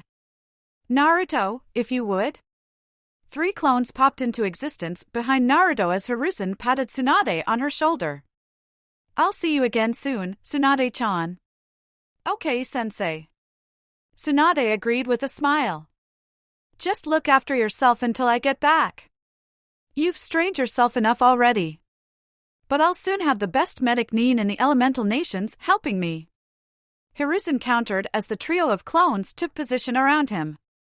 See you soon, my student. Soon, sensei. Tsunade whispered as Hiruzen vanished in a flash of light. So, who's for sake? Kakashi asked, breaking the mood and earning a glare from Tsunade. Sounds good to me, a voice said from the door, and Naruto, Kakashi, Tsunade and Jiraiya all stared in shock at the cloaked man who had just entered the room and lifted the woven hat enough to expose his face. Orochimaru Jiraiya choked. But sensei killed you. It was rather painful. Orochimaru agreed with a smirk as he stepped forwards to allow a second cloaked figure to enter. But I had a few backup plans in place after all. You should both know how well I plan, when you can actually be bothered to put your mind to it. Jiraiya riposted even as Naruto used the distraction to look round. The back door was already occupied by 2 more figures in the black cloaks with red clouds that Orochimaru was wearing. We're surrounded, Naruto whispered, and Kakashi gave a tiny nod. We're outnumbered, Hinata added, her Byakugan active. There are 6 more of them lining the roof. Their chakra is they share the same chakra. What are they? What do you see? Naruto asked as he shifted position slightly, allowing his Haori to dangle freely, thus giving him easy access to his shuriken. Their chakra, it's radiating out from bits of metal in their bodies, and it also leads away north. I think that's enough, Orochimaru stated, his smile vanishing. Lord Pain will be annoyed at you, although I do thank you for the information. I wasn't aware until now that he was using a technique like Sasori's. A cough from the back interrupted his ruminations, and Orochimaru nodded. I quite agree, Itachi, it's time to get things moving. Lord Pain only wants the Jinchuriki, so Naruto, if you surrender, you have my word that we'll let the others leave unhurt. How about it? You wouldn't want your fiancé to get injured, or even killed, would you? Hinata's eyebrows lowered into a frown. You aren't taking my snuggly away. Orochimaru looked somewhat taken aback by the sheer determination infusing Hinata's voice, but Naruto smirked. I think that I'll be able to escape, Hinata. No, you won't. Jiraiya stated, pointing to Orochimaru's companion, who had produced a syringe filled with an odd-colored liquid. They'll keep you unconscious until it's time to do whatever they want to do. Something's wrong. Naruto stated, his voice filled with sudden worry. I can't get a lock on the tag. Something's blocking me. One of the ones on the roof is doing it. Hinata ground out. I can see the effect it's having. Then we have our primary target. Jiraiya stated. Which one is it? Currently the middle one. Hinata supplied, and Jiraiya grinned, pulling out a large roll of Rio and throwing it behind the bar. That should cover the damage. He said. Tsunade, skylight, please. Orochimaru's eyes widened in shocked recognition and he opened his mouth to shout a warning, but Tsunade was already in motion, grabbing the table and hurling it straight up through the ceiling, Jiraiya leaping up after it so quickly that he was almost within touching range, leaving behind a shout of Kuchiyos no Jutsu. Even as Itachi and his companion pushed their way in through the back door, Naruto grabbed Kakashi's hand. An instant later, the room was filled with clones of both Naruto and Kakashi, the latter of whom blinked in shock before, in unison, raising their Hitai Atash to expose their 3 Tomo Sharingans. Why am I suddenly having flashbacks? Orochimaru grumbled as he dived out of the way of a trio of attacks, then another blast of smoke marked the appearance of a dozen more clones, this time clones of Naruto and Hinata. Heh, this is fun! Itachi's companion laughed as he pulled out a huge, bandage-wrapped sword and used it to flatten and dispel a couple of the Naruto clones. Orochimaru's companion flung open his cloak and shed his hat to reveal that he had several more Sharingan embedded in his skull and one on each arm. That is just wrong. One of Naruto's clones stated before a fist wreathed in electricity dispelled it. You should see the arm of my secret ally. Orochimaru grinned before a snake emerged from his mouth and extruded a sword that fell into his hand. You know, I can't use my skills to their fullest extent since I need to take you alive, but they never mentioned how many limbs you were supposed to have. Jiraiya landed on the rooftop even as 2 clouds of smoke marked the successful summoning of his chosen allies. Both of us, Jiraiya-kun? Fukasaku asked. Habit? One of these can absorb chakra. Jiraiya stated as the red markings under his eyes began to expand. Let's see how it does with Sage Chayahiko. Yahiko is dead, there is only pain. The figure thus addressed responded. Wait, Hinata said the bodies were being controlled and those eyes Nagato? Hello, sensei. Nagato. Jiraiya repeated, this time in shock. I heard that Hanzo had killed you all. I was on my way back with reinforcements when I got the message. Is Konan still alive? She is. Nagato, it isn't too late. Jiraiya pleaded. You don't have to do this. No, I do. Nagato stated through Yahiko's body. Farewell, sensei. Shinra tensei. The hell? The blue-skinned man gasped as his strike was blocked by a pair of crossed kunai held by Tsunade. An instant later, she stamped as hard on the floor as she could, causing a plank to sharply rise. Ea Aroweawarg. Kisame. Itachi shouted as he disengaged from the quartet of Kakashis he was fighting and moved to counter Tsunade's follow-up strike. What happened? Aokisame whimpered as he lay on the floor, curled up in a tight ball of pain. That really fucking hurts, shit. Orochimaru's companion yelped as he barely avoided a trio of strikes delivered by 3 Hinatas who were working together in perfect harmony. Boss! Little busy here, Shin! Orochimaru called back as he frantically dodged a quartet of Razengans before diving to avoid a Chidori. These clones are quite aggravating. I know! Shin yelled back as he rolled to avoid a shuriken barrage, only to come face to face with another Kakashi. Shit! I thought that you'd slacked off. Orochimaru growled as he countered another Kakashi clone. You're almost back up to how you'd been at your peak. How? I took a long look at myself. Kakashi replied as he dodged Orochimaru's blade. Naruto inspired me. Why, Nagato? Jiraiya yelled as he delivered an axe kick at the figure that had shed its cloak to reveal 6 arms with odd metallic lines on them. Why are you doing this? What do you hope to achieve? I am no longer Nagato. Three of the paths chorused in one voice. I am pain, and only through pain can peace be finally achieved. If you will not stand with me, then you are my enemy. Jiraiya ducked underneath a blast of energy that issued from the mechanized path's hand, then did a backward somersault kick that seemed to miss, but nevertheless sent the augmented enemy flying, crashing into the same hole that had been made by the path that Jiraiya had substituted with after he had been sent flying by Pain's first attack. Nagato, you have no idea how much this hurts me.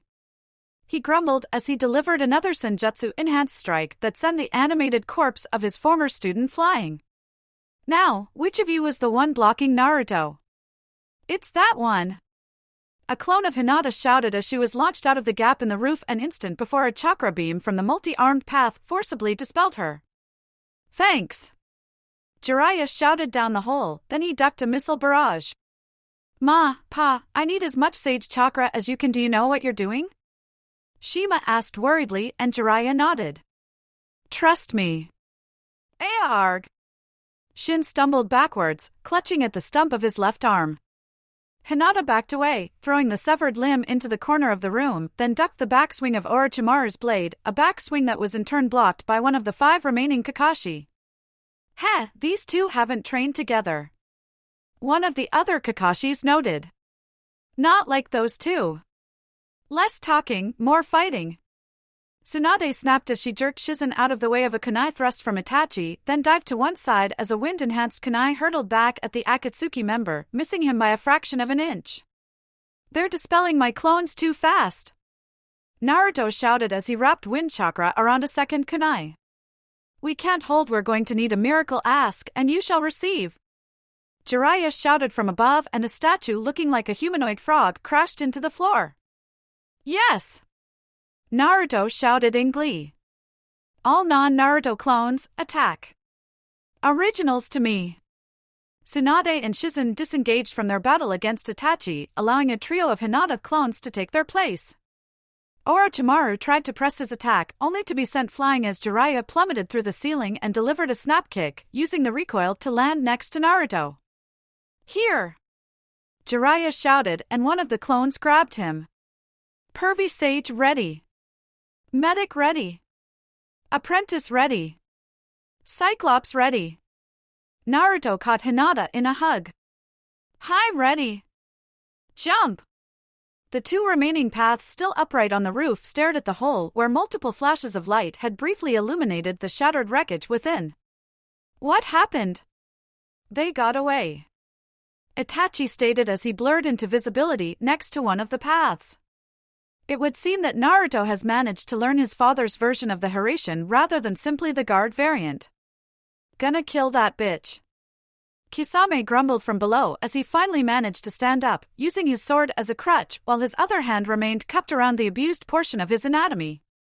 For a long moment, the shinobi simply stared at each other, then Itachi's form wavered before he collapsed, as did Kisame's. The bodies that hit the ground, however, weren't the ones that had started to fall. Even through that technique, it hurt. Kisame grumbled as he stood up over a dozen miles away and started to stretch. At least I'm still intact. Had it really been me there, I'd be singing soprano permanently. Itachi simply nodded and pulled out a packet of Pocky. That Shin dude, though, those eyes he had are freaky. Kisame continued, not noticing how Itachi had briefly frozen mid-motion, his normally neutral face creasing slightly into a frown. I wonder what his story is. Chapter 49. A Chunin alerted that was too close.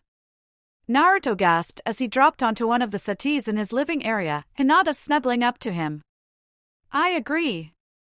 Jiraiya said as he sat opposite Naruto, his facial markings receding back to their normal lines as the 2 toads dropped off his shoulders and started to look round curiously. Where did that statue come from? Tsunade asked curiously as she and Shizen laid claim to the 3rd settee, leaving Kakashi to sit next to the Toad Sage. That was the one preventing Naruto from using the Hiraishin. He could absorb chakra, but couldn't cope with senjutsu. Jiraiya said, then he nodded to Hinata. Thanks for pointing him out to me. I wasn't certain which one it was, I thought it was probably Yahiko. Everyone looked at Jiraiya and he sighed. I'll be telling Sensei about this, but the 6 on the roof? all were shinobi I've encountered in the past, all were dead, and all were being used and controlled by one of my old students, Nagato of AIM, using his dojutsu. The Rinnegan. Kakashi, Tsunade, and Hinata all jolted in shock. I'm missing something, Naruto admitted. Probably better if I provide some background, Jiraiya admitted. It was before your birth, Naruto. I was in AIM, helping those allied against Hanzo the Salamander. During my travels, I encountered a trio of orphans with great potential. Konan, Yahiko, and Uzumaki Nagato. Tsunade may remember them, she and Oro were with me when we met them. After we finished our mission, I stayed behind to teach them, make them more effective against Hanzo. Although I was never able to find out which clans, if any, Yahiko and Konan were originally from, I knew that Nagato was an Uzumaki, but that paled compared to his Kekkei Genkai, the Rinnegan. His eyes let him use every element with equal ease, and he could understand jutsu with a single glance. I trained them until they were able to defeat one of my Kage Bunshin in battle, then I left them to gather more intel and some reinforcements. I had recruited a dozen shinobi, including Nenchunin Minato, who had managed to learn the Senju version of the Hiraishin and was in the process of adjusting it to make it his own. We were most of the way there when one of my spies reported that the three of them and their allies, the group known as the Red Dawn, had met Hanzo in combat and had been killed. Obviously your spies were wrong, Tsunade stated in a voice that lacked any condemnation at all. They were partially right, Jiraiya admitted. Konan and Nagato still live, but Yahiko did indeed die that day. The Akatsuki seemed to die with him, and so me and my team returned to Konoha, believing that we had failed by not reaching them in time. Jiraiya trailed off for a long moment before continuing. Nagato and Konan are still alive, but Nagato is using Yahiko's body like Sasori uses his puppets. More than that, he can see, hear, feel, and use jutsu through, as he calls them, his paths. He himself has taken a new name, one that several of us will recognize. Pain. The one who toppled Hanzo, Kakashi noted. One and the same, Jiraiya confirmed grimly. And now he wants to seize all the Jinchuriki. Naruto, my spies haven't reported anything regarding the Biju, but I need you to send a clone with a message to as many of the hidden villages as you can. They need to know that they have to guard their Jinchuriki. Taki'll be a problem, Kakashi mused. They keep their Jinchuriki outside the village, they don't like her at all, they only keep her around because she's a Jinchuriki and therefore a powerful weapon. Jiraiya smirked. I think that soon, they'll regret not taking more care of her. Tsunade looked at her teammate, then started to laugh. I'm missing something, Naruto said again. I'll make it your first mission after I have the hat, Tsunade promised, confusing Naruto even more. For now, though, I think I need to get to the tower and talk to Sensei again. Coming, Shizun? Of course, Lady Tsunade. Naruto watched the duo leave. I've definitely missed something, he admitted. Yes, you have, Jiraiya laughingly agreed, then he winced. Don't tease the poor boy, Shima scolded, lowering her hand from where she had dope-slapped the sage. Hinata, you have a lovely home here. Thank you, but it's Naruto-kun's home, not mine, Hinata managed. That reminds me, Fukasaku said from just in front of Naruto. Hold out your left arm. Naruto did as the elderly toad asked, then cringed as Fukasaku wrapped his tongue around his wrist. For an instant, the skin covered by the sage toad's tongue seemed to feel like it was burning, then Fukasaku released him, his tongue shrinking as it returned to its proper place. There you go, one unblockable reverse summoning tattoo, Fukasaku declared. Just smear some blood on it and channel chakra and you'll be at Mount Myaboku, no matter what anyone tries. Thanks, Naruto managed, staring at the mark on the inside of his arm, the blocky kanji Aburat surrounded by few injutsu marks. That will help you, but it only summons you, Fukasaku said. You cannot bring anyone or anything with you should you use it. Jiraiya grinned. That did not go as planned, Pain stated as three of the paths collected the path, which had been transformed into a statue. I was unaware that the Toad Sage could petrify my Predapath. I may need to try and develop a counter for that. The easiest solution is not to let Jiraiya near the Predator path, Itachi suggested as he glanced round at the inn where he had been fighting via his avatar. We need to leave, the local authorities are arriving. Toby can help. A new voice chirped and Itachi barely managed to avoid rolling his eyes. Wow, this place looks all beat up. What did Toby miss? Lord Hokage, Kakashi said as he led the way into the office, holding the door long enough to allow Naruto and Hinata, who were holding hands, to follow him through. Team Hiration reporting for debriefing. Tsunade has been telling me about the mission from her viewpoint, as has Jiraiya, Hiruzen said with a slight smile, then his face shifted into a frown. You can confirm that it was Orochimaru that you encountered?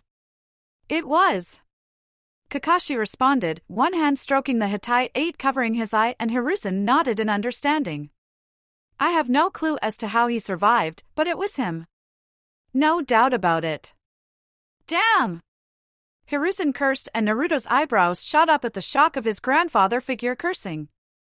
How many times must I steel myself to kill him? Now we're here, we'll be able to make it stick, the next time. Jiraiya noted from where he was sprawled along the windowsill.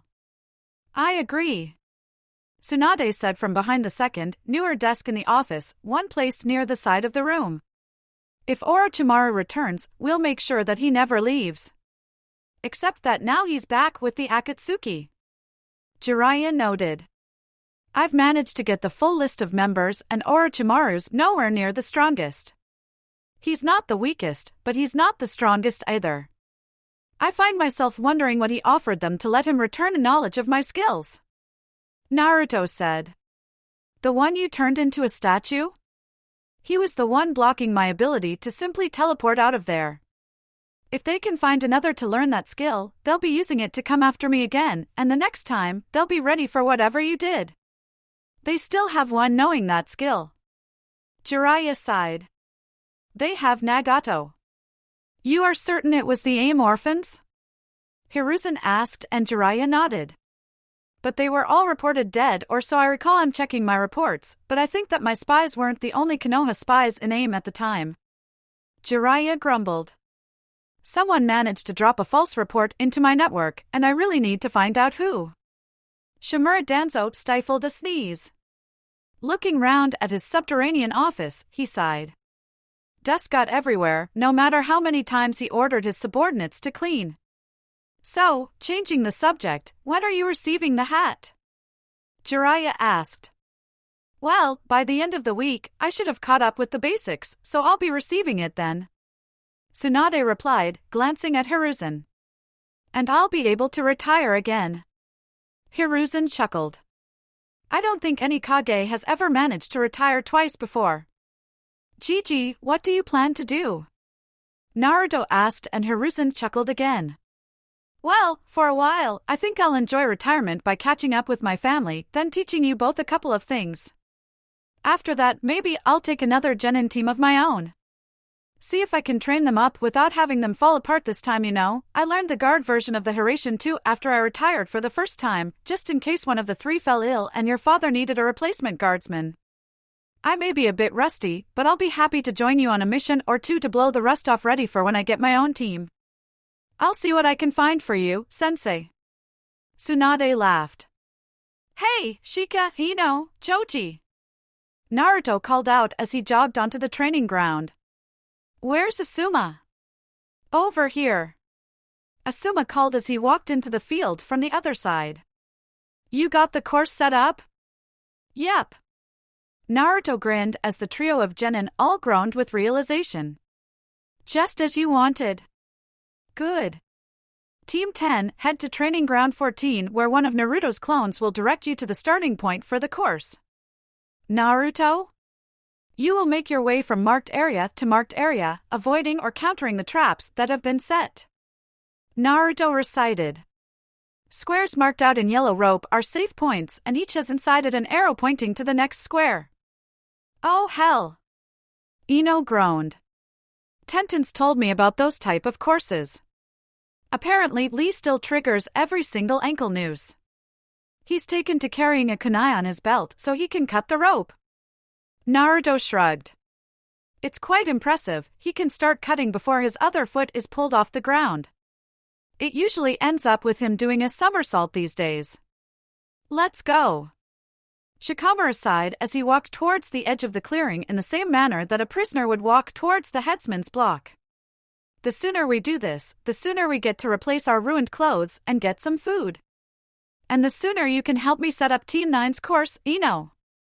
Naruto called after the departing genin. So, Dad's retiring soon. Asuma said, leaning against a tree as he pulled out a cigarette. I hear he's very interested in teaching you. He's already helping to teach Sasuke, you know. Naruto raised a querying eyebrow at the older jonin. I thought Sasuke was an ANBU. He is, but he found out the truth about his clan's destruction and how his brother saved his life. Should I know this? Heh, you're a Jinchuriki and the son of the fourth. Even if Pops hadn't cleared you to know this, you'd probably have found out soon enough. Sasuke's going through serious therapy between missions. What his brother did to him left some damage that still hasn't healed. On the other hand, he's already completed several missions and, with his Sharingan, is catching up to Kakashi in number of usable jutsu. I heard that he's been learning all the elemental types so that he can actually use his newly copied moves. Naruto nodded slowly. I hope he does well. Back in the academy, I thought of him as a rival, that if I could beat him, people would start to treat me better. Looking back, I can only wonder just what the hell I thought I was thinking back then. Camus above, I was an idiot. Hinata blinked in confusion. Why do I feel the need to give Naruto-kun a really big kiss? Dunno. Anko shrugged, stealing one of the dango sticks from Hinata's plate. They're your feelings. Stop teasing her, Anko. Kurenai sighed, waving to the waiter for another platter of dango. Chapter 50. Training of a Sharingan user. Sasuke looked at the mask that he had been given. Welcome to ANBU, trainee. Okami said, and Sasuke stiffened to attention as the white-coated ANBU commander stepped back, hands vanishing into his sleeves. For the next 2 months, you will undergo training in the ways of ANBU. You will learn to fight like the ninja of old, with blade and poison, stealth and silence. You hold your new face in your hands, your new name. Uchiha Sasuke is now no longer within Konoha. He has vanished. You will prove yourself worthy of your new name, Okojo. Sasuke slowly lifted his mask up to his face, feeling the seals around the edge react to his chakra, fixing the mask in place. Although the eye holes in the mask should have restricted his vision, the mask was oddly transparent, not impeding his field of view apart from a slight dulling of colors. Experimentally, Sasuke activated his Sharingan and realized that the transparent mask blocked his dojutsu, but he could still use it through the eye holes. Okami waited for Sasuke to deactivate his blood limit before speaking again. For the next 2 months, there is no Uchiha Sasuke, only Okojo. I understand, Okami-sama. Sasuke said stiffly, and Okami nodded once. Then I shall leave you. Wait here for the one who will train you in the ways of the ANBU. Okami vanished without even the swirl of chakra leaves that marked a normal Shunshin, and Sasuke gaped at the casual display of skill before collecting himself. His new teacher would be here soon and he would devote himself to learning everything that he could. His brother had been an ANBU, now he would learn the same lessons that had made him so strong. Less than 5 minutes had passed before a new figure appeared, this time with the characteristic swirling leaves of a Konoha Shunshin. Trainee Okojo? Hi! Sasuke responded, stiffening to attention even as he looked at the new person. The man stood taller than him and was wearing a cat-based mask with red lines surrounding the eye holes and green lines above and below them. A sword rose from behind his right shoulder and Sasuke mentally nodded at the implication that he would learn Kenjutsu as well. My name for now is Tenzo. The man stated. You have been assigned to learn from me. I will do my best to hone you into one of Konoha's blades. You will suffer, you will learn that the true face of Konoha is different from how you think, you may even curse my name as you fall into your bunk. Just be aware that while I like being nice and friendly, I have no problems with ruling with fear if that is what is needed to make you into what Konoha needs. Do you understand? Hi, sensei. Sasuke replied, only for Tenzo to give a sharp shake of his head. I am Tenzo. You are Okojo. Understand? Hi, Tenzo. Good. Tenzo said. Now, follow me. Sasuke followed Tenzo into the darkness. Sasuke blinked in surprise. I do not understand. He admitted. Surely, since I have my Sharingan, it would be more efficient to use it. Yes and no. Tenzo replied. The Sharingan is a powerful tool, but even a simple chakra flash can disable it for several seconds. In addition, the moves that you learn that way can be perfectly repeated only while your Sharingan is active. You would need to practice them without your blood limit active if you were to have a chance of performing them should someone be able to counter your eyes. How many ways do you know to counter my eyes? Sasuke asked. 8 that I can think of immediately. Tenzo stated, now, try to follow my lead without using your Sharingan. Sasuke drew his tanto and dropped into the first stance, copying Tenzo's moves. His blade seemed to dance through the air and he felt a rightness about the moves. Excellent. Tenzo said as he sheathed his blade and Sasuke stared at him. A few more repetitions and you will have mastered the first kata. You seem to be naturally gifted with the sword. Sasuke felt his chest swell with pride at the compliment, a compliment that was delivered based purely on his own actions and not because of his lineage or fame. Sasuke collapsed onto his bunk.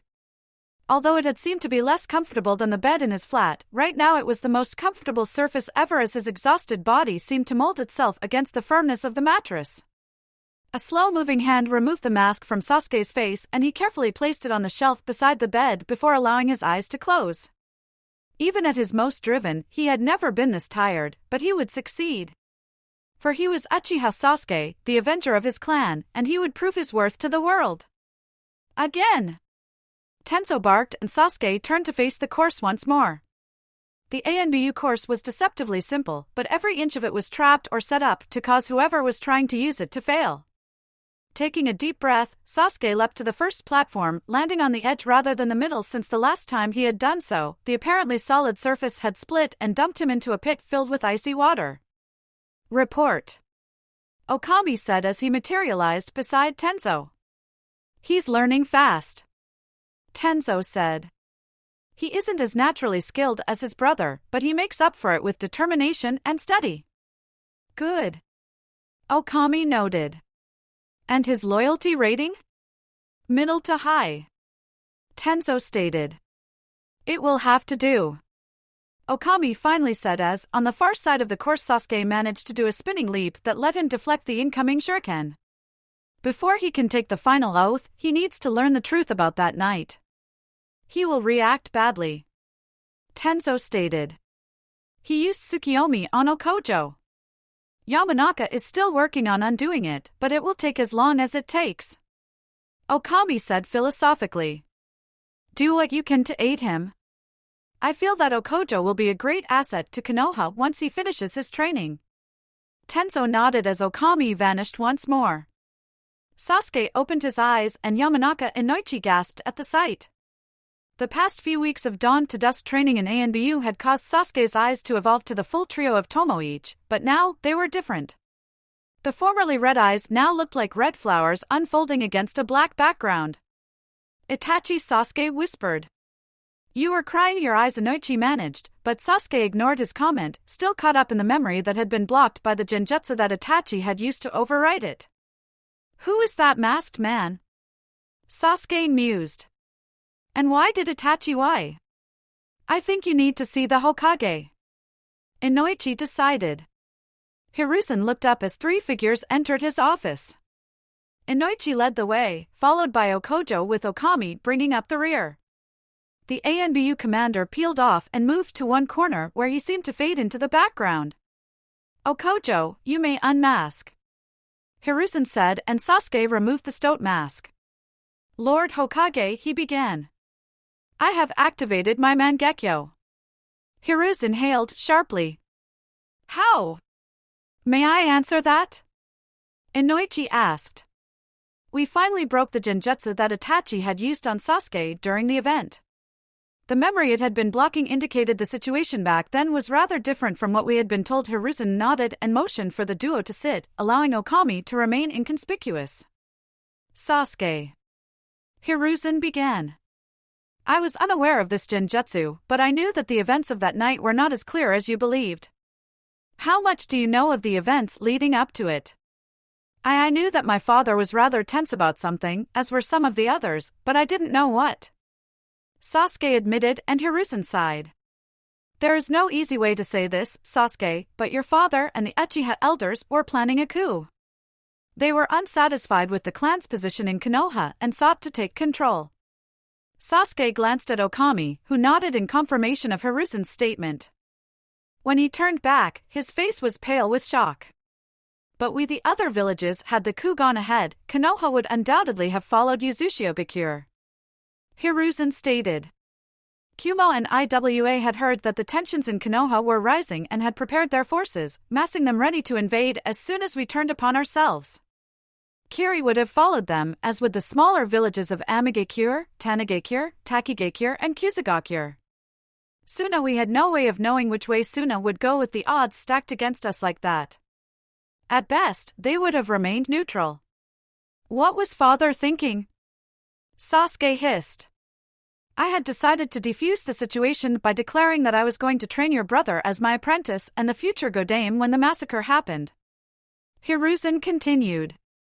I have very strong suspicions as to who forged the orders that set your brother against his clan, but even now, I have not been able to find a single shred of hard evidence to support those suspicions.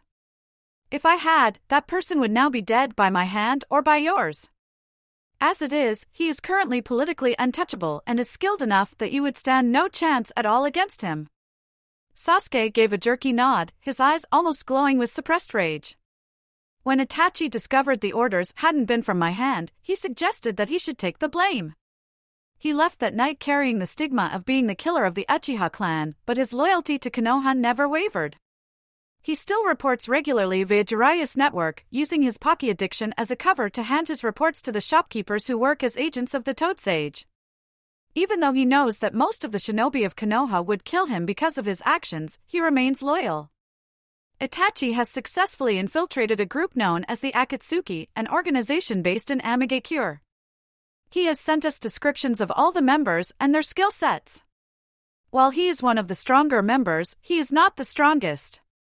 That would be their leader, a man known only as Lord Pain, a man with 6 bodies that act as one. He still serves Konoha? Sasuke managed and Hiruzen nodded gently. He does. All he has ever asked was that you be kept as safe as possible without endangering your growth as a shinobi of Konoha. It is my belief that he plans to have you kill him in battle so that you will emerge as the last Uchiha and, in the eyes of the public, a true hero who will re-establish the Uchiha clan and raise it to prominence, this time as a true and integral part of Konoha. Sasuke looked down at his clenched fists for a long moment, every line of his body showing the tense anger he was keeping restrained by only his pure willpower. Then he looked up. Can he return? Hiruzen blinked at the unexpected question. What? He was trying to protect me from the man in the spiral mask, Sasuke explained. He called him Madara Uchiha Madara. Hiruzen gasped. But how? He died at the Valley of the End. His body was never recovered. Okami stated from his corner. He could have faked his death. Things like that have been known to happen. This changes things. Hiruzen mused. Why did Itachi not report that to me? Perhaps he thought you knew? Sasuke offered and Hiruzen slumped in his chair. I have more to atone for than I thought. He sighed, then his gaze sharpened as he rose from behind the desk. Sasuke, I heard that your primary element is lightning. I don't think Kakashi will have taught you much beyond ensuring you have a good grounding in the basics, but there are several techniques that I can give you. I believe that you have enough chakra at least to learn the Raiten Bunshin. Chapter 51. Taking the hat, Tsunade sagged onto the surprisingly comfortable settee and glanced out of the window. Only her experience let her hide her shock as she recognized the valley, and her gaze quickly took in the rest of the room with its distinctive fireplace and half-floor above. It was Minato's old house, one where she had visited to check over Kushina after Minato had rescued her.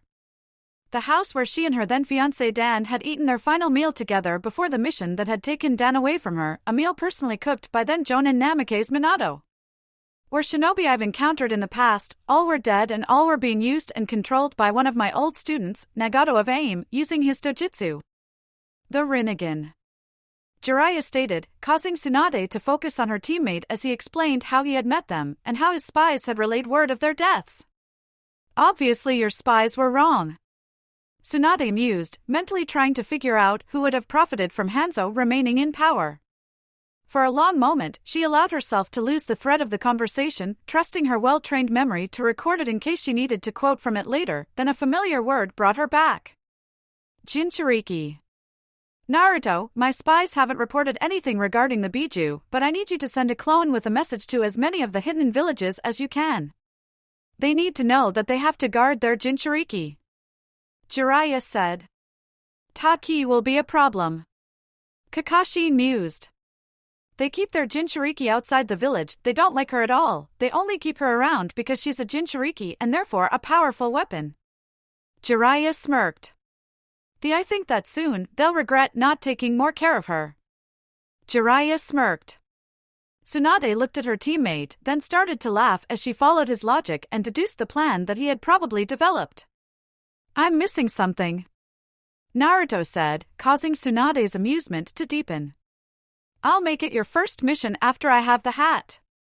Tsunade promised Jiraiya for now, though, I think I need to get to the tower and talk to Sensei again. Coming, Shizun? Of course, Lady Tsunade. Tsunade nodded to the others before stepping out through the door and walking towards the path that would take them to the bottom of the Hokage monument, Shizun half scurrying along behind her. Shizun, she said as she slowed slightly to allow her apprentice, and most trusted friend, to catch up to her, do you think I've made the right choice? I think you'll do a great job, my lady. Shizun replied. Not what I asked. Tsunade deadpanned. Please, tell me. Do you think I've chosen correctly? Shizun blinked a couple of times as she ordered her thoughts and Tsunade remained silent, refusing to try and hurry her apprentice's response. I think that you have made the right choice, my lady. Shizun finally admitted. We've been moving from place to place for many years running away, you mean? Tsunade snorted. Sensei was very nice to avoid pointing that out to me, which actually made it more obvious. Shizun's diplomatic silence caused Tsunade to chuckle mirthlessly. Shizun, do you want to know how he persuaded me to come back? If you don't mind, my lady, Shizun managed. He asked me if I could recommend either Danzo or Jiraiya as his replacements. Tsunade barked with laughter before sobering. Then he asked me if I was willing to give myself a chance to heal or if I preferred bleeding to death from my emotional wounds. Hiruzen-sama does have a way with words. Shizun admitted. The old bastard does indeed. Tsunade grumbled in unwilling admiration. It'll be interesting to get an in-depth look at how he thinks. My lady? He's going to have to fully explain his plans and policies to me so that I can adjust or continue them as I see fit. Tsunade explained as they briefly emerged into a clearing and followed the path out of it again. I'll finally have a chance to see just what did we see back there? Shizun blinked as Tsunade reversed course and half-jogged back to the clearing. What's going on? She asked the paint-spattered genin on the other side of the clearing. It is a most youthful training session. The one clad in green shouted back as he helped to untie the pink-haired kunoichi from the ropes that had bound her to a tree. We are halfway around the course and are still going strong. And I'm going to kill Naruto for doing this to me. The kunoichi snarled as she dropped to the ground and started retying the rags of her former clothing in an attempt to retain her modesty. You look like you fell victim to one of the traps from the book written by Uchiha Madara. Shizun stated, trying not to burst out laughing. The one that uses 3 lemons and a paperclip. Yosh, that was 2 traps ago. The green-clad teenager replied with a wide grin. Truly, Naruto-kun shows extreme youthfulness in the art of traps. Now, let us move on, yoink. Tsunade watched in disbelief as the energetic teen triggered an ankle noose trap and managed to slice through it with a kunai even before his other foot had fully left the ground. What the hell's been going on in the years I've been away? she muttered as the trio of genin vanished into the forest. Ah, the trap courses. Hiruzen smiled after Tsunade had finished describing what she had seen. It sounds like Team 9 is being given a run for their money by young Naruto, although he did mention that he was going to be teaching Ino how to set up the courses after she finished the one he had set up for her. That's normal? Tsunade asked in disbelief and Hiruzen nodded. It's a fairly regular thing these days. We have several aspiring trap masters in amongst our genin. You've already met Naruto and you've still to see Ino's work, while Hyuga Niji is becoming something of an expert in detecting and disassembling traps in his own right. In fact, the Hyuga clan have recently instituted their own trap-making and trap-breaking courses. I see I'm going to have to do a lot of studying. Tsunade sighed and Hiruzen motioned towards the second desk in the office, one which had been set at right angles to his own. For the next few days, that'll be your desk as I bring you up to speed. He said. Once you take the hat, we'll switch so that this desk will be yours. Remind me to show you how to open the secret drawers. Thanks, sensei. Tsunade smiled as she moved to take the seat behind her desk, then she looked at her assistant. Shizun, I want you to head to the hospital. Find out what's going on there and report back. Yes, my lady. Shizun said with a bow before seeming to vanish. So, Hiruzen said, pulling out a sheet of paper. Here we are, Form 451979, confirmation of field promotion in peacetime. I think that before you become Hokage, you should at least be promoted from Chunin. Tsunade blinked several times. I'd forgotten that I was still technically a Chunin. You did depart just before you could take the Jonin exam. Hiruzen reminded her. We both know that skill and rank aren't always the same thing. Speaking of which, what rank do you think young Shizun would be if I had her tested? I trained her as well as I could. Tsunade half sighed, glancing at her apprentice. I did my best to bring her up to my level as much as possible, so Tokubetsu a Jonin at the very least. I'll have her undergo the testing tomorrow. Hiruzen smiled at his surprised former student. I'm sure that she'll pass with flying colors. Now, one more thing. Yes, sensei? Hiruzen made a small hand signal and the door opened, revealing a tall blonde man. I think you may remember is Yamanaka and Noichi. Hiruzen said. I think you need to get over that phobia of yours if you are to let an old man like me retire. Yes, sensei. Tsunade sighed as she turned to face the obviously amused clan head. Don't worry. Inoichi said reassuringly. You're not the first non-Yamanaka clan member I've helped. He's helping the young Uchiha as well. Hiruzen added. You're in safe hands. And don't worry about the cost. Inoichi continued. Konoha's got this one. And most of your wage as Hokage can go towards paying off all the debts you've run up. Hiruzen finished with an overly innocent expression, earning a glare from Tsunade. We'll do a full debrief after your preliminary session with Inoichi, but for now, did anything happen after I came back? Hiruzen stared in shock at Tsunade. You're certain? It was Orochimaru. Tsunade confirmed. Or I remember him saying something about looking into cloning just before he fled Konoha. Maybe it was a clone of him or he sent a clone of him to attack Konoha. That makes a disturbing amount of sense. Hiruzen sighed, then he looked up as the office door opened. Lord Hokage. Kakashi said as he led the way into the office, holding the door long enough to allow Naruto and Hinata, who were holding hands, to follow him through. Team Hiration reporting for debriefing. My lady?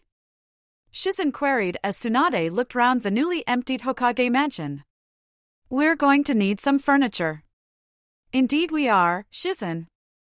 Tsunade agreed as she looked through one of the doors to see a large library, its shelves stacked high with scrolls and books. Looks like they only took the Sarutobi stuff. Shizun, make a note to organize a team to go to the Senju mansion and grab all the furniture that's still usable. Yes, Lady Tsunade. Tsunade carefully closed the door and leaned against the frame. I still can't believe that I'm doing this. She sighed. Am I caught in genjutsu or something? With your chakra control, that would be difficult. Shizun pointed out and Tsunade nodded. It'll be odd, not running from the debt collectors, you know. There is one bright point to this. My lady? Tsunade grinned, almost ferally. You can finally find a good man and have some kids for their Aunt Tsunade to spoil rotten. Shizen blushed and Tsunade raised an eyebrow. Already got someone in mind, have you? Lady Tsunade. Tsunade stepped forwards, feeling the official robes weighing heavily on her shoulders as Hiruzen spoke, using the Fuinjutsu inscribed into the balcony and shade pillars to amplify and project his voice, making it audible to everyone who was watching from below. And as I retire once more, Hiruzen said, causing a ripple of laughter from the crowd, I do so in the knowledge that once again, I do so in favor of someone who will perform the task placed upon them with the greatness and determination that Konohagakure deserves. People of Konoha, may I present the Godaim Hokage Senju Tsunade? As her sensei finished his speech, Tsunade stepped forwards into the almost solid cheering from the assembled citizens and shinobi. Glancing sideways, she saw Shizen smiling with pride at her, then she turned her attention back to her sensei, who had removed the hat of Kage's and was holding it out for her to take. I, Senju Tsunade, student of the Sandaime Hokage Sarutobi Hiruzen, do hereby accept the position of Godaim Hokage of Konohagakure. Tsunade declaimed, the words coming easily to her after the several hours of tutelage under Hiruzen's gaze. May the will of fire burn brightly in the leaf. As she finished, she donned the hat, then raised one clenched fist in the old symbol of victorious triumph. Let the will of fire burn in us all. She shouted. For Konoha! For Konoha!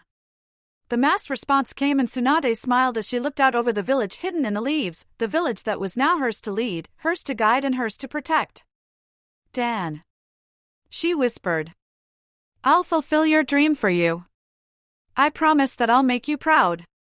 The cheering grew louder as Hiruzen stepped back, leaving her at the front of the balcony, a symbol of the new dawn for the leaf.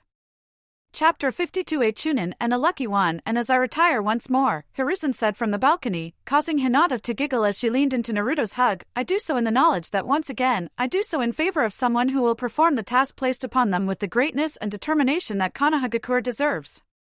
People of Konoha, may I present the Godaim Hokage Senju Tsunade? I'm glad she's going through with it. Naruto whispered as Tsunade accepted the hat. Hopefully, I'll be the next to wear it. I'm sure you will. Hinata replied quietly. I, Senju Tsunade, student of the Sandaime Hokage Sarutobi Hiruzen, do hereby accept the position of Godaim Hokage of Konohagakure. Tsunade said, the words echoing across the village, may the will of fire burn brightly in the leaf. Tsunade donned the hat, then raised one fist. Let the will of fire burn in us all. She shouted. For Konoha! For Konoha! The crowd shouted, Naruto and Hinata joining in as the feeling of triumph and victory seemed to almost solidify around them. Team Hiration, reporting for mission.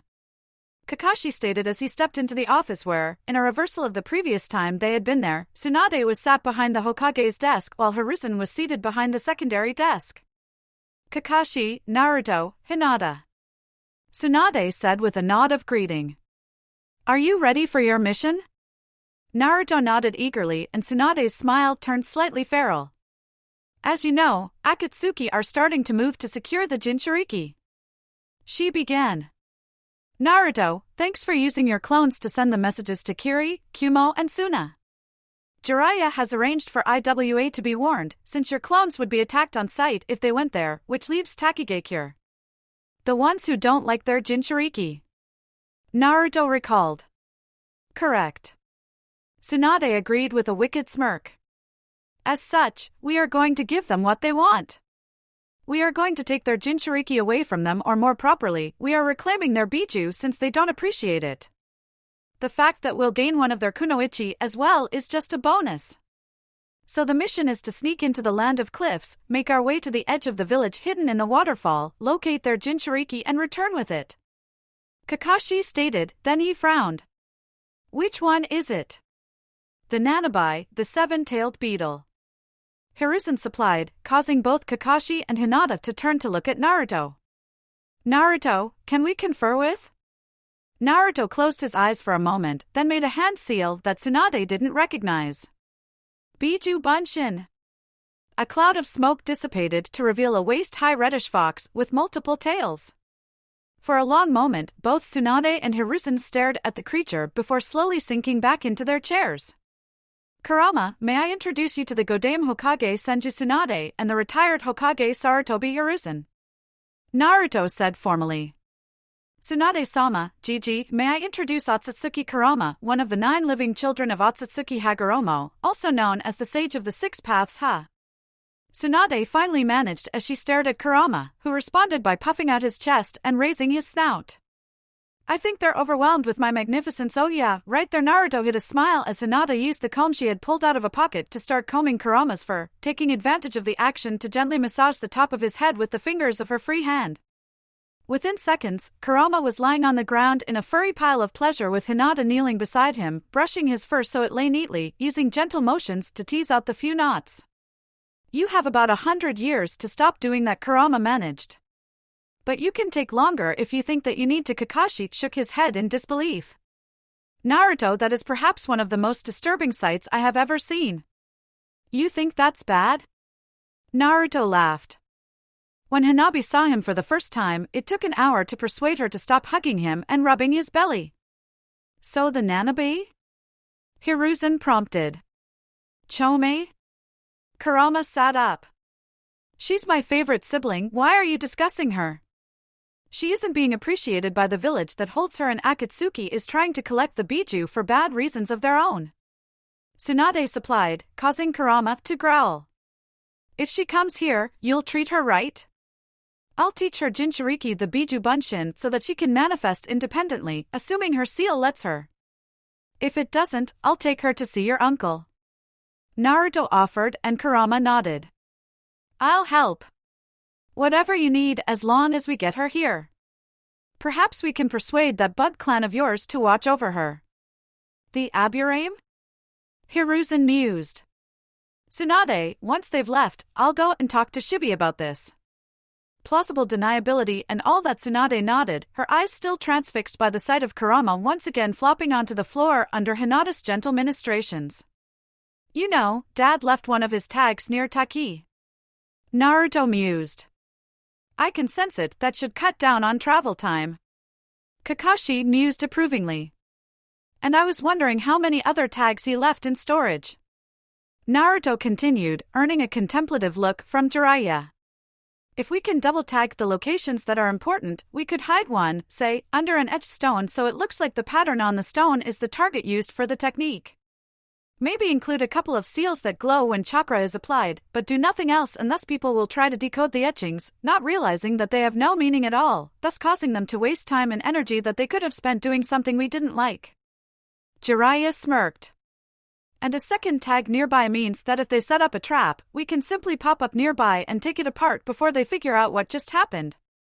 I'd recommend doing that only at key points. Kakashi cautioned. We do need to keep a reserve of tags, after all. At least until you learn how to duplicate them. We'll discuss this after the mission. Jiraiya decided.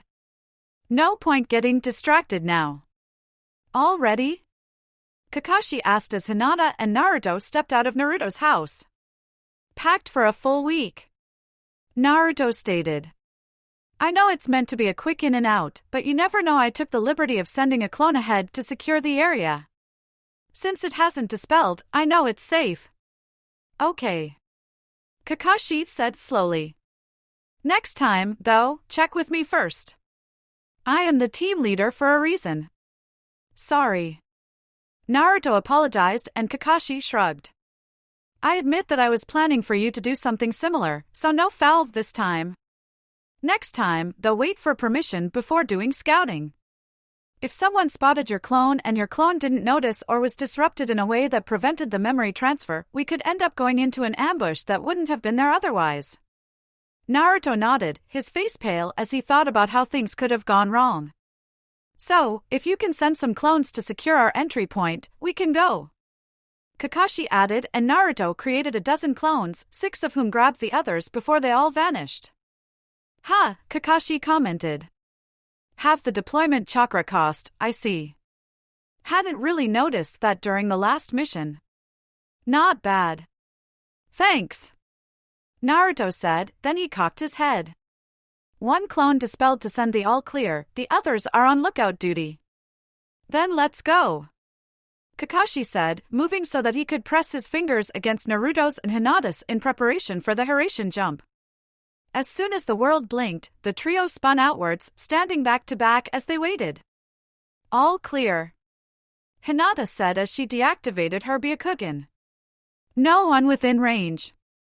I don't suppose that you've learned how to sense chakra yet, have you? Kakashi asked, causing Naruto to shake his head. Okay. Kuchios no Jutsu. A small cloud of smoke announced the arrival of a dog wearing a blue sleeveless coat. Pakin, we need to find a Jinchuriki, Kakashi stated. There's one just behind you, Pakin responded, and Kakashi sighed. Naruto, I know. I mean a different one. Female, holds the Nanabe. Forget it, Kurama stated as he emerged from a cloud of smoke. That dog'll just slow us down. I can sense her, she's over that way. That's not nice, Pakin grumbled. Do you make a habit of stopping others from working? Well, I can see you two are getting along wonderfully, but we really need to get moving. Kakashi sighed. Pakin, do you want to stay or return? I'll stay, Pakin grumped.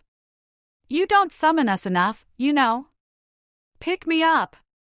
Kakashi plucked Pakin from the ground and placed him on his shoulder, then looked round. What? You have a summoning contract as well? Naruto asked in shock. Meh, why so surprised? Kakashi drawled as he turned to lead the way. You have toads, I have a pack of dogs. Besides, quite a few of the Jonin have contracts.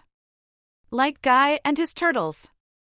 Naruto nodded, earning a considering glance from Kakashi. He doesn't use them much. He uses them more now, Naruto shot back. At least, when I relayed the message from Ningen to him. Kakashi opened his mouth, paused, and then closed it again, obviously deciding not to continue that line of questioning. Still clear, Hinata reported, the veins around her eyes shrinking back to their normal sizes. She's staying still, Kurama reported. Where's this village that hates her? Over that way, Kakashi said, pointing slightly to the left. About 3 miles in a straight line. We'll need to bear right soon to avoid their normal patrols. Okay, Kurama growled. But the sooner we get her back to Konoha, the better. I cannot believe I just said that. Even think you deserve being treated like a human? A male voice sneered as the group carefully crept to the top of the rise, using the bushes that grew there as cover. You're nothing more than a weapon for the village, and if you try to act up again, I'll do worse than use the pain seal on you. Now pick yourself up and get back to that hole of yours. We're done for today. The man with dark, spiky hair held back by a pale green/brown bandana kicked the green-haired girl who was lying on the ground, then turned and stalked off. That bastard, Kurama growled. Now you know why I hate most humans, that was Suian. Kakashi mused. He's a Suiten user, a very powerful one. The girl, she must be the Jinchuriki. Naruto mused as the girl in question slowly pulled herself onto her hands and knees, then she managed to stand up, wincing as she clutched at her ribs where she had been kicked. Kurama nodded as the girl started to move towards the treeline. Suians vanished into a waterfall, a big one. Hinata reported quietly from her position behind them. He mentioned a pain seal. Naruto growled. If they've put that on her, there's probably also a tracking seal at least. We may need Jiraiya here. I'm getting pretty good, but he's the expert. Agreed, Kakashi said, his uncovered eye gazing almost sightlessly at the now empty clearing. Hinata, anyone else around? Clear, sensei. Hinata replied almost at once. Kurama, if you'd be so kind as to lead us to your sister and her host? My pleasure. Kurama half growled. While Zetsu and Tobio tried to locate the Sanbai, I have a mission for you. Pain stated. Of course, Lord Pain. Orochimaru bowed. How may we serve? Pain's eyes narrowed slightly. We have confirmed the location of the Nanabai. It is being held outside Takigakure. You and Shin will travel there and secure it. The host must be kept alive, but beyond that, I leave the mission entirely to your discretion. Be aware, though, that the Takigakure elders insisted on placing both a pain seal and a tracking seal on the host. The pain seal is a standard Uzumaki prisoner control seal which I know how to activate. Orochimaru smirked. This mission should be fairly easy. Do not let your overconfidence lead you into another loss. Pain warned, and Orochimaru's eye twitched at the reminder of his failed attack on Konoha. Lord Pain, when the time comes to secure the Ichibi, may I assist? It will be a strong blow to Suna. I shall consider it. Pain stated. You may leave. As you command, Lord Pain. Chapter 53. A Chunin observed, how do we do this? Naruto asked almost half an hour later as the quartet sat in the small den that Kakashi had created via judicious use of Doton Jutsu. Hinata shrugged to indicate that she didn't know while Kakashi stroked his chin in thought. Suion has a tendency to linger to gloat over his enemies after defeating them, so there's every chance he'll return briefly before dusk. Kakashi finally said. Somehow, we need to contact the Jinchuriki, check that she wants to leave. Takeshi does. Kurama stated. I've been talking to Chome. Everyone looked at the large fox curiously and he glanced round. What? Chome? But how? Kakashi asked. We bijushere, I think you'd call it a kekiai genkai. Kurama finally answered after a long pause. Any of us can talk with the others, we just need to concentrate to do so. It's easier when we're in a host. It's one of the reasons I could cope with being inside those Uzumakis even though they never bothered to try and talk to me. Sorry. Naruto muttered. Yeah, you're my first host who actually bothered to speak to me. Kurama half growled, then he shook himself. Sorry. I think I need to have another talk with Uncle Gama. Once this is over, I'll take you to him. Naruto promised, and Kurama smiled briefly at him. Thanks. Anyway, we can talk to each other regardless of the distance between us, although since we're siblings, we usually don't want to. Family arguments and all that. Makes sense. Kakashi agreed as Hinata began stroking Kurama's fur to help him calm down. So, what did you and Chome decide to do? Simple, Chome sent Fu here to meet you. A new voice said from the entrance. I have her in sight, master. Shin declared, causing Orochimaru to give him a quizzical look. Shin, correct me if I'm wrong, but we're still in the southern bastion, correct? Shin nodded, not bothering to look around at the giant cavern they were standing in, its sides dotted with doorways and shafts, some of which were barred. We are. And aside from all of my followers, the Sound 4 and those odd young clones you've finally started to grow in the lab, it is just us two here, correct? As always, my master. Shin agreed while the newest member of the Sound 4, a woman named Guren, glowered at him. Then, how exactly do you have our target in sight? Shin motioned with one hand and a nearby rock seemed to ripple, turning into a small creature with a solitary outsized Sharingan. Moving on four stumpy legs, the dome-like entity waddled towards them. You actually managed to create them. Orochimaru gasped, bending down to scoop up the creature. Amazing! Thank you, master.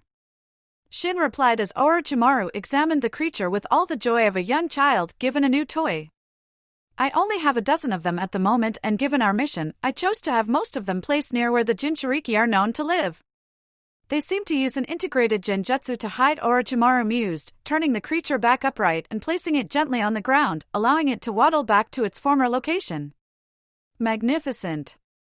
Kabuto's aid was quite useful in overcoming several problems I had encountered in trying to create them. Shin demurred. He is rather gifted, isn't he? Orochimaru agreed. So, any other tricks you have with these? Yes. Shin smirked. I can use them as a means of transportation.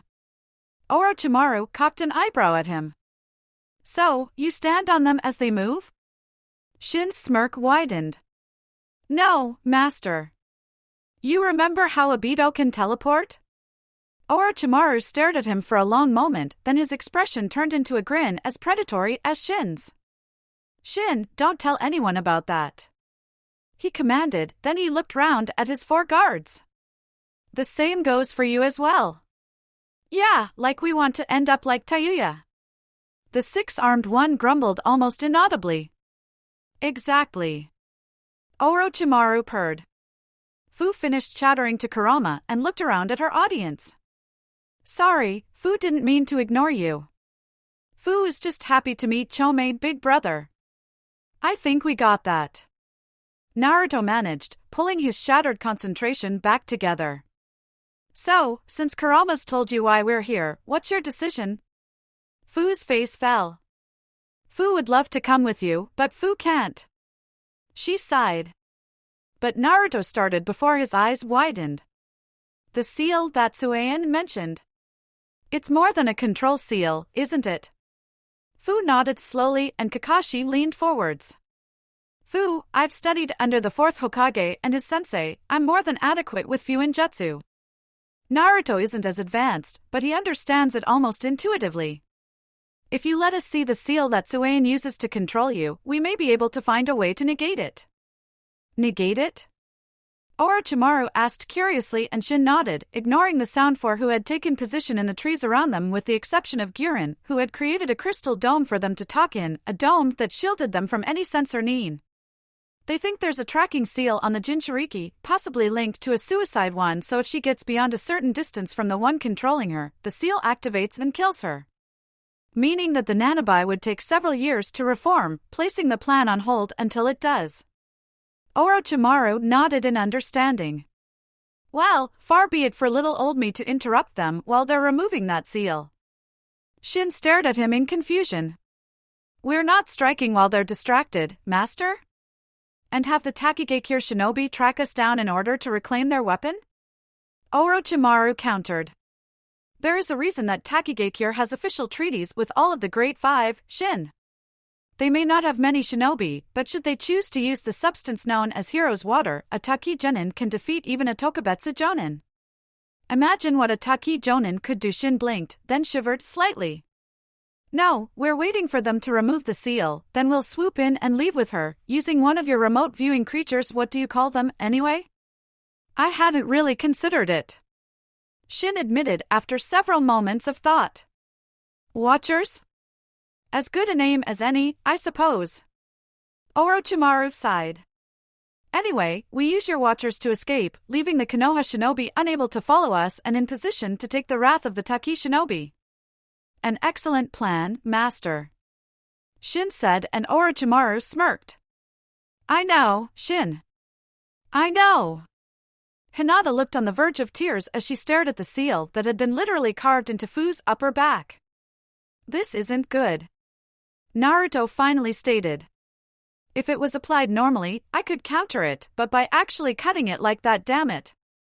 Fu was unconscious when they did it. Fu offered, glancing at Hinata. Fu doesn't remember more than waking up with a very sore back. Yeah, Naruto grumbled, glancing at Kakashi. Okay, I see 2 choices here. Jiraiya or Uncle Goma. Kurama finished. It'll take a lot of chakra to summon him, and if we try to take Fu there, the seal will activate since it's out of range. Naruto sighed. Arrow Sinin.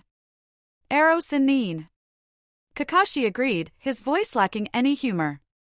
Can you fetch him? He'll need time to prepare. Naruto replied. Fu, I hate to do this, but it's getting dark and the person who can help you will need light to work in.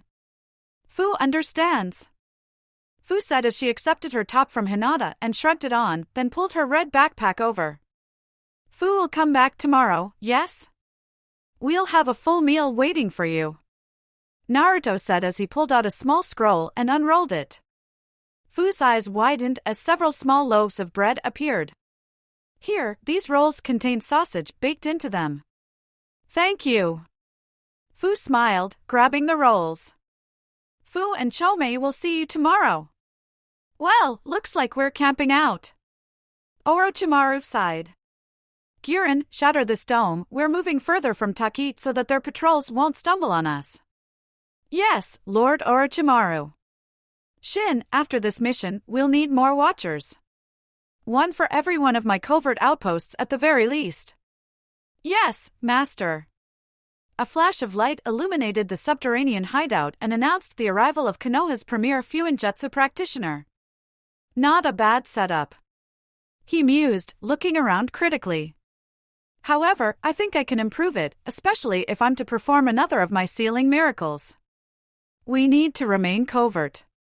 Kakashi noted and Jiraiya gave him a gimlet stare. Sorry. While we're waiting, Jiraiya said as he unsealed his supplies, Sensei asked you to be ready in case he needs you. He shouldn't, but just in case. Naruto cocked an inquisitive eyebrow and Jiraiya gave a small chuckle. He and his son are finally getting their family relationship sorted out by going on a mission along with the rest of Asuma's team. They're escorting the famous actress Fujikaze Yuki to the Land of Snow to film her latest Princess Gale movie. Where's the Land of Snow? Naruto wondered and Jiraiya slapped a map down. Just there. He pointed. Once we're done here and Sensei sends word that they've finished filming, I'm hiring you to send me to Sensei's side. I really have to talk to Yuki about making an Ika Ika movie and it'll let him teach you a few new tricks. I liked her films. Hinata spoke up from the corner where she was preparing breakfast, the smoke from the small fire vanishing into a chimney that Kakashi had created using a Doton Jutsu. Can I come? I volunteer to help. Kakashi interjected with one of his eye smiles. This means we can use the guard version, which takes less chakra. Jiraiya blinked, then frowned at Kakashi. Takes less chakra per person using it. The Jonin corrected himself. What does? Fu asked from the entrance, then she stared at the toad sage. Fu wants to know who the old man is? Old man? Jiraiya mourned, tears seeming to flow down his cheeks. I'm in the prime of my life. Face it, Erosin, you're old. Naruto said and Jiraiya dismissed the tear genjutsu in favor of glaring at his godson. Not old. Vote! Hinata raised her hand, as did Kakashi. Traitors. Jiraiya grumped as Fu giggled. All right, once you've had breakfast, let me look at the seal and I'll see what I can do. Something's happening. Shin said quietly, causing the other five to look at him curiously. Kakashi's moved out of their hideout and is on guard. I'll have to have my watcher back away from him. If he uses his Sharingan, he'll be able to see through the watcher's genjutsu. Interesting that they have Kakashi on lookout duty. Orochimaru mused. Obviously, Naruto is far more skilled in Fuinjutsu than I thought. Fortunately, I seriously doubt that he'll be anywhere near Jiraiya's level. The lines of ink that covered Fu's back, limbs and 3/4 of the cavern started to glow and writhe as Jiraiya, Shima and Fukasaku knelt around Fu, concentrating hard. The now glowing runes flowed inwards, briefly covering Fu's back and the small blank scroll that lay unrolled from her shoulders to her knees, then Fu gasped in pain as the scroll darkened with a complex pattern of reddish ink forming on it. Done! Fukasaku gasped and Jiraiya reached out to snag the scroll, tossing it into the air with a flick of the wrist that caused it to roll up. As the scroll arced through the air, all eyes were on Fu's back, which was bereft of any trace of the seal that had once been carved into her flesh. Naruto, take this scroll and have a clone place it in Fu's den.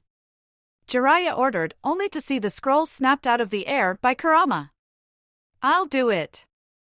The nine-tailed kitsune said around the scroll clamped in his jaws. I can find the den easily, then I'll simply dispel and Naruto can resummon me. Kurama didn't wait for a reply, but he simply vanished out of the cave. Fu is free? Apparently so. Kakashi said from the entrance. So, a little while to recover, then will you join us in Konoha? Fu will. Looks like they're done, Master. Shin reported. A clone of the Kyuubi just exited the cave holding an oddly glowing scroll. Really? How odd. Well, since they've sorted out the problem, let's go and say hello. Orochimaru said, motioning for Gurren to shatter the barrier and the Sound Four to form up.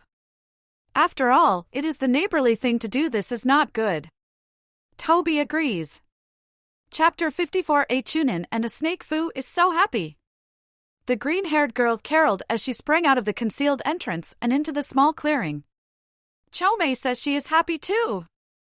Fu and Chomei are so lucky to have met you. I'm glad to hear that.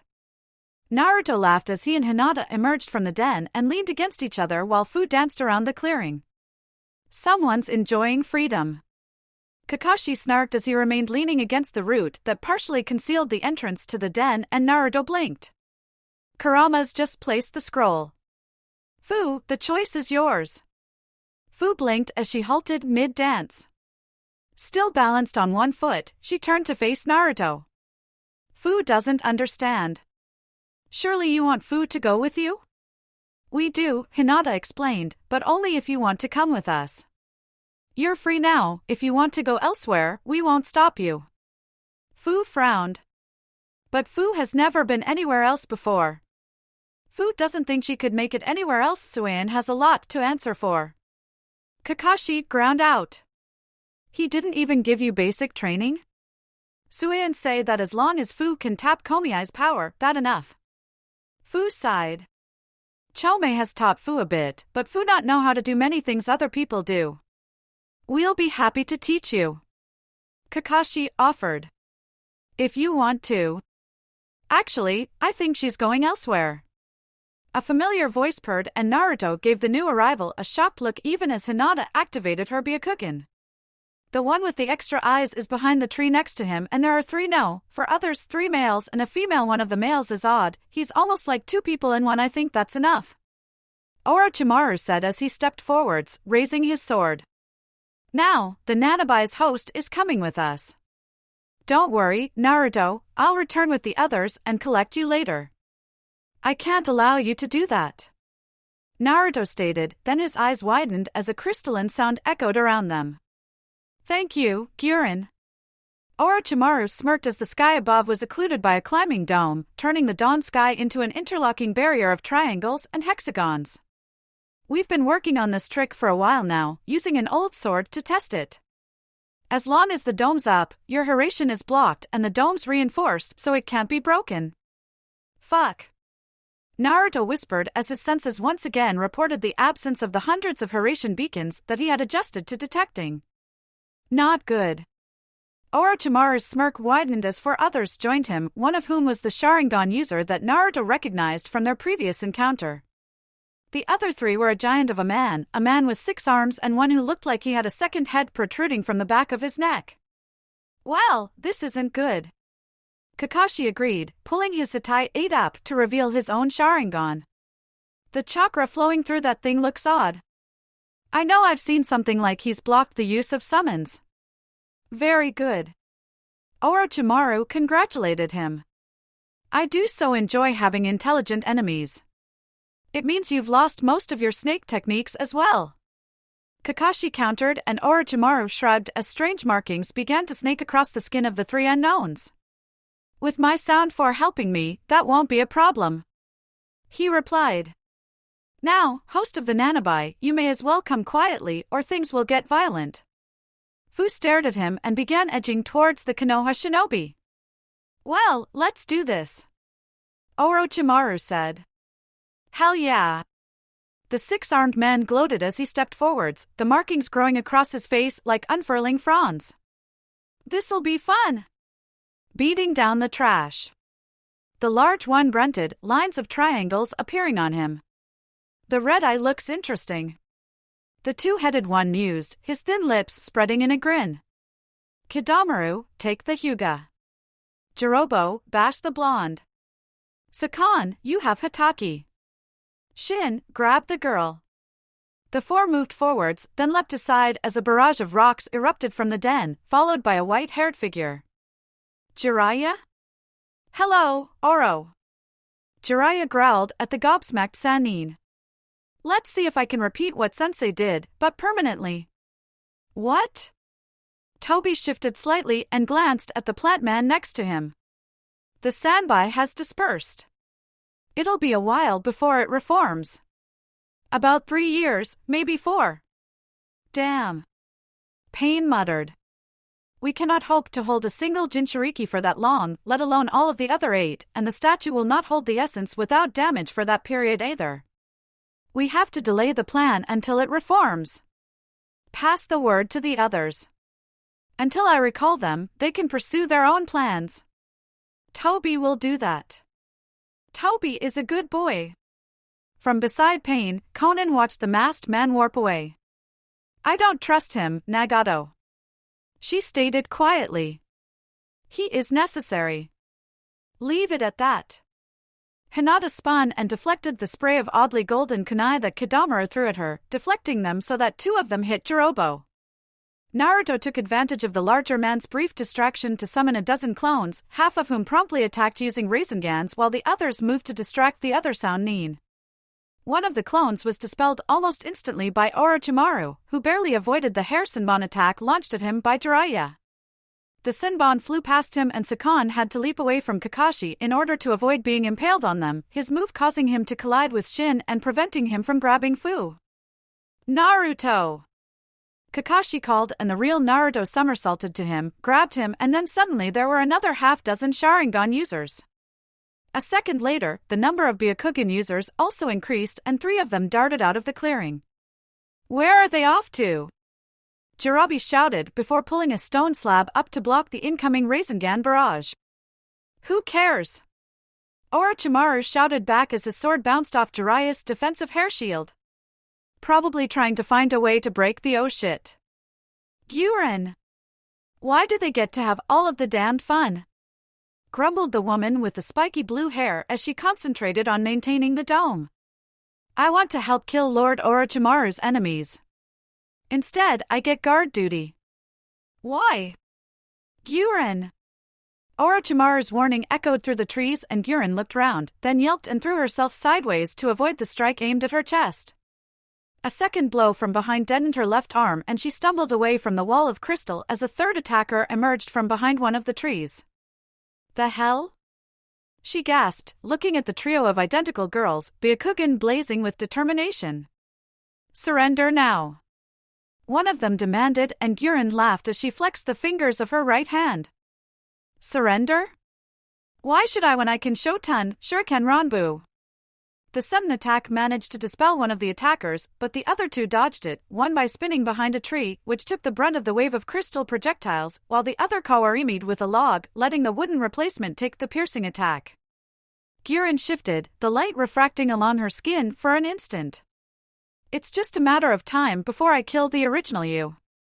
She stated, looking round for any sign as to where the 2 remaining attackers had vanished. Make it easy on yourself. A brief flicker of motion caught her attention and an instant later, a long lance of crystal lanced out from her outthrust fist, ripping the tree that the movement had come from in half and sending the upper part crashing to the ground. As the lance shattered, Guren took a couple of steps forwards and looked round, the light refracting off her once again. Where are you?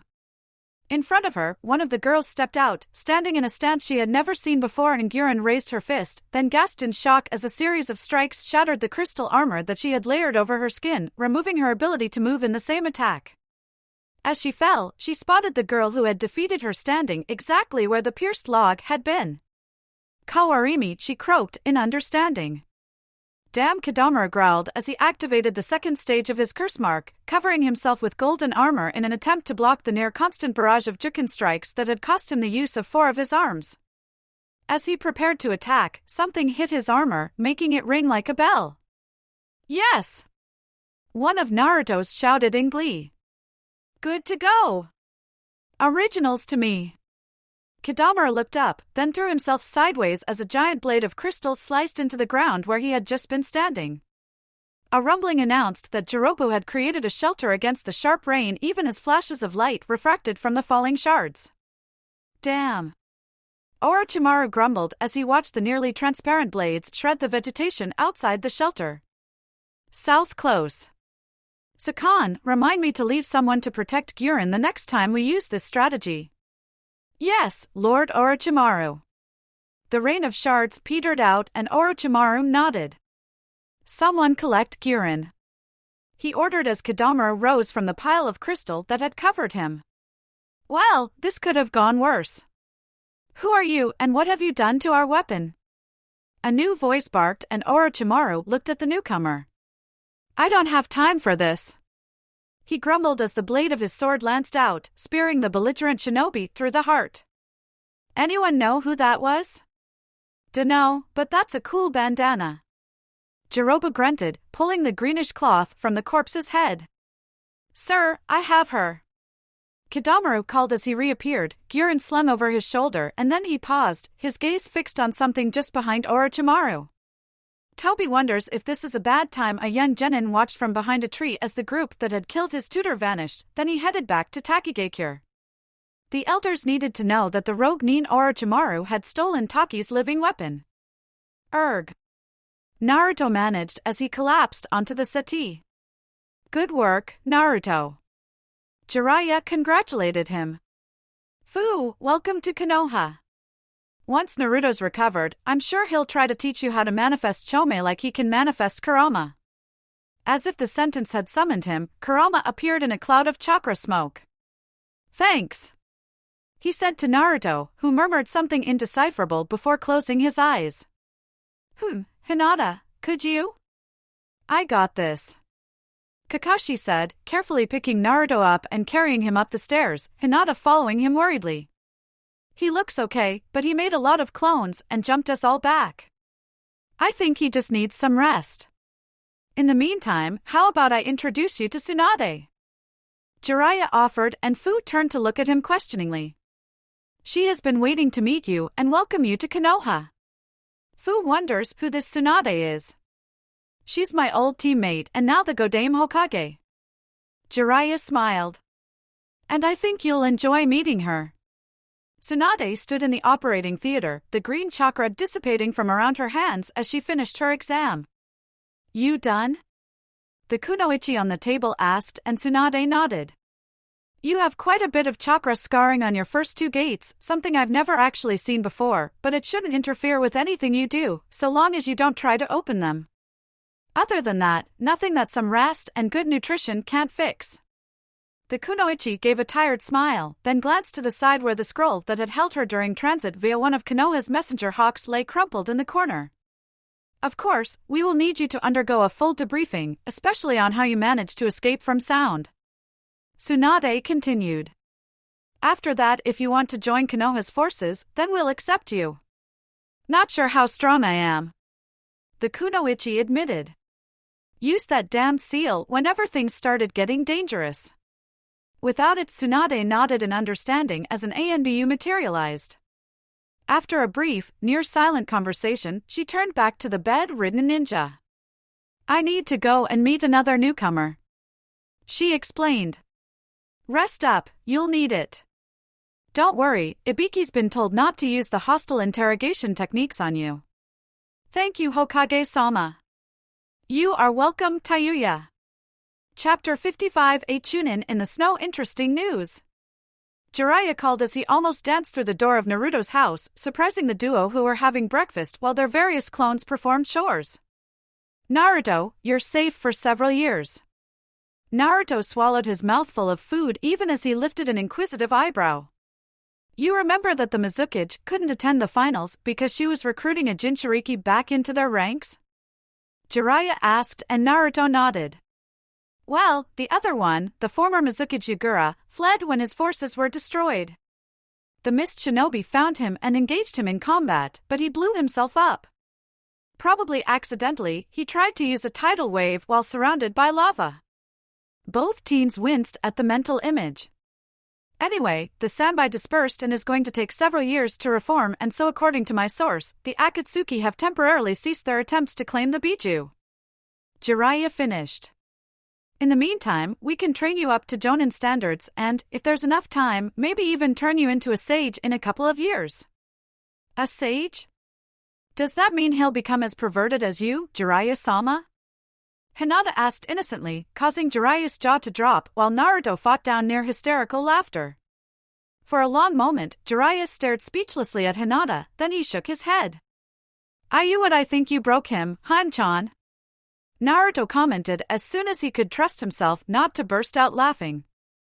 Hinata simply smiled demurely, then returned her attention to the cinnamon bun in her hands. Boo-wah wow. Jiraiya managed to pull himself back together. Wow, that was one heck of a wow. Just wow. I never knew you had such a wicked sense of humor. Hinata gave him an innocent smile, causing him to roll his eyes. Hokage-sama. Danzo said with a slight bow as he limped into the office. You summoned me? I did. Tsunade said, leaning back in her chair as she looked at her sensei's old friend and rival. Before he and Team 10 left on their escort mission, Sensei informed me about your covert group, Root. Danzo paused. He allowed it as long as it did not act against Konoha. Tsunade continued, her voice icy. However, I'm not as trusting as Sensei, so I had Jiraiya do some spying for me. Danzo froze and Tsunade motioned for him to sit. Your training methods are designed to remove all emotion and turn your shinobi into tools. Tsunade stated, her voice colder than any Hayaton jutsu. However, this leaves your troops incapable of compensating should a mission go outside the parameters that they have prepared for. Koharu and Hamura actually fought during Orochimaru's attack on Konoha. Where were you? Danzo opened his mouth, then closed it as Tsunade fixed him with a harsh stare. The friendship you and Sensei had was the primary reason that he did not reign in your little foundation. Tsunade ground out. In addition, possessing a shinobi department that doesn't officially exist is a very powerful weapon if used correctly. The problem is you have not been using it correctly, as the Amigakure situation has amply demonstrated. Danzo blinked. Why the hell did you try to support the salamander? Especially after all the work Jiraiya put into his 3 students. Tsunade snarled, leaning forwards to transfix the suddenly nervous elder with a gimlet stare. For a long moment, the office was silent, then Tsunade slowly leaned back into the embrace of her chair. Since it is you who are responsible for the formation of the criminal group known as the Akatsuki thanks to your providing aid to Hanzo against their original leadership, I have decided that you will be stripped of your leadership of Root and reassigned to the archives. Before you protest, I have arranged for new leaders to take over and bring your puppets up to the standards of true shinobi of Konoha. Enter. Danzo couldn't form any words as the door behind him opened and 2 people who had once been his allies walked up to stand by his side. You summoned us, Hokage-sama?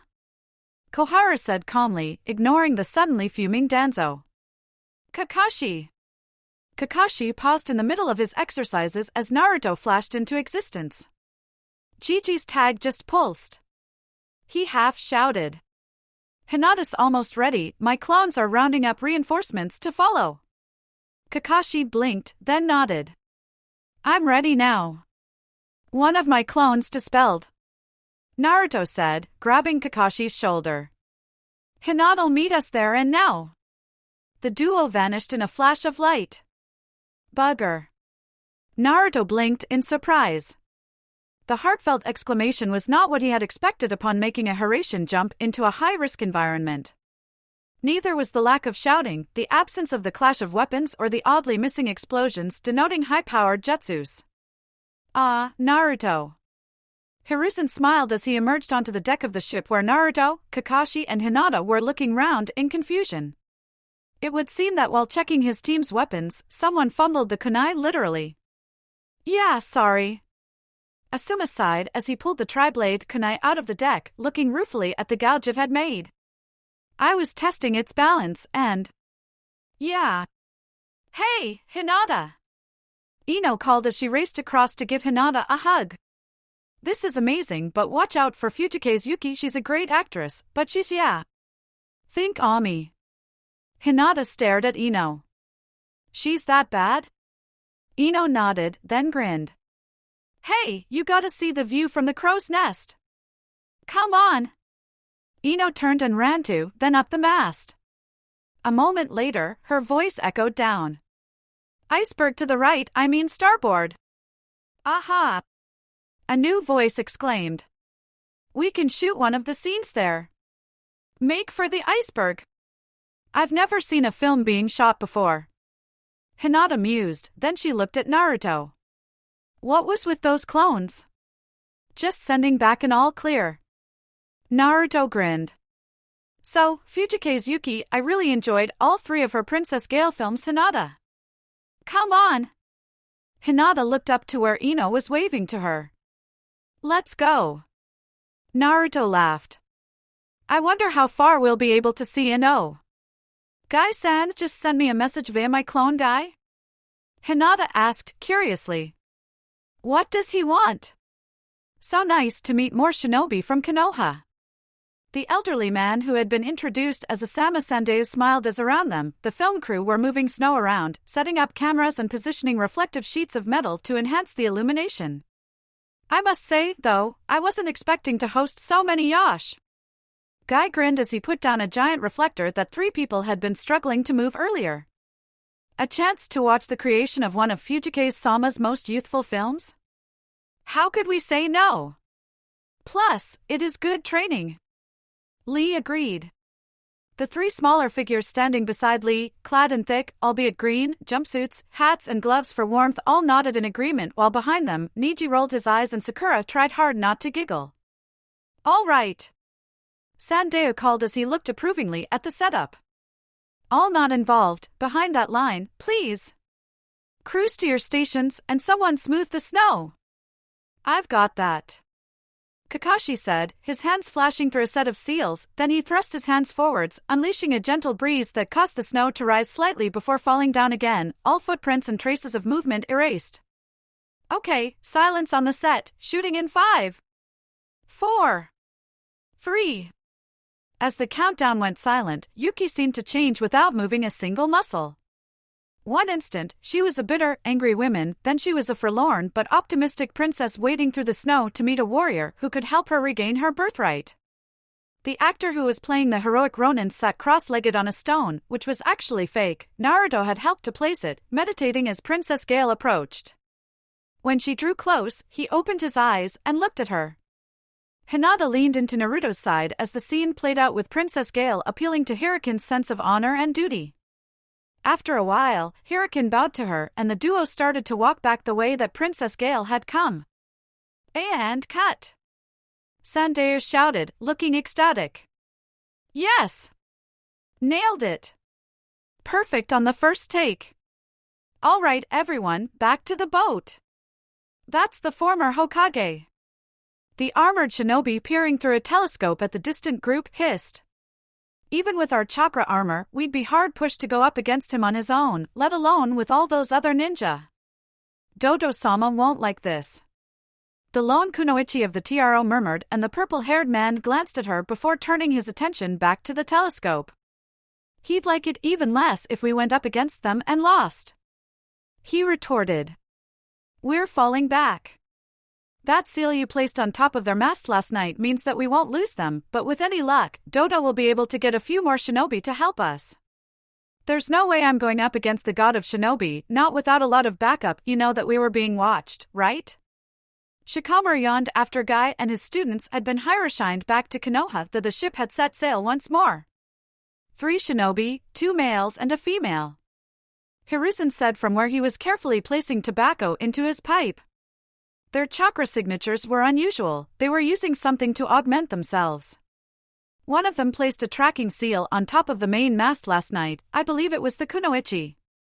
Dad, why didn't you tell us this earlier? Asuma half complained as Hiruzen used a fire jutsu to light his pipe.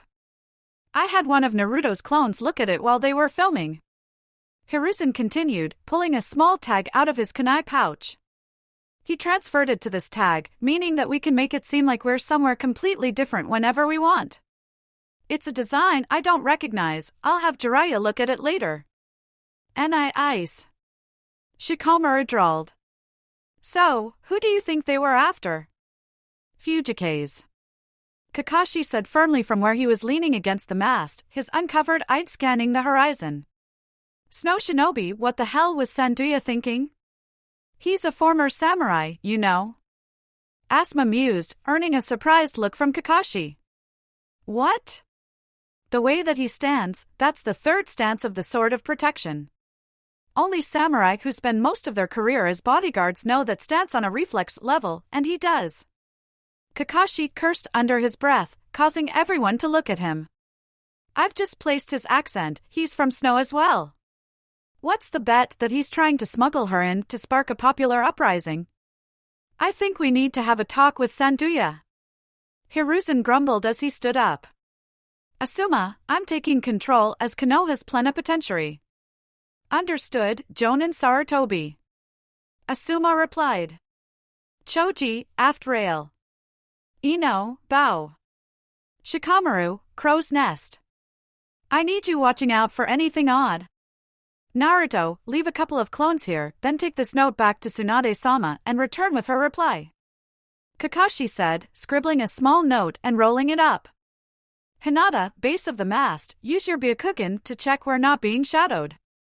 The 4 Genins scrambled to take their designated posts as Naruto generated 2 clones before vanishing. Now, I think I need to talk to Yuki. Kakashi said.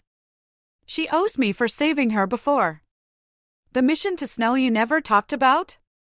Asuma asked and Kakashi nodded as they followed Hiruzen below decks. I see. Doto said in a surprisingly calm voice. This is irritating. The 3 shinobi shifted slightly under his gaze, but remained silent as they waited for their leader to continue. Although the return of my niece means that at last, I can find the treasure that my damned brother concealed before I killed him, having an army of shinobi with her means that she is obviously intending to sneak in under cover of being an actress and then striking at me. Perhaps, I need to launch the first strike. Dodo rose from his throne and moved to the window that provided a good view of the valley beyond Kazuhana Castle's outer wall. Prepare the train to transport my forces from Yukigakure to the closest point to their expected landing point. He commanded. And tell my technicians to expedite the second airship. I want it completed and ready to launch by the time my niece makes landfall. As you command, Daimyo. The purple-haired shinobi said. Yes, as I command. Dodo smirked, looking out of the window. As I command, Chapter 56. A Chunin and a princess land ho. Land off the port bow. The lookout's call echoed down to the deck and Ino looked round with a frown.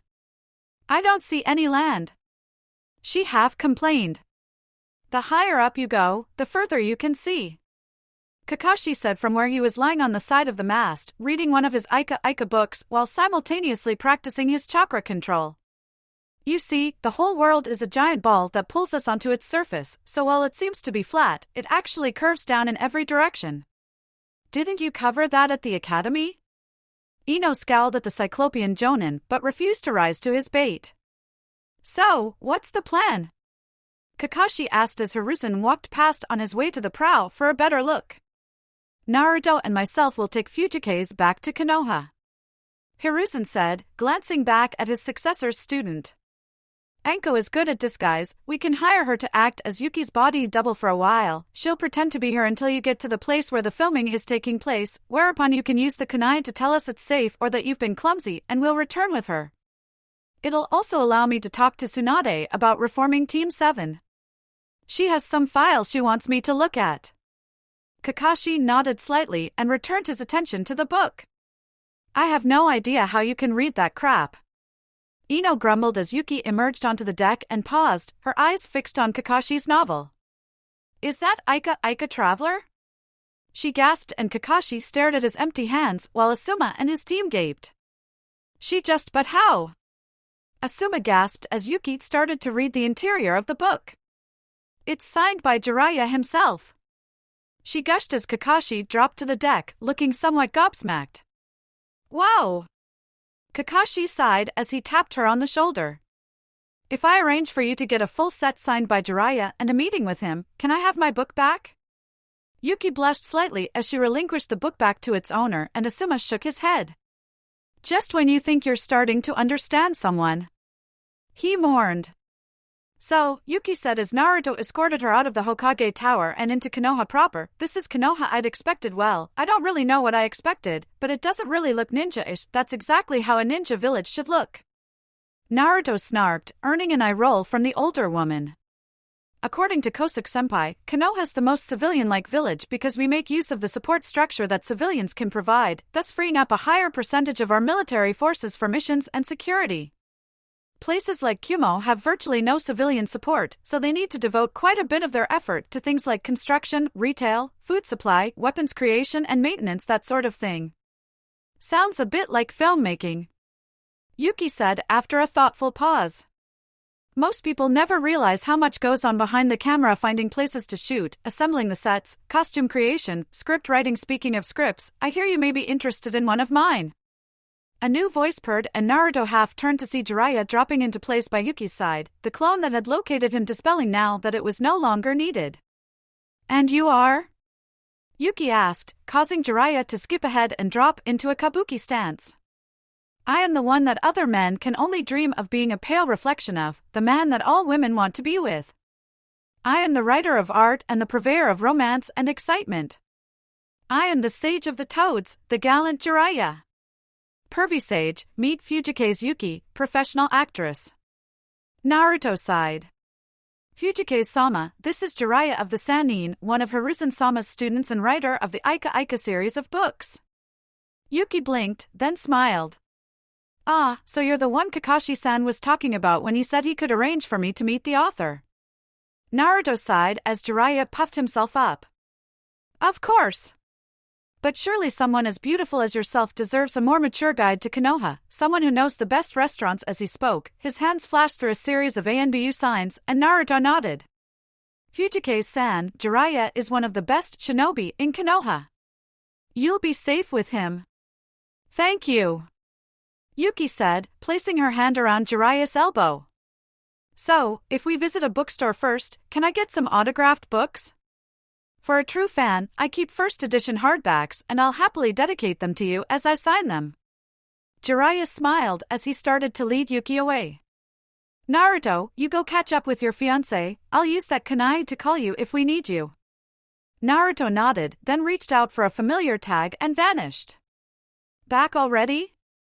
Asuma asked as Naruto appeared on the deck of the boat, just behind Hinata, who half turned to smile at him before returning to the game of shogi that she was playing with Shikamaru.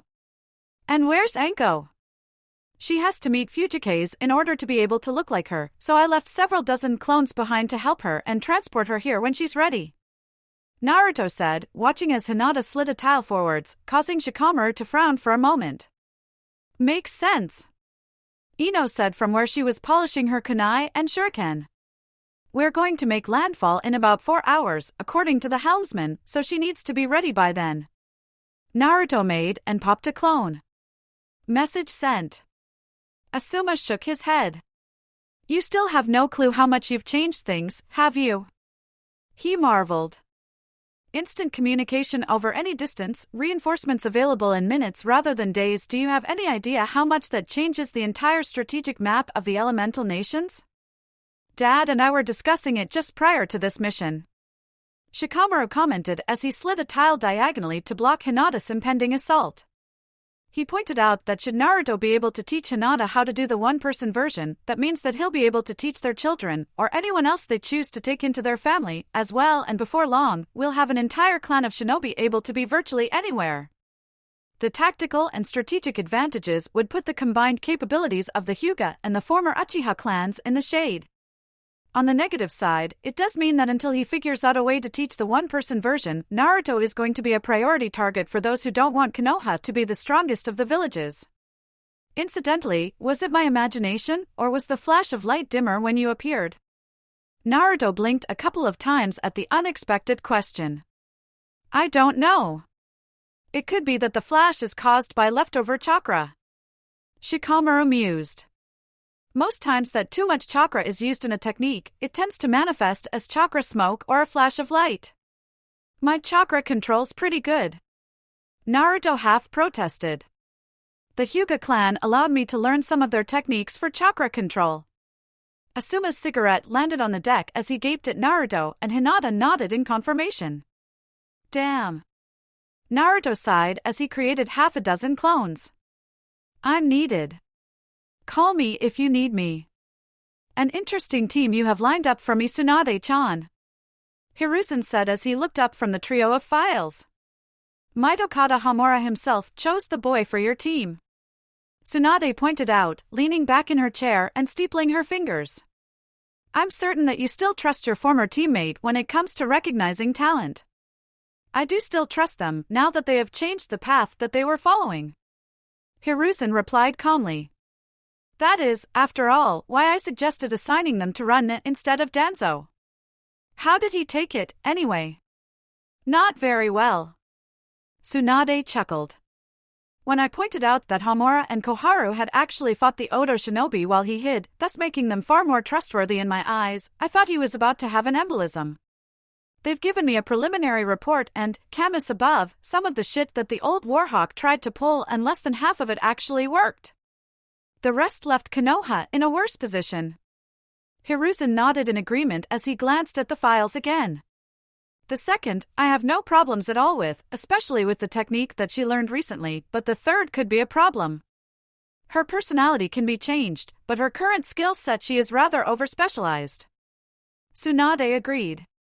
Nevertheless, I think that you'll do just fine.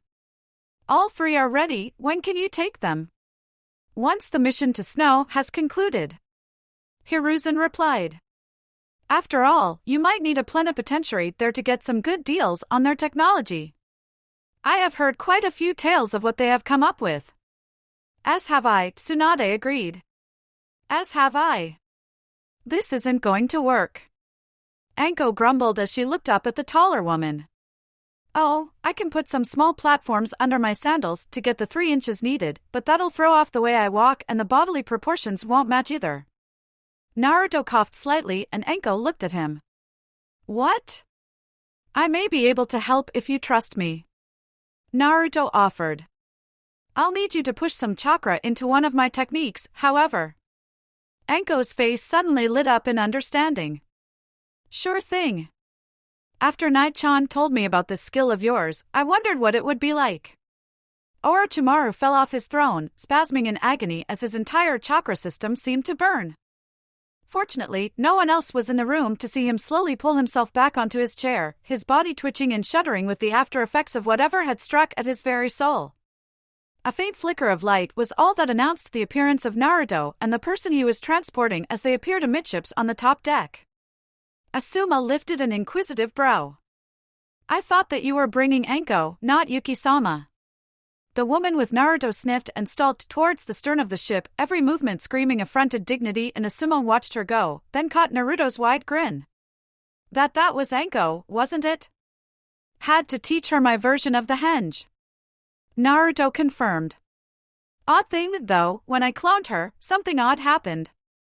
She didn't tell me what, but after learning the henge, she ran off to the Hokage Tower for some reason, clutching her shoulder. Asuma blinked. Her shoulder? I didn't get it either. Naruto shrugged as he walked over to where Shikamaru was resetting the shogi board.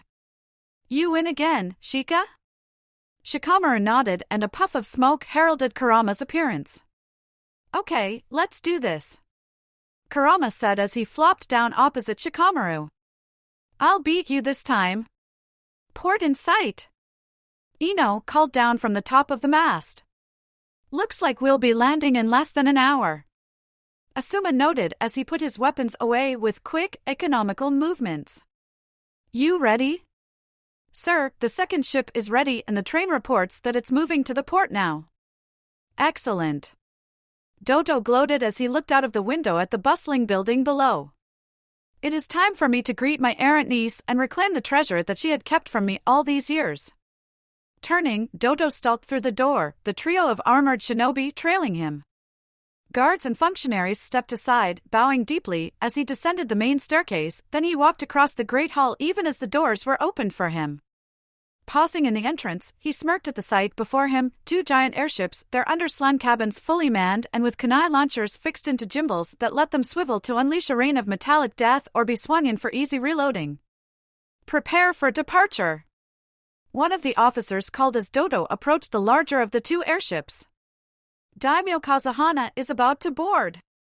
The smaller airship rose into an escort position as Dodo walked up the gangplank. At the top, the captain bowed deeply. Welcome aboard, Daimyo-sama. We are ready to depart on your command. Chapter 57. A chunin attacked the fenders squeaked slightly as sailors jumped onto the stone quay to wrap the hawsers around the posts provided for just that reason. Standing near the gap in the railings where the gangplank would be placed, Naruto glanced round curiously. You know, he said slowly, given the size of the harbor, I was expecting a larger town. It does look rather small. Kakashi agreed as he stepped up to stand beside Naruto with Enko, still disguised as Yuki, beside him. Barely 50 houses, and one of those is does it even qualify as a hotel? It looks like an inn with a couple of extra rooms slapped on. A couple of sailors bustled past and dropped the gangplank into the socket that held the upper end, the lower end bouncing onto the stone walkway below. Naruto glanced round, then vaulted the railing, landing by the bottom of the plank. A brief cloud of smoke later and a dozen Narutos were running towards the small town. I don't currently see anything suspicious, Hinata said, the veins around her eyes bulging. Odd, there's some metal, I'm not sure what they are. Lines of metal with chakra flowing through them melting the snow covering them. It's like the poles of a ladder with really thick wooden rungs odd. Kakashi mused. Naruto, can one of your clones take a closer look? Naruto? Kakashi, what sort of birds are those? Naruto asked, pointing to two small but growing dots. Kakashi raised his Hitai 8 briefly, shook his head and took another look. They're not birds, he said in disbelief. They look like I don't know what they look like. Floating lanterns with a boat underneath? Cool, Naruto said, still squinting at the incoming dots. You know, this gives them the high ground, and if they drop exploding kunai from up there, oh shit. Kakashi cursed. Abandon ship. No! I can always take them to Konoha, Naruto pointed out, only to go silent as Kakashi gave him a look. Behind them, the startled sailors and film crew moved with surprising discipline, hurling bags onto the quay and chivying Enko as Yuki down the gangplank. As she reached the bottom of the plank, Sandeo appeared. Naruto! He shouted. Get Yuki-sama to Konoha. It's Dodo, and he's after her. What's that? Hinata called, and everyone looked at the ridge above the town where a line of elongated carriages was slowing to a stop. For a moment, the carriages remained still, then the sides opened up to reveal shinobi stood behind odd contraptions. Kunai launchers. Kakashi mused. But larger than any I've seen before, and the handles on the side, a metallic sound behind them caused them to look at the sailors and film crew who were opening the bags and donning samurai armor that they were taking out from them. Oh hell! Naruto groaned. Please tell me they aren't going to try and attack the shinobi with the kunai launchers and high ground advantage. Send them back, Naruto. Kakashi sighed as he pulled out a tri-blade kunai. I'll plant this, then you and Hinata join me. See if Hiruzen wants to join in too, will you? Naruto nodded and 50 clones formed in a cloud of smoke. Dodo looked out from the wheelhouse of his aerial flagship as the boat erupted with activity even as the train pulled into position to wipe out the intruders with a single barrage. Contact the train and remind them that I need the princess alive, he instructed. As for the others, kill them and feed their bodies to the sharks. As you command, Daimyo-sama. The radio Nin responded as he hunched over his equipment. A moment later, he looked up. They're ready to open fire, my lord, and they report that the villagers have got out of their firing lines. And why should I care if a few stupid peasants get killed? The breed's so fast that within a year or so, it'll be like none ever died. Dodo scowled. Prepare our weapons, we will open fire as soon as we are within range, tell the train to do the same. The actress has been located, my lord. The lookout called, peering through the telescope. She's being rushed to the town hall. No, they've stopped. Prepare the grappling claws and deployment ropes. Dodo commanded. All will bear witness to whom the rightful ruler of the land of snow is. Within range, turning to clear port broadside, the helmsman said as the cabin tilted. Firing! The weapons officer shouted. That is a lot of kunai. Naruto mused as the film crew who had been forming up to charge the train froze in shock, staring at the multiple waves of sharp metal arcing through the air at them. Interesting, they use boxes of kunai in those launchers and can switch them within 3 seconds. Kakashi said, his Sharingan eye spinning slightly as he used it to focus on the larger of the two airships. Evac them now. The clones that had been running behind the would-be liberators grabbed their targets and vanished. Then Naruto placed his hands in a seal that Kakashi vaguely recognized. The portion of the kunai barrage headed for them suddenly changed course and clattered harmlessly almost 20 meters away. "You've got better with those futon techniques." Kakashi congratulated the Chunin as a second wave of kunai curved away from them. "It takes a bit of concentration, but Asuma-senpai was insistent it would help in large-scale combat," Naruto explained as a third wave of kunai wandered off target. He pointed out that with my skill set, I'm far more likely to be part of large-scale operations rather than small one-on-one missions where most of my skills wouldn't be all that usable. "You are able to fill a startling number of support functions," Kakashi admitted, keeping an eye on the approaching airships. "Any chance you could force those things to crash land?" "Sorry, Kakashi." Naruto apologized as once again the air around them shielded them. "I've got the shielding technique down, but something like that? Sorry, I don't see how I could do that. It'd require me to learn how to use the air like it was part of me. I don't think I could do that, although given the presence of natural chakra perhaps a sage could." Naruto broke off as a trio of shapes leapt out of the lead airship, gliding down towards them. "That looks chakra armor, but if it is, it's far more advanced than the last time I was here," Kakashi stated. "It does mean that most ninjutsu will be useless against them, as the armor absorbs external chakra." "How much can it absorb?" Naruto asked curiously. "I mean, it has to have some sort of upper limit, right? There's a fourth armor user still on the lead airship," Kakashi said, his uncovered Sharingan spinning as he focused.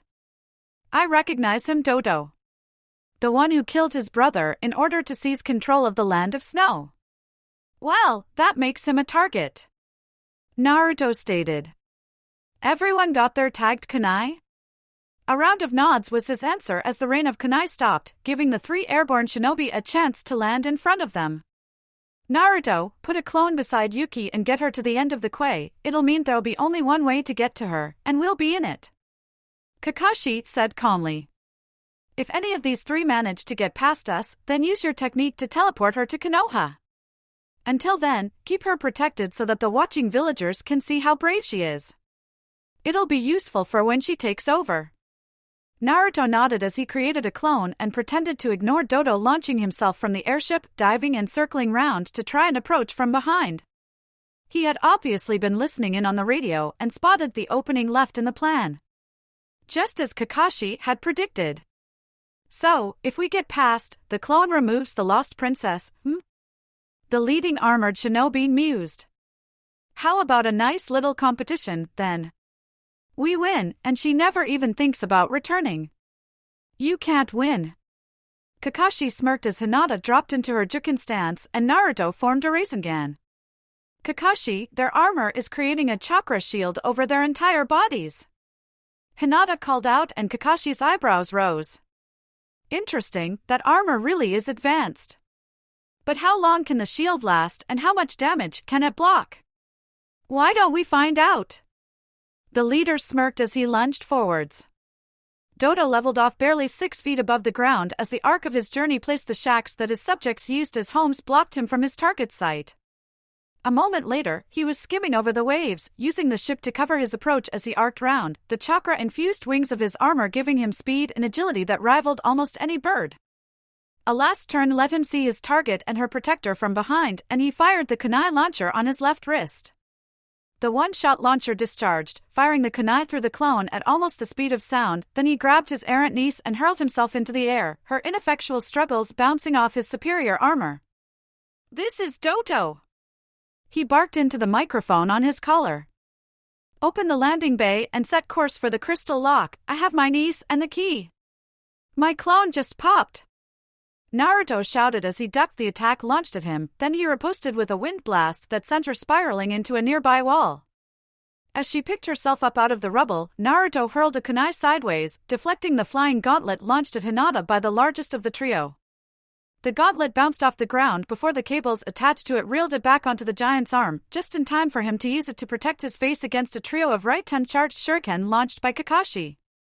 "Take them down so we can move against Dodo," Kakashi commanded as he grabbed the fist that had been aimed at his head, using the movement to hurl his adversary into a nearby snowdrift. Naruto started to nod, then launched a spinning kick that intercepted the armored Kunoichi's tackle, sending her to one side. Their armor's chakra shield flickers.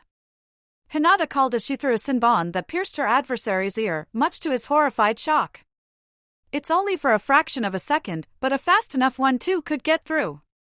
Naruto delivered another chakra-enhanced spinning kick, mentally thanking Lee for all their sparring sessions that had allowed him to pick up quite a few high-powered taijutsu moves, then he ducked the angered Kunoichi's return punch, rolling to one side.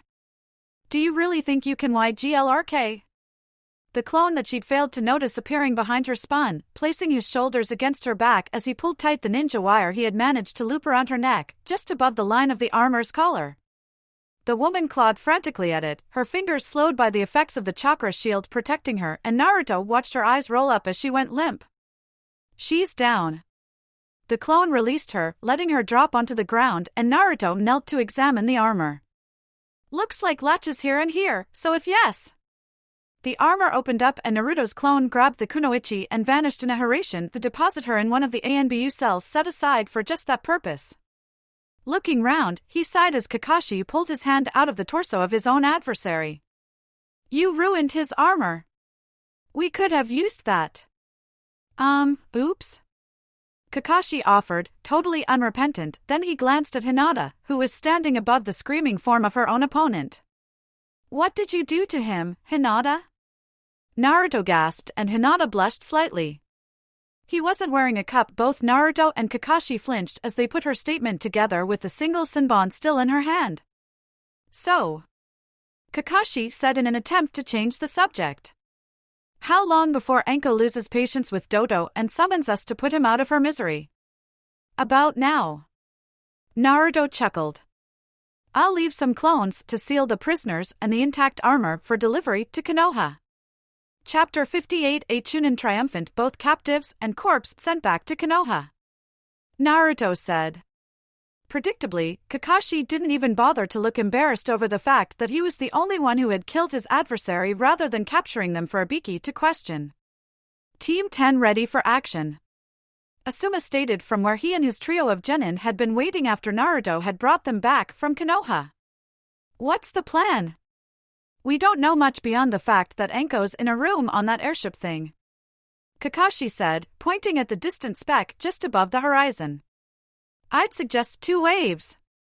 Team Hiraishin first, then your team brought in by Naruto's clones in order to help secure the airship. Yeah, makes sense. Asuma agreed. We're primarily a capture team with a secondary of defense, great for backup, not so great for taking down large numbers of enemies. By the way, how's Yuki-san? Naruto asked. I think she's about to marry that Lek Jiraiya or something. Ino grumbled. She's always on his arm and laughing at his stories. Hinata and Naruto exchanged horrified looks. I thought that pervy sage's boasts were just boasts. Naruto breathed. It's not like that. Asuma sighed. Jiraiya's been assigned as her protector while in Konoha and several of our other shinobi are helping. Heck, Ino's dad's giving her some covert therapy. With luck, we'll be able to persuade her to accept a couple of advisors when she claims the throne of snow, giving us another ally. Given what lies ahead of us, the more allies we get, the better. Naruto nodded in agreement, as did Hinata and Kakashi, then Naruto twitched. That was another pulse. Hinata mused. Naruto-kun, Kakashi-senpai, I think we should go, or Anko-san will become annoyed with us. On it. Naruto declared, creating half a dozen clones who promptly took position beside the other shinobi. Kakashi, do you want give the command? Actually, I think I'll follow your lead. Kakashi said with an eye smile. Think of it as another test. Naruto gave him a flat look, then waved for the first 2 clones to get ready. Aim to surround Anko in 5, 4, 3 ha ha ha ha ha ha ha. Dodo laughed as he held the crystal necklace up so that it sparkled in the light. At last, the key to the treasure that my damned brother hid away, the treasure that will let me build an army to conquer the lesser nations than the greater ones. Soon, I shall rule over an empire. I wasn't aware that this was a film. Yuki sneered from where she had been tied to a chair mounted in the center of the bridge. I mean, you have the whole villainous monologue down pat. Did you write it yourself, or did you get someone who actually had a brain to do it for you? Dodo froze, his hand slowly descending as he turned to stare disbelievingly at his niece. You do realize that the only reason I'm keeping you alive is in case your father encoded the lock to your chakra, right? He asked, and Yuki tossed her head defiantly. Ha! You really think that you'll be able to get whatever you're after? She scoffed. By now, those 3 idiots you sent down have been defeated, and you are about to join them. Dodo blinked several times, trying to work out why she wasn't reacting like he had expected her to. Your plan is ill thought out and makes no allowance for things going wrong. Yuki continued. Things like unexpected shinobi, for instance. A trio of people suddenly materialized around Yuki, dropping into defensive stances. About time, Yuki said as she was suddenly engulfed in smoke. What kept you? Dodo's eyes widened as Yuki was replaced by a female shinobi wearing little more than a skirt and coat with fishnet mail, a shinobi who shed the ropes binding her as easily as if they hadn't been tied in the first place. Guards! Dodo screamed, and the hatch at the back of the bridge opened, revealing a dozen of his soldiers. Kill the intruders! Another 4 shinobi appeared, and the oldest of the newcomers pointed at Dodo. You 3 capture him, we'll take the others down. Hinata, bridge crew. Dodo raised his hands to begin making the signs that would unleash a smaller version of his main attack, only for his arms to freeze. Heh, looks like chakra armor doesn't block my shadow bind. The teenage boy with the pineapple hairstyle smirked as the other shinobi tore into his guardsmen. I was worried that this would be troublesome. Choji, thunderclap him. Dodo strained to escape as the second boy stood before him, his arms spread out, then Choji swung his arms forwards and Dodo found himself turning so that the suddenly large hands slammed into him from the front and rear at once, leaving him feeling as if a pair of barn doors had hit him. A sparking from his chest plate indicated that the impact had shorted out his chakra shield, then the girl spoke, her hands forming a hand seal he'd never seen before. Shintenshin no Jutsu. Naruto lunged forwards, his hands flickering as he used everything Tenten had taught him to send a barrage of shuriken screaming into the room filled with Dodo's thugs. Although the shuriken were too small to deliver any fatal injuries to the armored warriors, the ricochets and resulting cuts caused almost half of them to flinch, stumble and even fall, hampering the attacks of the other guards. One guard managed to lunge forwards and Naruto delivered a chakra-infused tree-felling punch that sent him hurtling to the rear, to the guardroom. Kakashi and Asuma accelerated past Naruto and plowed through the first rank without even slowing, Asuma's blades seeming to ripple due to the futon chakra layered over them, while Kakashi's kunai sparked with Raiton chakra, glowing trails briefly showing the arcs and slashes that he used against his targets. Within seconds, all of the guards were down, crippled or unconscious. Wow! Hinata said quietly as the last member of the bridge crew collapsed by her feet. I have never seen someone attack like that before. Wow! Dodo captured, Choji announced, and everyone turned to see Dodo, his armor removed, writhing and squirming as he tried to escape the ropes that held him captive, his threats and shouts muffled by the gag in his mouth. Nice work, Asuma said as he sent a pulse of futon chakra down his knives to clean the blood off them before returning them to their concealed holsters. Now, what do we do about the other airship? They won't know that anything's happened, Naruto stated. If they find out, I can throw a kunai across and use that to jump. Troublesome, Shikamaru sighed as he examined the controls, ignoring the groaning pilot slumped to one side. So, where are we headed? Naruto, send the survivors to Ibiki, Kakashi commanded. And bring back Yuki and Jiraiya. Hi! Over there, that valley. Yuki, or as she now agreed to be called, Princess Koyuki, said, pointing to an otherwise unremarkable dip between two of the lower mountains that surrounded Kajiacho, the capital city, and primary locus of manufacturing, of the land of snow. It'll be interesting to see what this treasure is, Jiraiya said from where he was sat at a portable desk, his pen darting over several pages as he worked on turning one of his books into script form, Sandia standing just behind him and occasionally offering advice on word choice and how things would appear through a camera. Princess? I don't know, Kyuki said with a helpless shrug. Father said that it would end the eternal grip of winter, but he never went into details. Not even the teams he commanded knew what he was up to. I only managed to rescue Koyuki from her uncle's forces because of their sacrifice," Kakashi said from his perch by the window. "The engineers covered our escape quite explosively." "I remember the explosions," Koyuki confirmed in a whisper. "Once I've taken my throne, I'll have a monument built for them." A long silence settled over the shinobi on the bridge, only for it to be broken by an unexpected source. "You know, I don't think I've ever been here before," Kurama mused as he looked out of the floor-to-ceiling glass wall at the slowly scrolling landscape below. "Ha! Over 4 centuries of running around avoiding people, and it never once occurred to me that simply by snuggling down in a snowy valley, I could stay hidden. I have no clue what to say about that," Kakashi admitted. "Altering course, starting our descent," Shikamaru said from his position behind the control wheel. "Sensei, can we get one of these? It beats walking, hands down." "Sorry, but it's a bit too obvious," Asuma sighed. "We need stealth for capturing our enemies, and this thing can be seen coming from miles away." Shikamaru sighed and turned his attention back to the control levers. The airship came to rest with only one bump, and Shikamaru nodded in satisfaction as he slowly shut down the engines. "The other ship is landing behind us," Hinata said, the veins around her eyes bulging as she observed the other craft. "Only 20 people on board, most of them still putting the final bits in place. Uncle deployed an airship while it was still under construction," Koyuki gasped in horrified shock. "What was he thinking?" "I'll head over and deploy clones to take them down," Naruto said as he transformed to look like the now in captivity Dodo. "I'll leave a couple of clones to bring reinforcements over." "Sorry, Shika, but I think Hinata and Kakashi are best for this." "Recon and assassination," Asuma nodded. "Once they've landed, I'll escort Koyuki-sama to the place her father told her to put her necklace before Asuma trailed off rather than talk about the assassination of the previous daimyo of Snow, earning a grateful look from Koyuki. "I'll go with you," Kurama said as he trotted across from the windows. "I'm sensing odd chakra around here and I want to see what it is." "Then we have a plan," Naruto said as he strode out of the hatch and stepped down to the ground.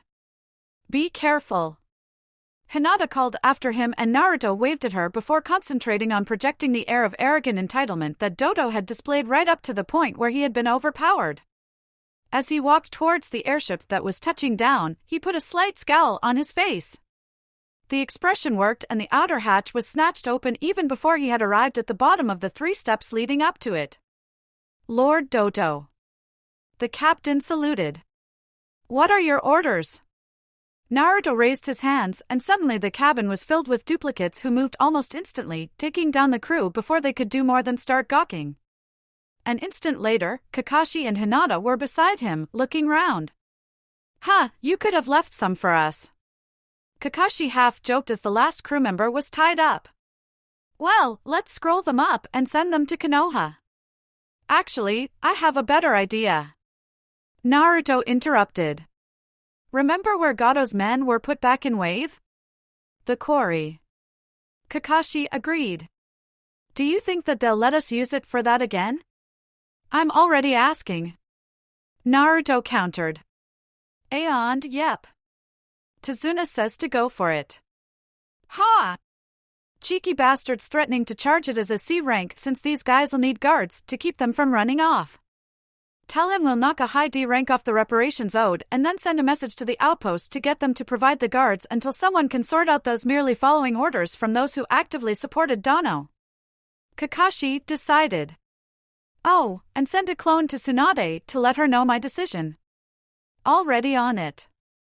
Naruto laughed, then he blinked. Wasn't it all snowy out there a moment ago?" "What the hell?" Kakashi asked in shock. "Climate generators," Asuma said as the trio jogged towards him, glancing round at the giant slabs of faintly glowing mirror rock arranged around the central crystal pillar. "Sanduya was kind enough to explain it to us. Thanks for letting us use 2 of your clones to retrieve him. By the way, it turns out that he was assigned to protect the project manager in addition to his other duties." The generator creates a bubble which warms things up inside it, allowing for more crops to be planted, and so on. Apparently, it's based on an old Uzumaki design, like the one that Kono Kakashi started before cutting himself off. Oh, right. Well, you're probably cleared for that info, Naruto. I'm afraid that you aren't, Hinata. Sorry. Hey guys. Shikamaru called from where he and his teammates were standing guard over Koyuki and Sandeu. The report for this mission is going to be very troublesome. Chapter 59. A new Team 7 Tayuya looked up as three people entered the clearing where she was sat. Rising to her feet, her eyes widened as she recognized the leader. Dressed in a black jonin uniform with an undersuit of mesh armor and a metal gauntlet was Sarutobi Hiruzen, with two genin following him, a green-haired white-clad girl being orbited by an odd bug of a sort that she'd never encountered before, and a pale-skinned dark-haired boy who wore trousers and a shirt that left his stomach exposed. Ah, Tayuya. Hiruzen smiled. How did your induction go? Okay. Tayuya muttered, remembering the odd feeling of the loyalty genjutsu that Ibiki and the red-eyed jonin had implanted in her mind. Excellent. Hiruzen smiled as he motioned for her to sit back down on the log. As the other two sat down next to her, Hiruzen produced a camp stool and unfolded it before sitting down. So, good morning, team. He smiled. Just so you know, you are the new Team 7 and the second Team 7 that I have been the sensei of. Now, let us introduce ourselves. I'll demonstrate. I am Jonin Sarutobi Hiruzen, formerly the Sandaime Hokage. I have a wide range of skills including the monkey contract, and I taught the Sannin, although Orochimaru was my greatest failure. My likes are learning new things, teaching, and calligraphy. I dislike those who try to harm the innocent or those I protect, and my dream is to ensure the will of fire is spread to all shinobi. Tayuya stared in shock at the old man, his benevolent smile totally at odds with her memory of how he looked destroying Orochimaru in combat. Fu next. Fu is Genin Aburame Fu of Konoha. Fu knows strong moves, but is weak in basics, but Fu is ready to learn. Fu likes Chome, Naruto, Hinata, Fu's new family, and all of Konoha. Fu not really like Takigakure. Fu's dream already true, Fu has friends and can make more. Tayuya blinked several times at the younger girl's enthusiasm, then stared as the giant bug spoke in a buzzing voice. Chome is friend of Fu and lucky to know her. Chome helps make Fu strong. Chome likes Fu, older brother Kurama, and Fu's new family and friends. Thank you, Chome. Hiruzen said as Chome settled on Fu's back, claws digging slightly into her padded jacket for purchase. I am Sai. The boy said almost tonelessly. I have been trained to be a strong shinobi and follow orders. I have no real likes or dislikes, neither do I have any dreams. I'll see what I can do to help you with that. Hiruzen said with a slight frown. I'm Tayuya. Tayuya said after she realized that everyone was watching her. I specialize in long-range genjutsu and attacks by summoned entities I control with my flute. I don't know what I like anymore, but I hate Orochimaru for what he and his pet rat Kabuto did to me. My dream is to see him dead again. We'll have to expand your repertoire of moves and find you a hobby. Hiruzen mused. All right. All of you are, please don't misunderstand me, broken to a degree. Fu, you're the least broken, but how Taki treated you has left scars which I hope will fade in time, especially now that you can manifest Chome thanks to Naruto's help. Sai, your root training has left you woefully incapable of understanding emotion. You will undergo therapy to undo some of the damage. Other than that, only time will heal you. Tayuya, I know. Tayuya sighed. I'm bloodthirsty, don't really trust anyone, rely too much on my flute, and without my curse seal, I'm far weaker than I used to be. But you understand yourself.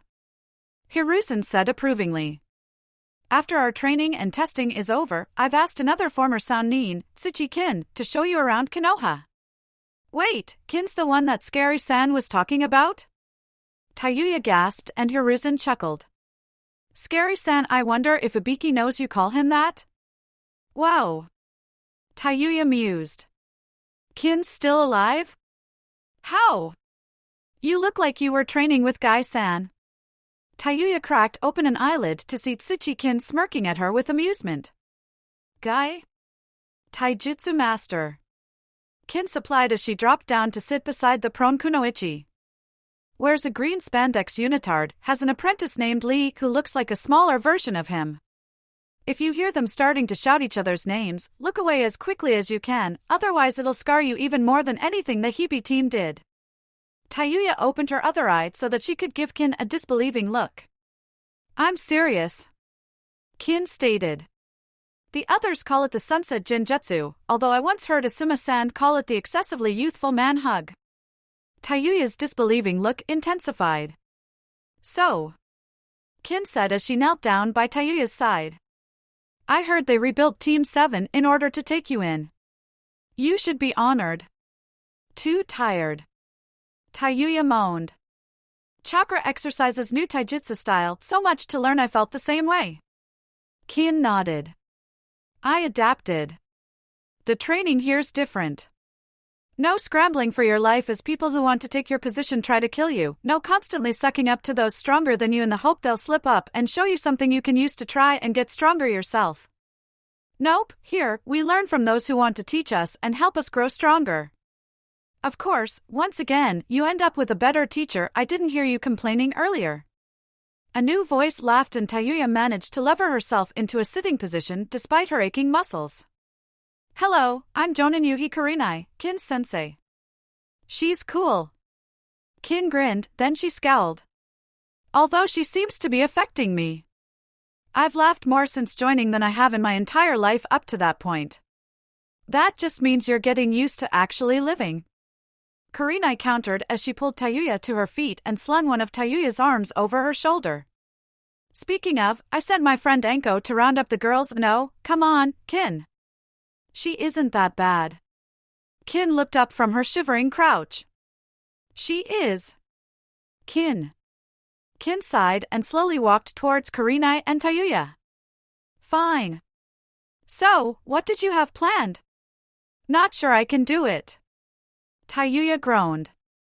So tired, need to relax. This is so relaxing, Tayuya moaned as she floated in the warm water.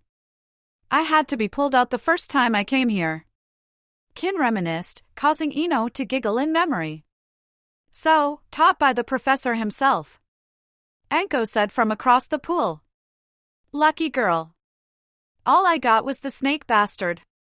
Kurenai placed a hand on Anko's shoulder as Tayuya shrugged. Yeah, I get the one who's killed Rochi once. Damn bastard, had Kabuto used me to bring him back, though. How did you escape, though? Anko asked curiously. I mean, it must have been quite a journey for you, and Night-chan mentioned that your chakra control was still iffy. I recovered in time to avoid being thrown into the gladiator pits by the regular patrol. Tayuya said, her voice dark with memory. I made my way to the medical halls, but when I got there, I overheard Kabuto talking about dissecting me to see what effects the curse seal had caused on me. I managed to sneak out and almost literally stumbled across a Konoha border patrol. I had them shove me in a prisoner scroll and send me here by messenger hawk. Why the hell didn't we ever think of doing that?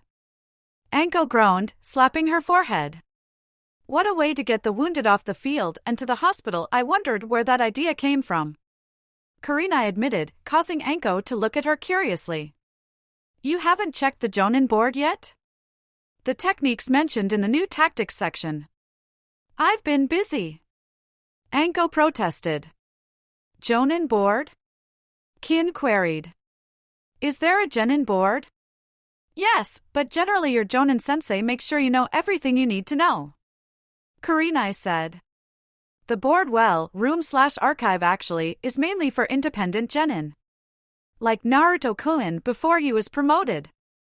Hinata supplied. I wonder if I qualify as an independent genin now with all the training you've done and the mission you just completed. I think you'll be in line for a promotion to Chunin before long. Kurenai replied. Tayuya glanced at the Hyuga girl, then looked up to where Chome was perched on the fence surrounding the pool.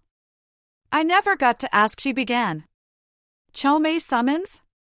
It's complicated. Hinata said after a long look at the half-asleep giant bug. But, yes, I think that the term summon can be applied. Chome helped by Gamamaru. Fu chirped from where she was floating just by the small waterfall that fed the hot pool. Chome is Fu's first friend and glub glub. Fu broke off as she drifted under the cascading water, emerging spluttering and coughing as Ino swam across to check on her. Fu is all right, Fu stated as Ino helped her rewrap the towel covering her hair. Summons. Ha, explains a lot. Tayuya mused as she looked once again at Chome. A snake made of ink slithered into the bushes, and an instant later, the bushes ahead of them rippled as a barrage of blunted shuriken were fired out of them. And I thought that Kidomaro was good at traps, Tayuya said in awe as the three genin began slowly advancing towards the next safe square, which was barely visible along the path. This is only Ino's course. Fu grinned as above them, Chome fluttered between the branches, scanning for the other traps that they knew were almost certainly there. Fu has heard terrifying stories about courses that Naruto built. Sai leapt into the air, his tanto flashing, and Fu tumbled back down to the ground, a severed noose trap around her right foot. Fu not like snares. The Jinchuriki grumbled and Tayuya nodded in agreement, having had the annoying experience of being dangled upside down near the start of the course. Sai, she said, how come you haven't been caught in a single trap yet? My training included instruction in the setting, detection, and disarming of traps. Sai replied emotionlessly. Great! Fu chirped. Sai can warn us where traps are, and we can learn from him how to spot them. Sai blinked a couple of times, then gave a fractional nod. 3 paces ahead of us is a tripwire, he stated, and both kunoichi froze, their eyes scanning the ground. I don't see it, Tayuya finally admitted, and Sai dropped to one knee, carefully moving a solitary leaf to show the gleam of metal underneath. How? The leaves on the path did not match the trees that were on the side of the path. Sai droned. So someone moved them simply to cover the wire, Tayuya realized. Wow, Ino's sneaky. Good morning, team. Good morning, sensei/morning/Hokage-sama.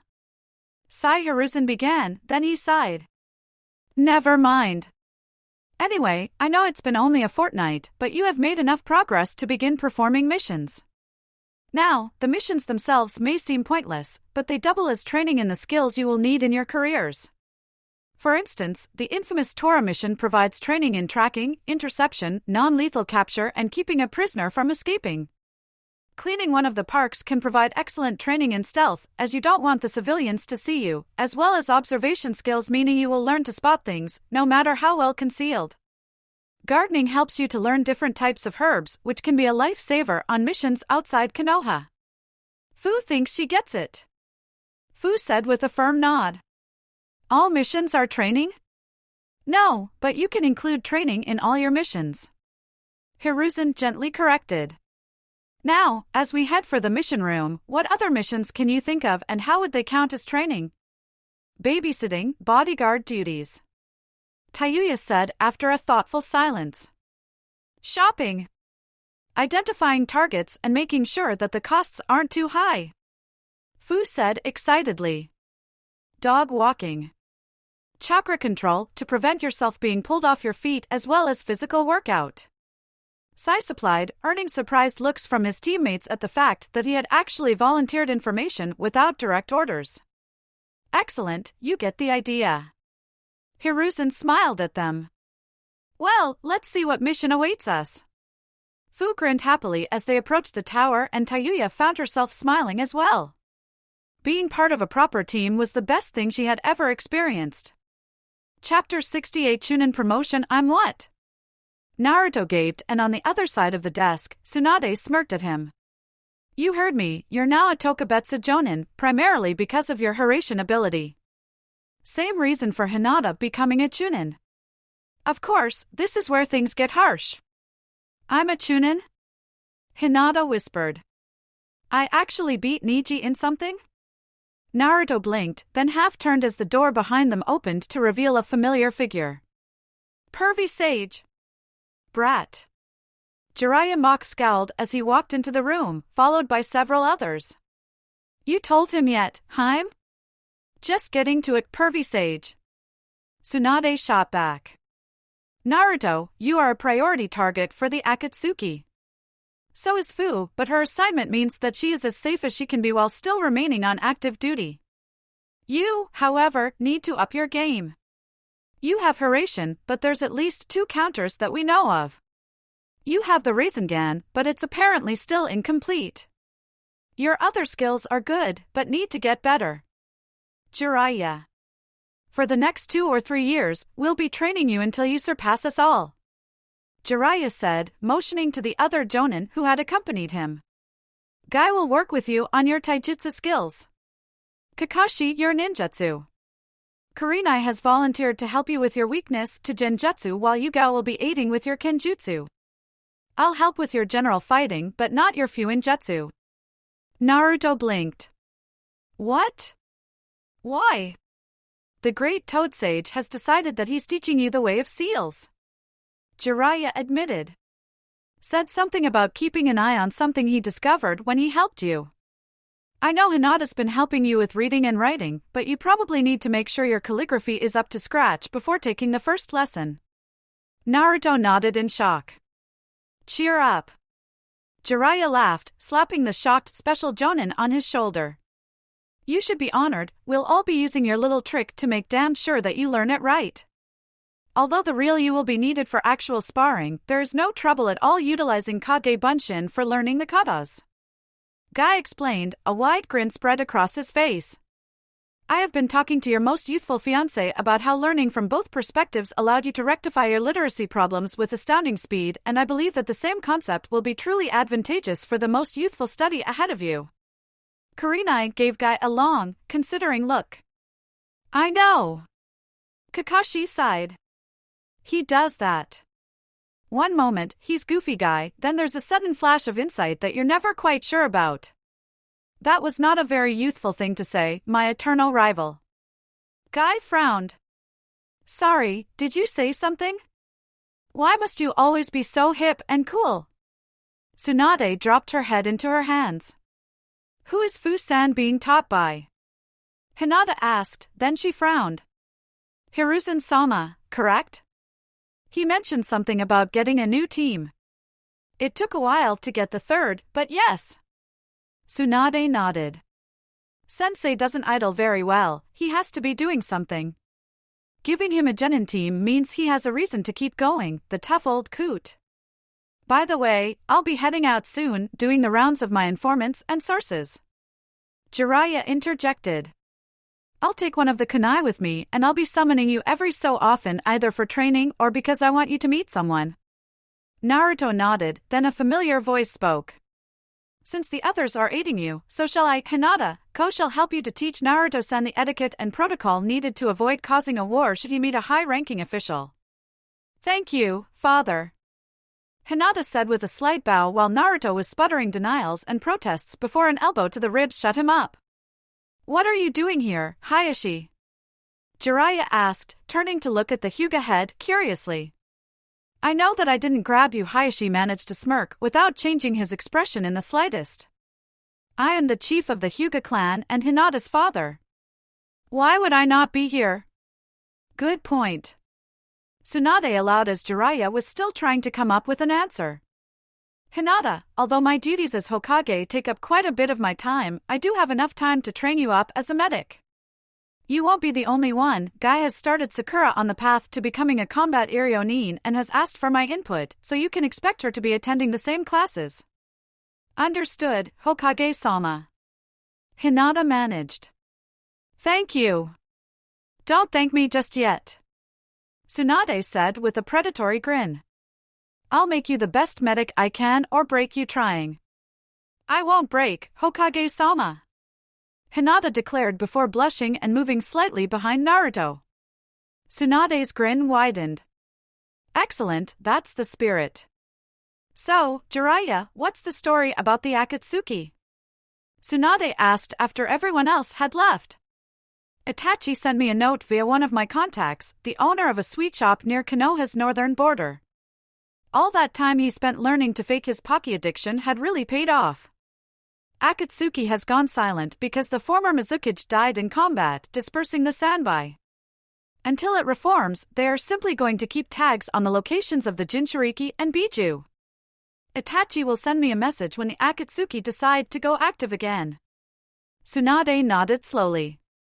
Speaking of Itachi, has he awakened his Mangekyo, like Sasuke? The night he slew the clan. Jiraiya confirmed. Old Senju records said something about the Uchiha getting stronger by switching eyes. Tsunade explained. I want to talk to Stote. He'll need a boost if he's going to back up Naruto once the Akatsuki resume their plan. As the sky darkened, Naruto and Hinata lay on a rug at the top of the Hokage monument, Kurama acting as their backrest as they watched the stars slowly appear. Chunin.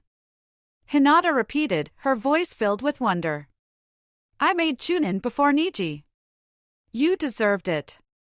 Naruto agreed. You realize that this opens up all the solo messenger missions for you, the ones the guard, Kakashi and myself haven't claimed, anyway. The Hiraishin does change things. Hinata agreed. I wonder, could it be used in doorways? Say, one door at home, the other in the Hyuga compound, so I could go see Hanabi whenever I wanted, or she could come and visit us. I don't know. Naruto mused. Something like that, a form of stable Hiraishin connecting places. When I visit Mount Mayaboku for my lessons, I'll ask Gamadano. He's better at Fuinjutsu than anyone I've ever encountered, so if there is a way, he'll know it. He taught Father. Kurama supplied. Father wouldn't have been able to seal his mother away in the moon if not for Gamamaru's lessons. Kurama, Hinata said after a long silence, is there any chance that you could tell us that tale? Sure. Kurama said with a slight twitch of his shoulders. But not just you. Tomorrow, I'll tell you both, your Hokage, anyone she deems important enough to listen to the story, and, if she wants, Hanabi. Hanabi? Hinata asked curiously, and Kurama dropped his head so his jaw was barely above the ground. She's the only one who grooms me better than you can. He muttered, causing Hinata to giggle. Changing the subject, Naruto declared, what do you want as your first proper Chunin mission? Message relay to a beach. Hinata promptly declared, blushing slightly. Message relay to a beach? Naruto repeated curiously and Hinata nodded. Why? You could join me and we could watch the waves together. Hinata explained as she wriggled slightly to snuggle against Naruto's side. Maybe go swimming, that would be nice. Naruto admitted. We could even build a sand castle. Hinata added. Or simply enjoy our flames of YOETH. Both young teens jolted at the cry that echoed across the village, then Naruto started chuckling. Damn it, guy. He laughed. Way to kill the moment. I wonder if it counts as an assassination mission. Hinata wondered, causing Naruto to laugh harder. Danzo sat in the living room of his home, having been forced out of his normal office. Root, the organization that he'd built from the leavings of ANBU and shaped to be Konoha's blade, was no longer his to control.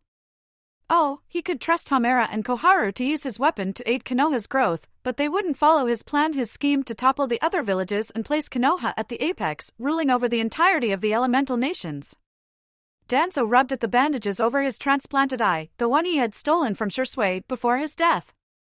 The technique he had used to persuade Itachi that killing the Uchiha had been the only way had still not recharged, or he would have used it on Tsunade to ensure that he retained control of his private army.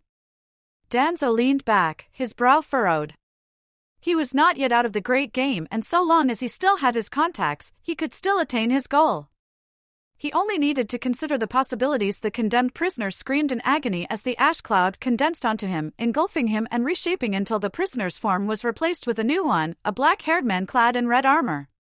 Behind the man, a translucent demonic head opened its mouth and exhaled a stream of gas that flowed into the standing figure. A moment passed, then the man opened his eyes to reveal purple ripples. Magnificent. Orochimaru purred. A perfect fusion of the samsara of heavenly life and the Edo Tensei impure world resurrection, bringing one of the greatest shinobi ever back to life. And it was your work that made it possible. Pain confirmed as he stepped past the snake Sannin before bowing to the new arrival. Greetings, Madara. Welcome back. Madara looked round, then down at himself, his eyes shifting between the rippled Rinnegan and the tri-barred red of his eternal Manjikyu. Incredible. He breathed. I am as strong as I was in my prime, if not stronger. Beside him, a spiky plant emerged from the ground, then the top split open to reveal the bicolored form of Zetsu. Welcome back, Madara. The plan has hit a delay, but now you are here, things can be sorted out. Madara's gaze snapped to the inhuman figure. Tell me. The Sanbai has been dispersed. It will be 3 years or so before it reforms. I see. Madara mused. 3 years, what are our resources? All of Amigakure and Otogakure.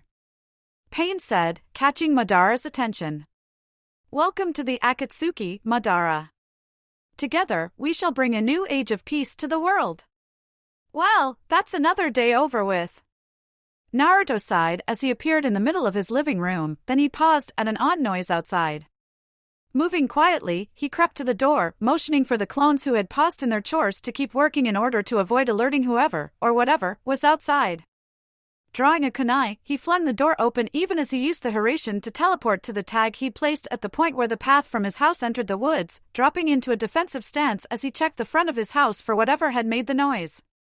A moment later, his gaze settled on a piece of cord attached between the front door and the window, a cord which had a piece of wood suspended from it, as well as a paper fan that caught the breeze and caused the wood to bump against the wall. Odd. He mused. That's obviously meant as a distraction, but for what? Returning the kunai to his pouch, he stepped forwards and had just enough time to curse. Yes! Ino celebrated as she looked through the telescope. At last! I got him. It cost me 108 lemons and a box of paperclips, but I finally got him. Naruto sighed as he looked down at the tattered remains of his uniform, then he looked round at the line of trees. Although he couldn't see her, he just knew that Ino was watching, so he tossed off a quick salute before teleporting back to his living room. While he could admire Ino's ability to finally get him in that trap, he would have revenge. Sasuke sneezed and looked round to see if it was someone nearby who was talking about him. When he didn't see anyone, he returned to his previous task of watching for the one man who could truly explain the events of that night and who could identify the true person he needed to exact vengeance upon, the man who Tsunade had ordered brought before her once he arrived. Then a voice full of regret and sadness spoke from behind him. Hello, little brother. Hello, big brother. This is where the story ends.